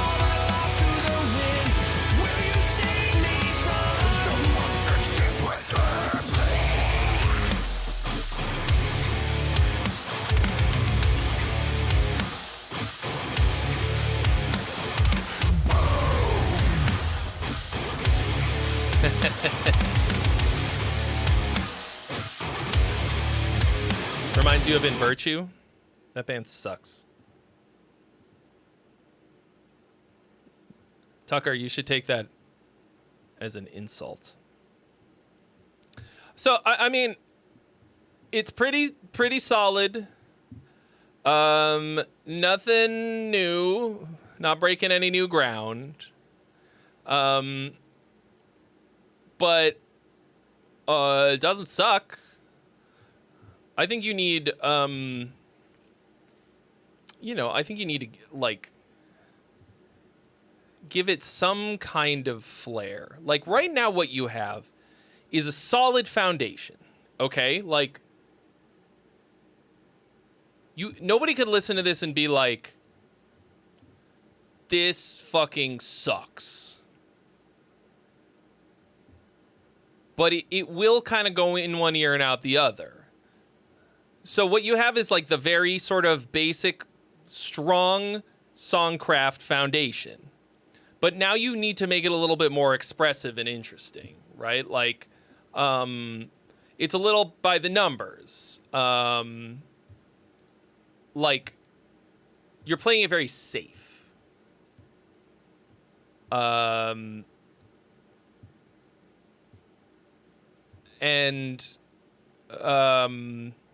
Yeah, now you have to...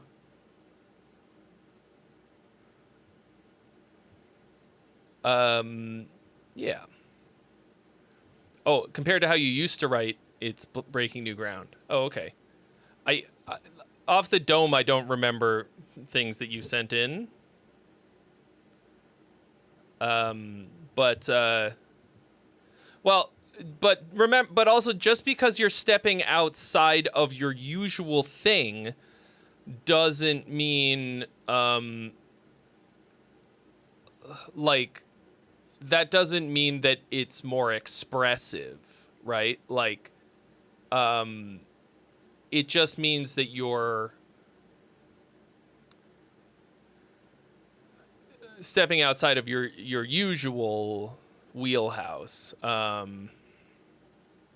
Butt rock, but good. To me, the first step is always like more interesting harmony, you know?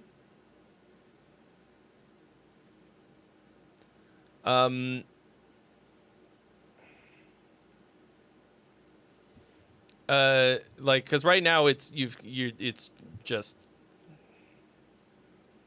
just the same old. Do I have? Here's a question. What was it say? Oh. Why? Nope.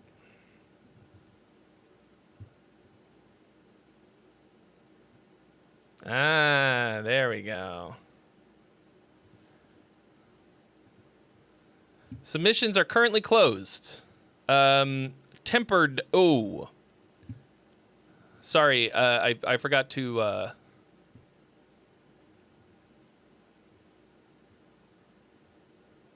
put the sign up. Why is it always harmony? Why it can't be rhythm? Well, because you can apply the same rhythm to any harmony. Like,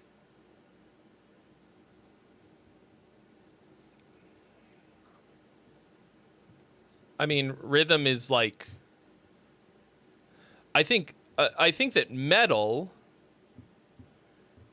has the rhythm, for the most part, has the rhythm thing locked down. That's where they're like really, like most of the submissions that I get, I zero in on the harmony because the rhythm's already there. Like this song already had really interesting rhythm. Like that was one thing that it was doing just fine. It wasn't lacking rhythm. It's not that rhythm matters more. It's that for the vast majority of the submissions that I get, they're really, really badly lacking in the harmony department because they focused on the rhythm so much. Yeah, metal has interesting rhythm except for slam, who have purposefully abandoned it. Systematically resisted. Okay, I think I am probably done with submissions for the night. Keith. But without rhythm, you can't have everything else. Yeah, obviously. I mean, it's not like...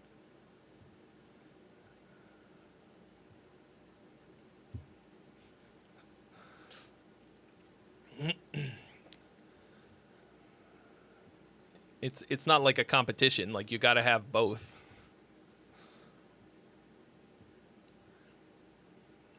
Okay.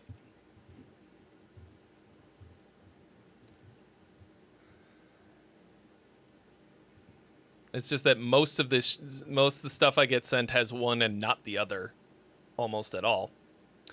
All right, Jackstrians. Hi Trey, this is a track from an album I've been working on since 2020. Oh, amateur 2020, bro. Try 2019. I kid. But this is an early demo compared to the current mix. More of a compositional feedback would be appreciated here. Has a couple of guest vocalists on it with Krista Sion of Dialith and Elvan. Those are made up words. It is part of a concept album. This is the villain song, so to speak. It's a long one. 6 minutes.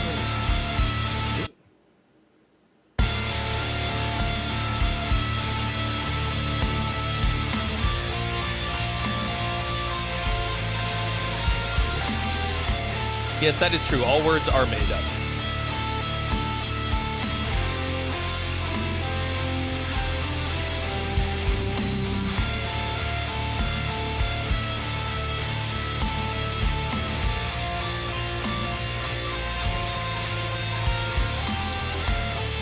There's some weird fucking phasing happening on these drums.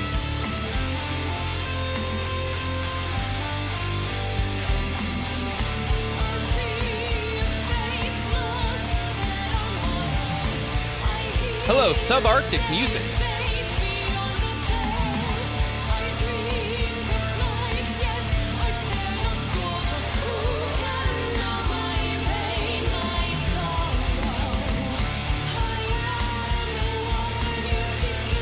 Yeah.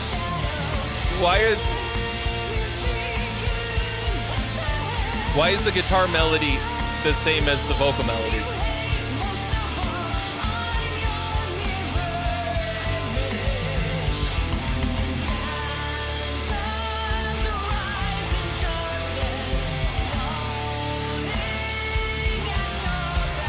Yeah, why is the guitar playing the vocal part the whole time? I mean, it sounds like you left in the guide track for the vocal. You were like, okay, here's what you're gonna sing, and she sang along to it, and then you just left it in?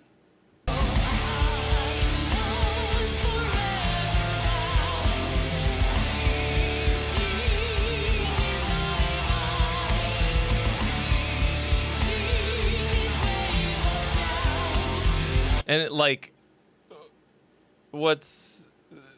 I mean, there's a lot of problems with that, but to me it feels like what happens is that you wrote something that has clunky phrasing because you wrote it like it's a guitar line, and then you were like, here's what you're gonna sing, right? And then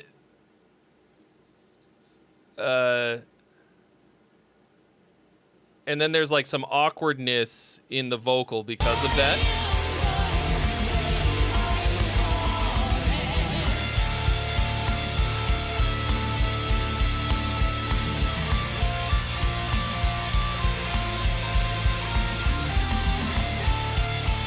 The drum parts are kind of fucking weird too.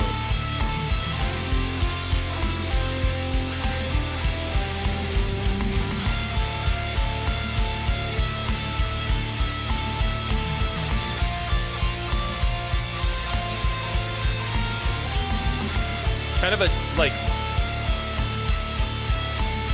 yeah, I don't know what the drums are doing here. Like, so, like, I feel like this could actually kind of be a cool vibe if you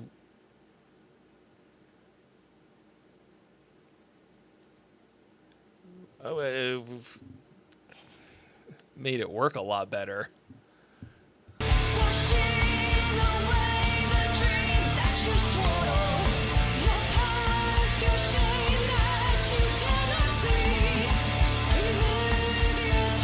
I mean, these feel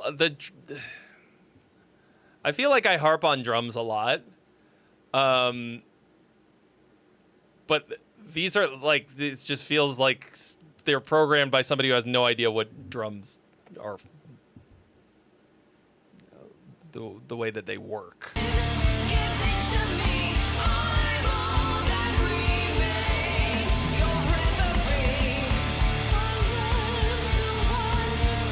Like, what is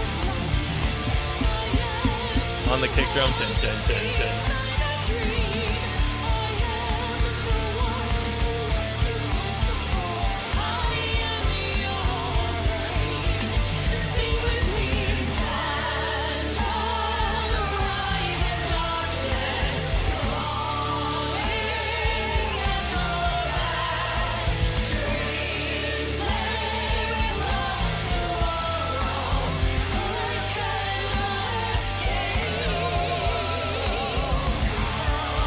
I mean, I am truly perplexed as to why you have this lead guitar doing the same thing as the vocal the whole time. Like, oh yeah, it is smart to wait until you have the composition dialed in to, you know, pay a drummer to. I mean, if what you're doing is an album, you know, you wait until it's fucking, like, you have everything, all your ducks in a row, and you can give it to a drummer, and then you can go in a couple of days and record everything. Like, we recorded all of the drums for the whole album in, I think it was 2 days. We went to Kyle Black's studio, which turned out to be a great fucking room. Also looks cool. He does a lot of pop punk. And we got a fucking great sound. But like, the drummer was, I mean, he wasn't like, you know, ad-libbing some stuff on the spot. Like, he had dialed it all way the fuck in over the course of many months. So that's smart. The problem is, like, you have, like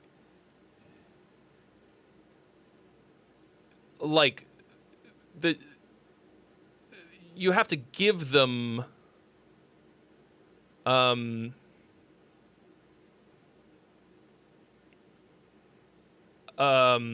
something to work with. Like, these drums are fucking nonsense. Like, you need to give them just like some basic or more like straightforward beats that you want, rather than these like weird, like, I don't really know. Style used by PL? Who is PL?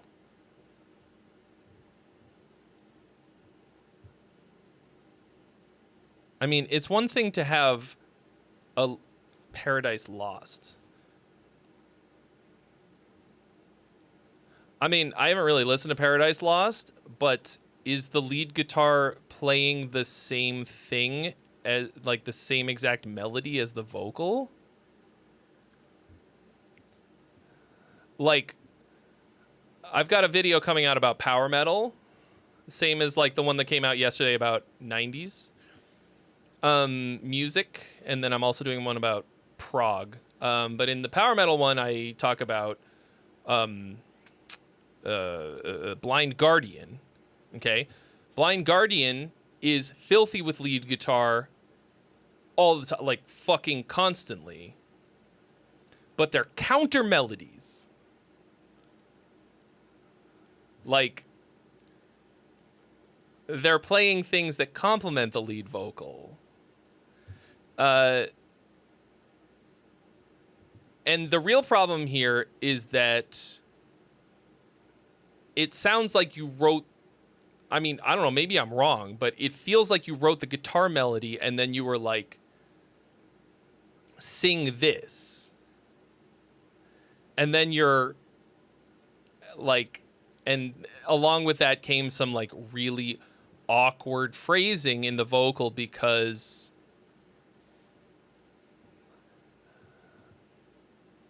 then they're trying to like, you're trying to cram these lyrics onto a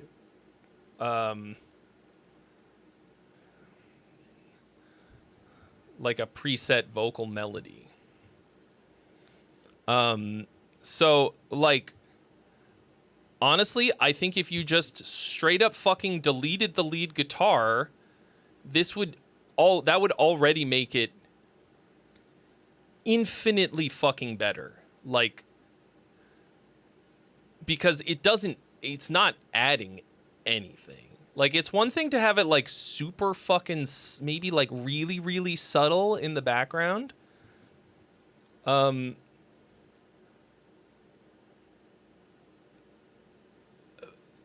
I think I think Delete that. I mean, obviously in this mix, it's like really up front and it's literally drowning out the vocals. But it's like, they're fighting. Like, it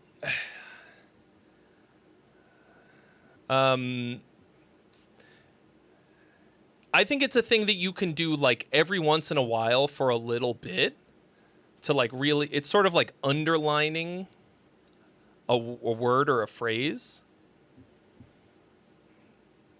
But like it's throughout. To me, it makes the lead vocal feel like a background vocal. Like it's okay. Have you ever seen Yngwie play in the last like fucking 15 years? I know the bass player for Yngwie, who's also the singer.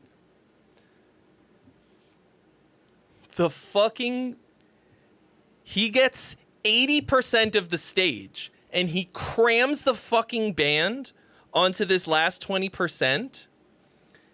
And it's like it's such a perfect visual representation of his ego. He needs all of this space to run the fuck around. He doesn't even have a separate singer anymore. He like condensed them into one person so that he could have more room. And to me, that's what this feels like.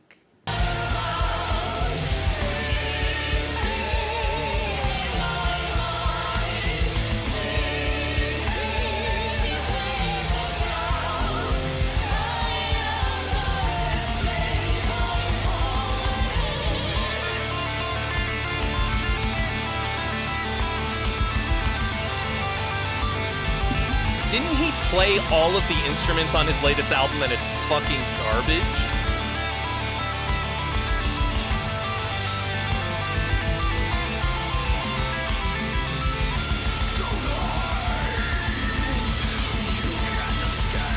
Isn't it like really sloppy and awful?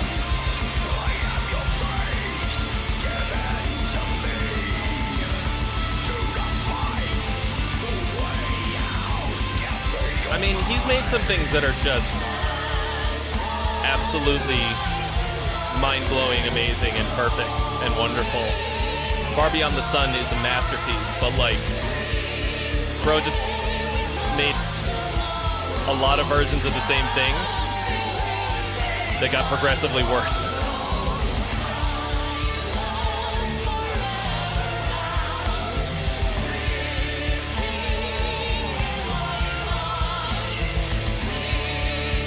And like, he's such a unique guitar player. And when his tone is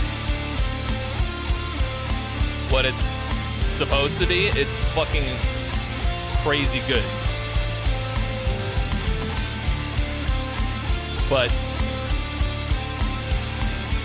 he's just blinded by his ego.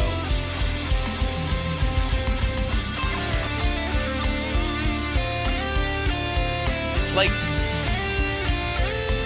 this has whatever the opposite of groove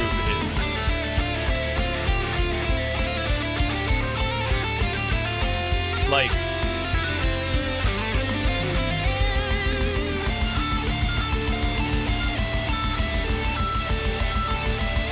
and that's not just the drums.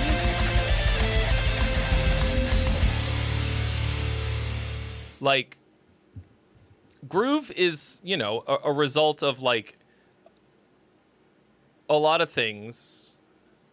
You know, it's rhythm and it's feel, because you can have the rhythm like on paper, right?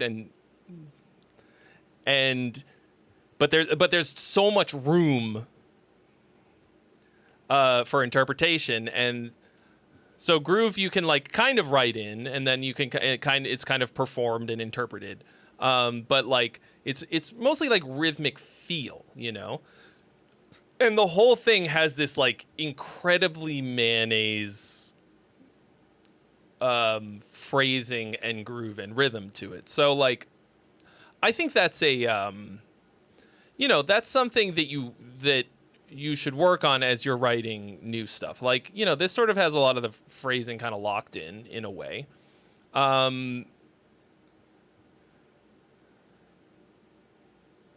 And you've got like some memorable, cool phrasing. Dun, dun, dun, dun, dun, dun. Like, that's got a nice shape to it. And more than zero syncopation. It's a little harder at like a slow tempo like this. But it feels like you're making up for not amazing phrasing by adding like layers of things. And I think that's not really I don't really think that's the way to do it. That feels like lipstick on a pig. So I think you need to do a better job of writing the parts around the vocals to support them. It feels like a lot of this is like these sort of monolithic single line ideas where everything is just kind of doing more or less the same thing instead of parts that are written to support the like main top line melody idea. Right?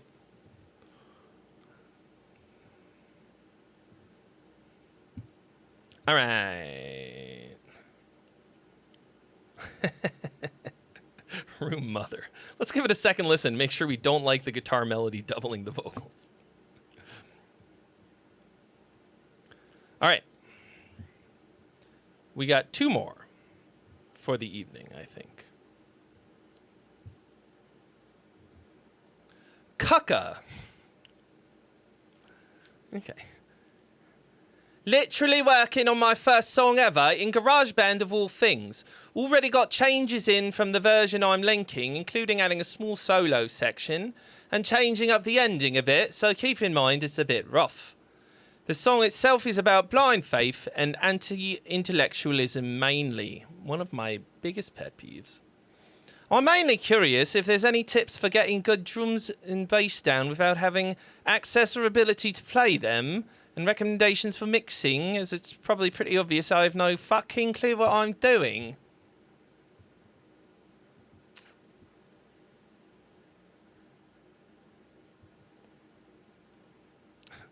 Five greatest rappers of all time.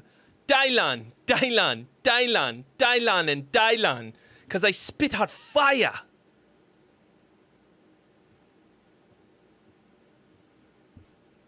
Memes before memes. That one and I'm Rick James, bitch. You remember when you had to have memes in real life? You had to transmit the memes verbally.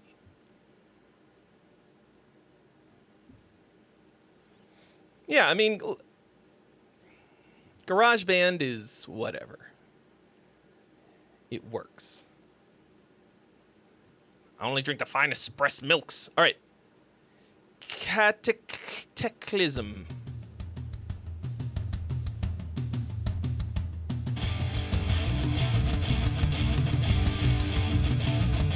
I was alone. My mind was blank. I needed time to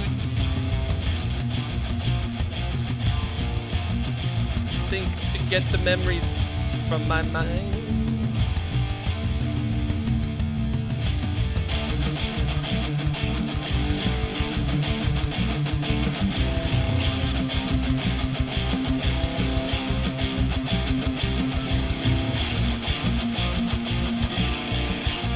That's a random spot to have a drum beat change like that. Okay, keeping in mind what I said, I know I say it with a funny accent, and sometimes I like forget what I've just read because I'm focusing on making my voice sound a certain way. This is his first song.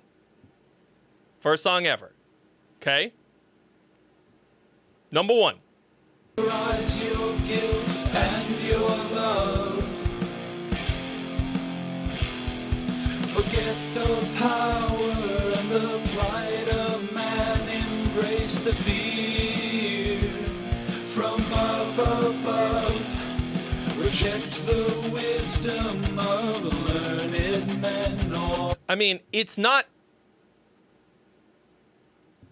exactly the same, but it is more or less Number of the Beast by Iron Maiden. Like, I mean, it's like really, really fucking. Turbo, don't say that shit, bro. Like, it's not. Deny what you don't comprehend. Hold truth in hand. Begging to get the band hammer over here. Taking back in time. Kneel before the crooked man. Praise and beg to see the way. Blaze a path that's not your own. Go forth on faith. Come what may. Tread on, true warriors, stand for nothing. So, I mean, this, like, is very derivative, but for your first song, like, it sounds pretty good. Like, I mean, you got, you know, it's not, you know, it's not unlistenable fucking garbage. Calcify your doubtful heart. Venerate the voice of violence and tear your world apart. Find your meaning in the words of cowards. Feeble mind in the muck and mire. And you have a pretty unique voice too.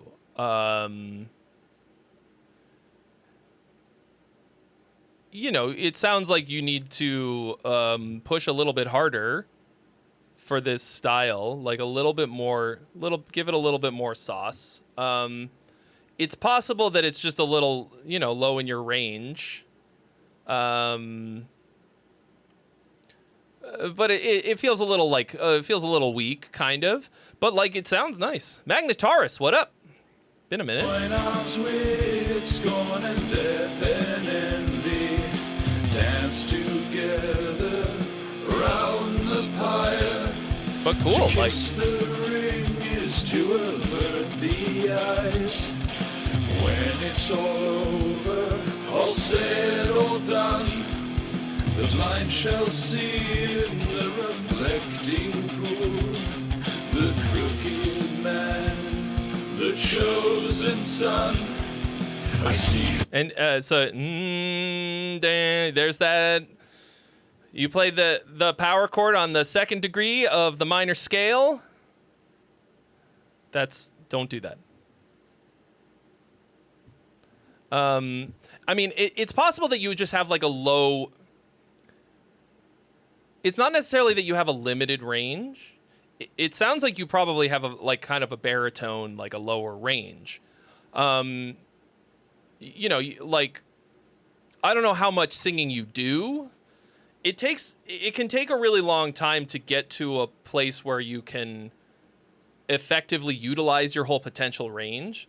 I'm learning this again right now because I'm working on because I'm gonna have to like get my voice back up to snuff so that I can sing these fucking songs that are on this album so we can play some goddamn shows.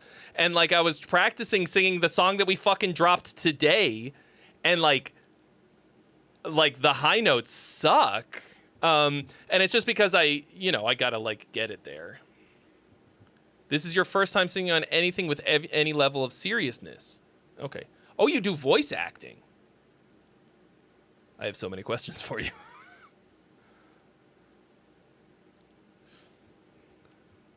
I get told like twice a fucking week that I should be doing voice acting. Okay, so then you have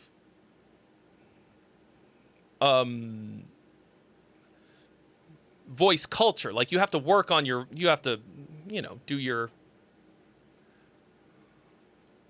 like your voice is your instrument, or like it's a thing that you work with. You just don't really sing. I mean, it's cool. You've got a unique tone. Like it sounds pretty good. Yeah, I mean, yeah, it is a separate skill, but breath control is such a huge part of it, and that's something that you've been probably having to do a lot anyways. So that's like a solid start, you know? Sorry, give me 1 second.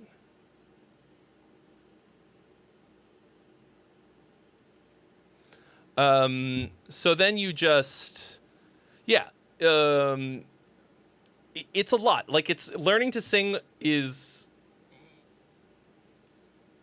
tough. It takes a long time, mainly because you have to build up those muscles to even get to the point. Like you. So right now you're saying your range is really limited. That might just be from lack of use. Like, I bet I mean, no matter what, the more you practice, the more expanded your usable range will become. And also, a lot of people think that the strain is because of a limited range, but it's actually because they're not supporting it the right way. And, you know, they're like doing things that are creating that. So anyway, Benton Behemoth, vacant Leviathan. did you say Behemoth? Behemoth? Rambling silence. Are you English? Are you from the UK?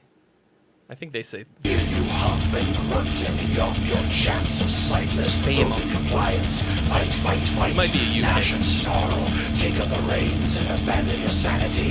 Bring the good news to all of the people. Herald of hatred. Do you think the band Behemoth goes to play in the UK from Poland? And like, my favorite band is Behemoth. I love Behemoth. Courier of calamity. Kneel before the crooked man, praise and beg to see the way. Blaze a path that's It might not also be your own. Australian. Go forth of faith, come what may. Tread on true warriors, stand for nothing. Calcify your doubtful heart. Venerate the voice of violence and tear the fucking world apart. All right. Okay, so yeah, you just sound green. That's fine. You got to start somewhere. Okay.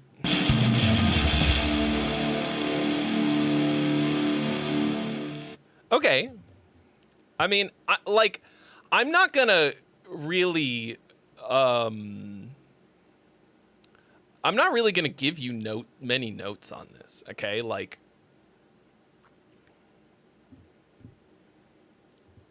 Because there's not really, like, it just sounds like a first song.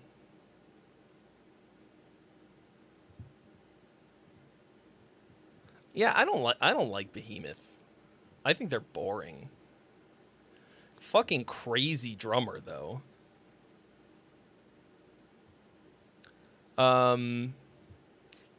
So like, so I'm gonna answer the questions that specific ones. Well, so you're asking about drums and bass.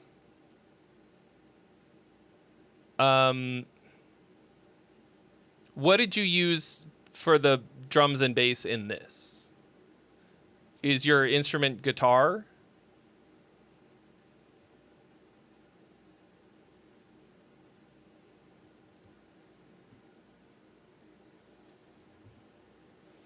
You're using GarageBand loops.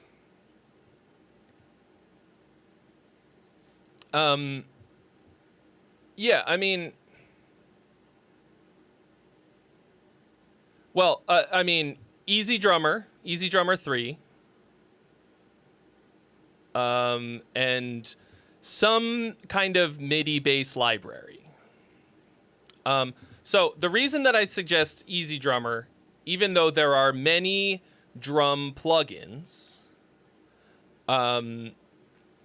is because to me, the thing that TuneTrack shit has over every other drum plugin is the the way that they have their MIDI grooves packs organized, and the way that like just the sheer fucking volume of them, the way that they have, the way that they sort of organize them and build them out and like make them just accessible to use, makes me go to Easy Drummer every fucking time. And because Easy Drummer over Superior Drummer, even the like for me when I'm using them, because it's like they're like already processed and mixed, so they sound pretty fucking great out of the box, but then they're just the easiest to work with as far as I'm concerned. Like, I think there are definitely ones that can sound better, but for writing, Easy Drummer is the shit. I feel less strongly about a bass library. You could like you could even just for writing, like not for like production, not like getting the best mix sound. I'm sure there are bass instruments in GarageBand that are probably fine.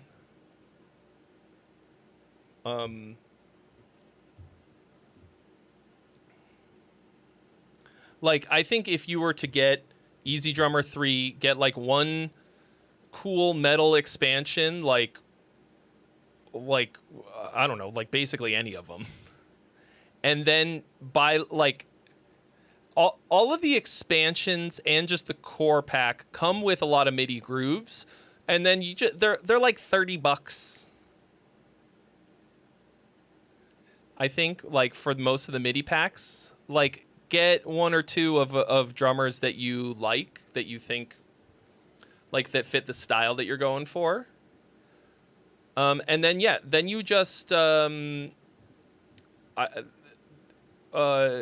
you just fucking learn to program the bass parts with MIDI. Like I don't play the drums well enough to actually do it for real on the kind of shit that I want to write. I've just gotten really good at programming them and stuff. Magnetaurus, I basically do the same. Use Easy Drummer and then ship it to the mix engineer. Yeah, like just send the I just send the MIDI to Zyme and I don't ask any questions.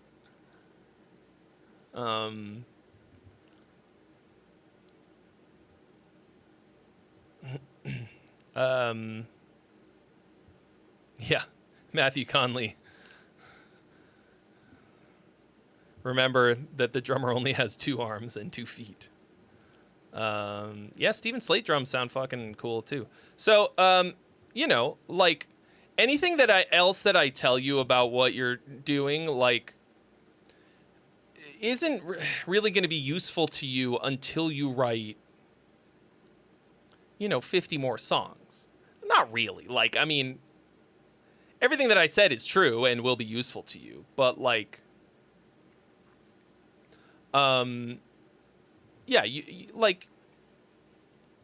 you just got to keep fucking going. Because what you've got here is like pretty fucking good. Super great start.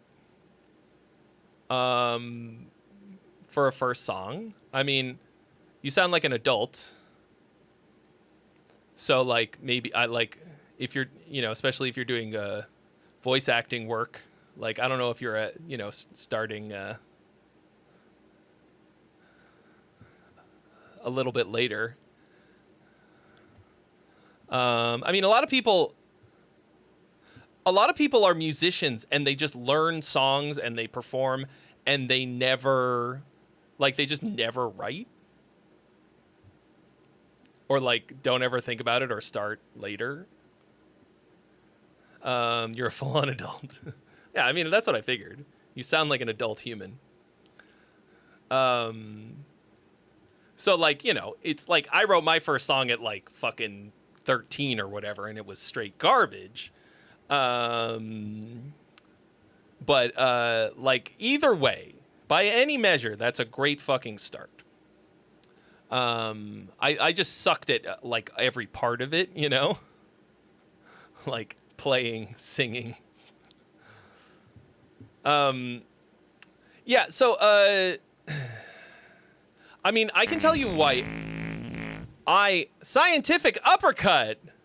Thank you so much for your donation. And also hello and welcome. We're on the last song of the night. Are you just buying me dinner again?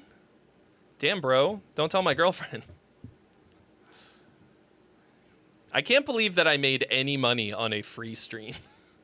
Oh yeah, I forgot that I was doing this so that I can promote my new song, Gunslingers of the New American Desert. The link of which I just dropped. And anyone has not been here for 5 hours, all I want from you tonight is for every single one of you, please, to go and leave me a comment and hit the thumbs up on the music video. If you've, you know, like now is now I need your support. But in terms of, I can tell you why I will program bass often. It's mainly because in order to record bass that's going to sound good for heavy music especially, I need to usually, if it's for like a proper fucking recording, I want to put new strings on the bass. I want to hit it unfucking godly hard. Like Mayonnaise is supposed to send me one of their new basses, and I'm going to do a video about how I record bass. I hit it so fucking hard. Okay, like, I hit it so fucking hard. Because that's what makes it sound really good. And most of the time, I don't want to fucking do that. I played all of the bass on the album. And it was physically very demanding. For heavy music, for anything that isn't like, I don't know. Most of the time for like any of my like kind of novelty songs or whatever, I will program it like I do for the drums because I can get a better sound because I don't have to do those things. Instead of fucking cavemaning that shit, I can turn the fucking, you know, velocity up. I do love playing bass. And like, it's just like, it's kind of a pain in the dick. And if nothing else, I like to compose the parts in MIDI and then play them because I want to get it like really dialed. I want to get the composition really dialed before I have to do all of that stuff. Although I'm pretty good at writing them on the spot, to be honest. One thing that a lot of people will do that's kind of a cool move is that you like you record a real bass and then you double it with some kind of a fake bass where you can either replace or like supplement the low end entirely with like a synth or something. And you know, that's cool. I think a lot of people will do that for really big like metal productions and stuff. Anyway, all right. Last one of the evening. AJ Live 21, thank you for the follow. Welcome. All right. This isn't... No, what's a voice I haven't done yet? this is an unfinished song. We considered submitting it for your song finisher course. I never got a chorus melody that I liked, and we just kind of moved on. Perhaps some feedback as to where to go next as we sort of reach the wall in the track. Or perhaps like a critique on the lyrics.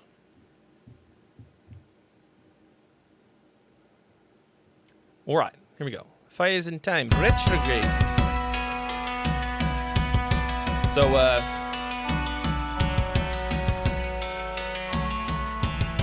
there's no chorus. There used to be a little give and take, but nowadays I think the kids aren't wrong. We made the way for a new generation, and now I'm waiting for those kids to sing their song. I used to fear more gravity, now I think that singing feeling only makes me strong. Be the voice of reality, and speak for all the children that we're destined to carry on. I'm going to be on a flight to the horizon, nothing left the same when the lights are on.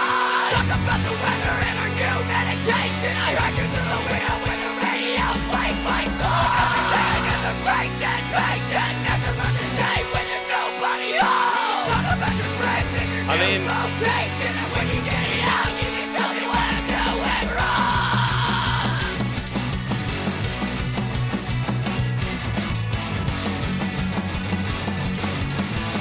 Here's the money, jackass. I mean, welcome, traveler. You got me going. Time, the greatest stream imaginable. Won't you stay a while?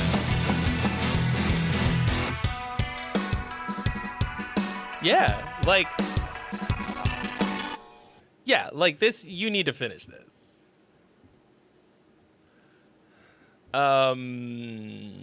There's like a couple of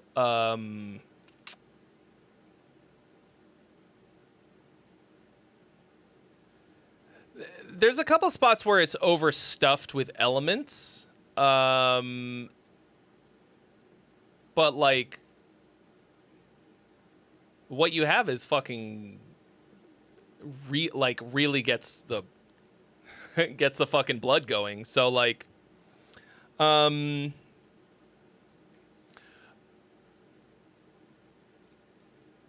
yeah. Okay, so I mean, this is like partly why I like to start with the chorus, because then you like know where you're going. But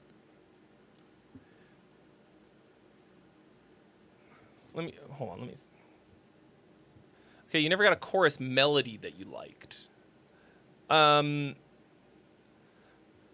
think usually what will happen is if you can find a good like lyrical phrasing and hook, the melody is kind of like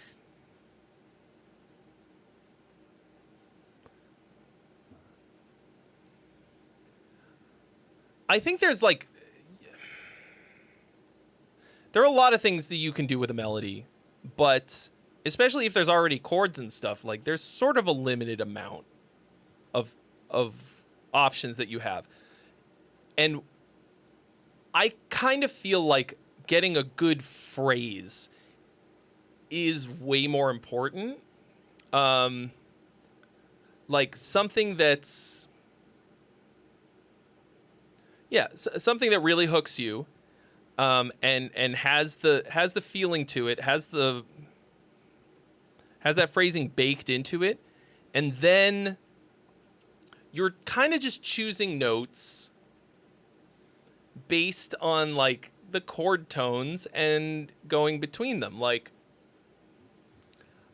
I almost 100% of the time will only like write down an idea when it has a built-in phrasing to it, and then like the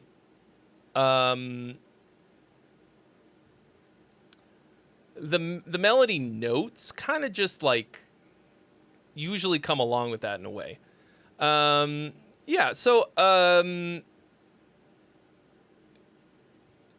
It's gonna be like, okay, what I would do at this point is I would take a look at the lyrics. I would go, what is this about? What is the song about? How do I how do I sum up what we're talking about?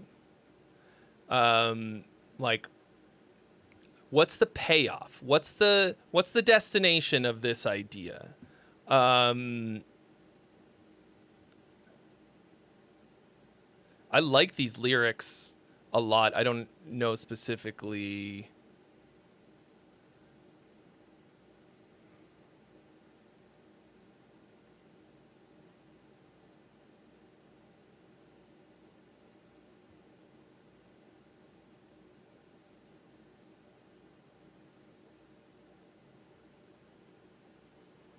What you're talking about. But a chorus a lot of the time is kind of like the elevator pitch in a way. Right? Like, you don't know what you were thinking? I mean, it doesn't have to be like, this song is about capitalism, or like, whatever. You know, it can be like less, doesn't have to be that specific or something. Like, figure out what the vibe is, like what the,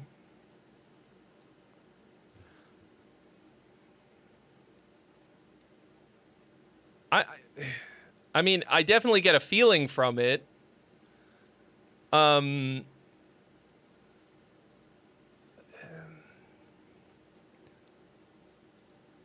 Yeah, I mean that's you're gonna have to figure that out one way or the other. Like, or just make a decision, you know, like whether or not you can remember what you were trying to figure out. You just decide, okay? And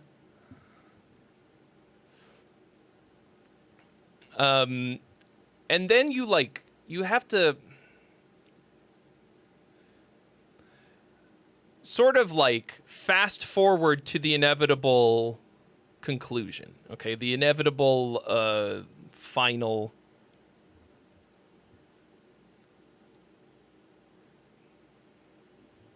version of whatever it is, right? You sort of accelerate the circumstances. And then like you have a takeaway that you want. Like it doesn't have to be like a message, but you're always communicating something. And like there are levels of takeaway. There's levels of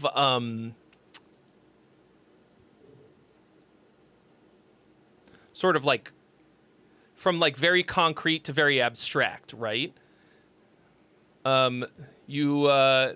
New bands suck, but there are so few young musicians, right? Like, it could be that specifically, or it could be like about how the circumstances that lead to that, and like what caused that. Are we like have we just been abandoned by the older generations who don't have a fucking horse in the race because they're just gonna fucking die, so they're burning the fucking like burning the planet, and in a cultural way too, like whatever, like that, you know, like that's, you just sort of spread your brain tentacles in all directions out from that core idea. Think about the causes, the takeaway, the you know,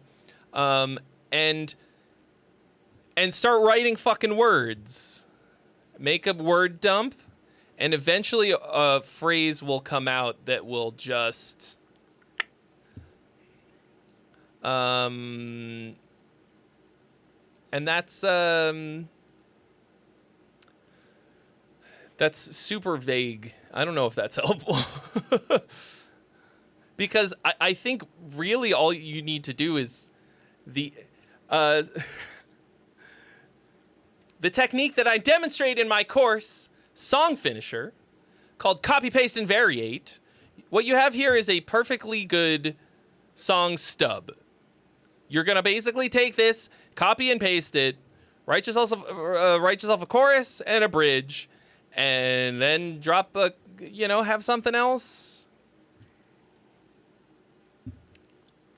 to make it interesting, spice it up, and just and develop the parts, like, because I think this is a crazy fucking good start. Like, I think it's I think the lyrics are really cool, even though I don't exactly know what they're about, and neither do you. You're the song stub champions. Look, I don't know if you guys ever saw the interview that I did with Myron on the podcast. Myron's like a professional fucking songwriter, and that's how he does it. He's like, I write a verse and a chorus and maybe a bridge, and then I and then I move on, and then I, wind up with 50 of these, and then I just pick the best ones or the ones that inspire me or whatever, and then you develop it. Because if,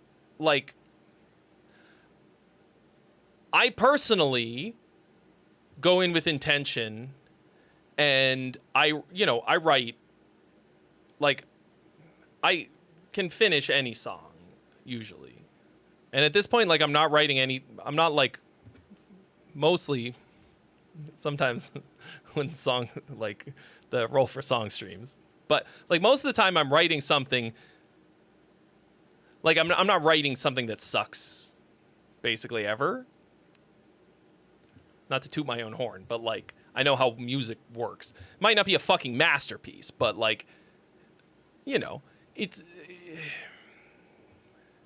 it's not always something that's necessarily worth finishing, but maybe. But you go at a certain point, you have to decide what it is that's worth finishing, and then you attack it. This to me is worth that.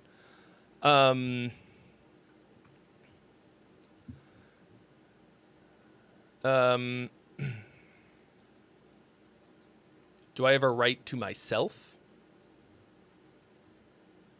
I mean, everything I write it's not just for myself. It's almost always about myself. I mean,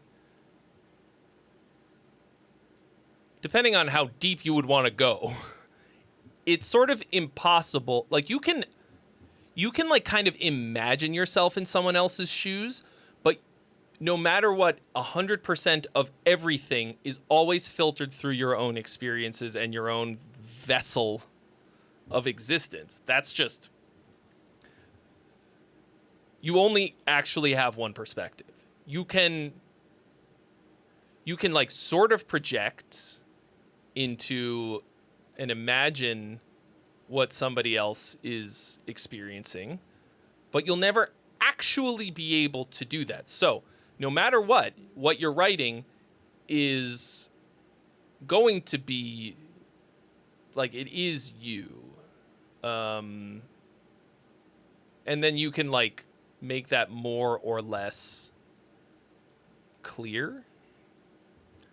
But for me,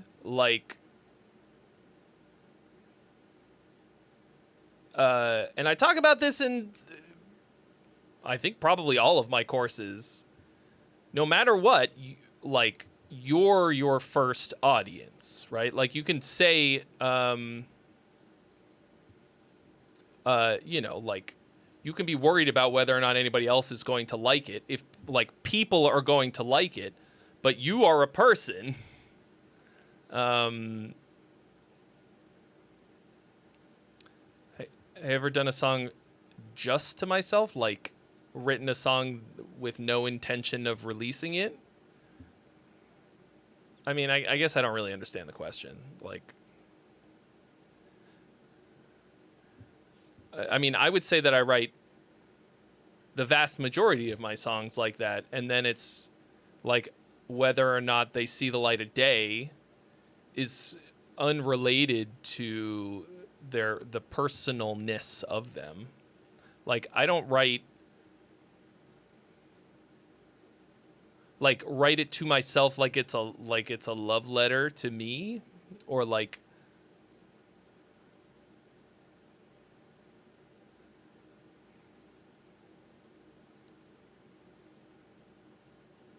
I have no idea.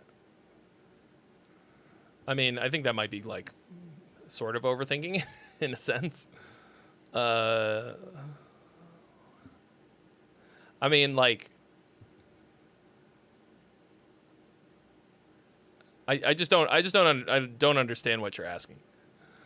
I want to give you a real answer, but I'm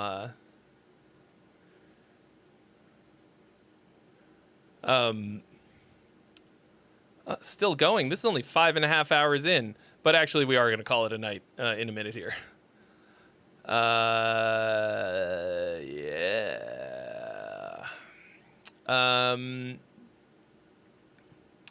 But thank you all so very much. Had a lovely time tonight. Actually did make some money, which I was not expecting, due to some very generous donors, such as Todd McKimmey and Scientific Uppercut. The uppercut, it's more of a financial uppercut.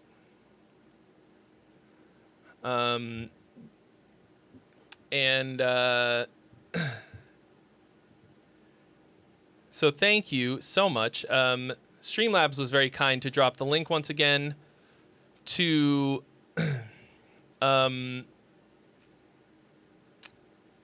the new song, Gunslingers of the New American Desert. Please go and watch it on a loop.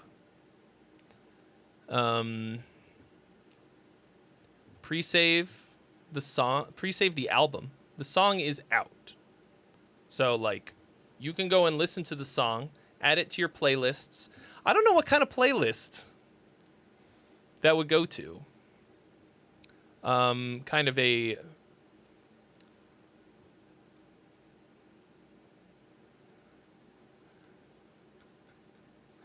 I have no idea. The slow, dark, serious, orchestral, or symphonic metal. Yes, it's on all the streaming services. Apple Music, Deezer, the weird ones.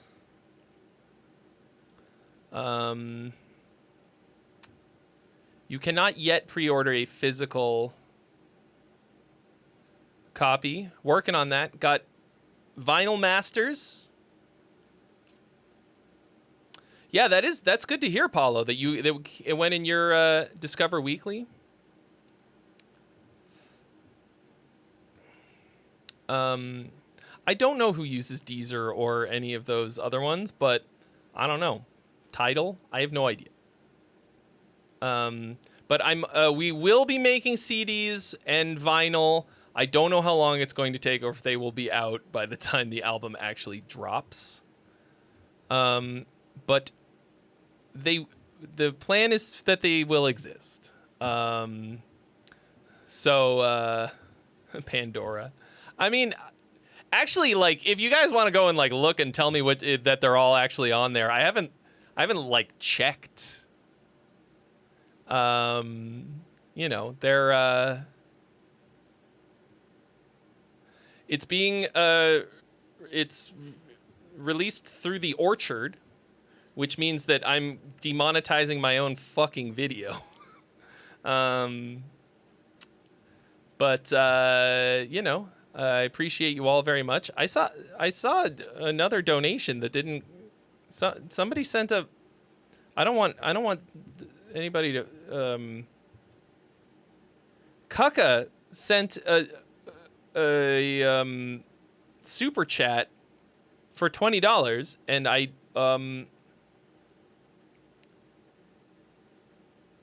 and nothing happened. So thank you so much, Kaka. He says, some of my full-on adult money, thanks for the review. You're welcome. But like I literally, the video that I put up today, I had to send to get whitelisted. It's my own song on my own channel so that it doesn't get demonetized. But it's because we're getting like proper fucking distribution. Like DistroKid's fucking great, but the Orchard, who has been, I was almost an employee of the Orchard, by the way. They bought the Blast Beat Network like less than a year after I bought Gear Gods from the Blast Beat Network. Orchard is owned by Sony, and they bought the whole network that my website was a part of after I took it with me. So I was almost an employee of Sony / the Orchard. But they're going to go, now they're going to, you know, they're like more aggressive and better at getting playlisting and all this stuff. So I don't know, maybe it'll be great. I don't know, it might be a fucking nightmare. But there's only one way to find out. It's on Amazon Music, great. That's good to know. So anyway, thank you all so much. Have yourselves a lovely weekend. You know,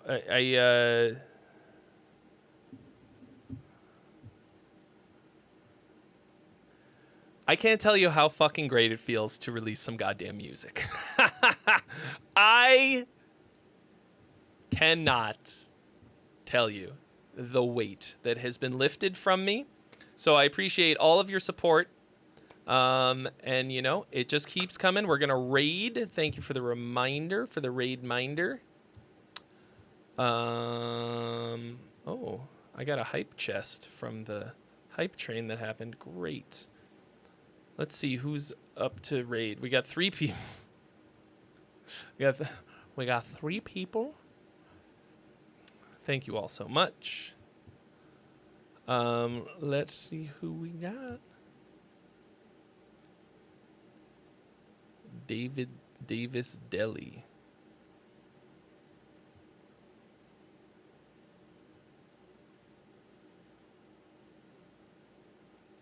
Somebody practicing DJing. That doesn't sound enjoyable. Freestyle rap session.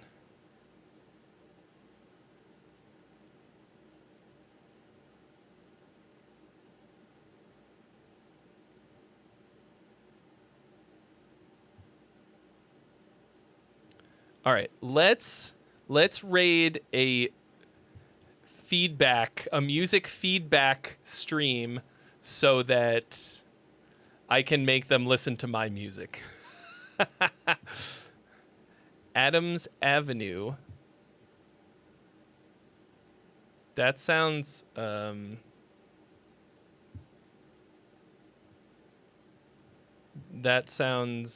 pretty. Hold on, let me just real quick. Let me just 1 second. I know it's taking a minute. It's only gonna take, just get on, listen, get on now. All right, yeah, I don't know why I'm overthinking it. Where did it go? You know, it's gonna be this one. It's fine, we're great, okay? Get on the raid train so I can,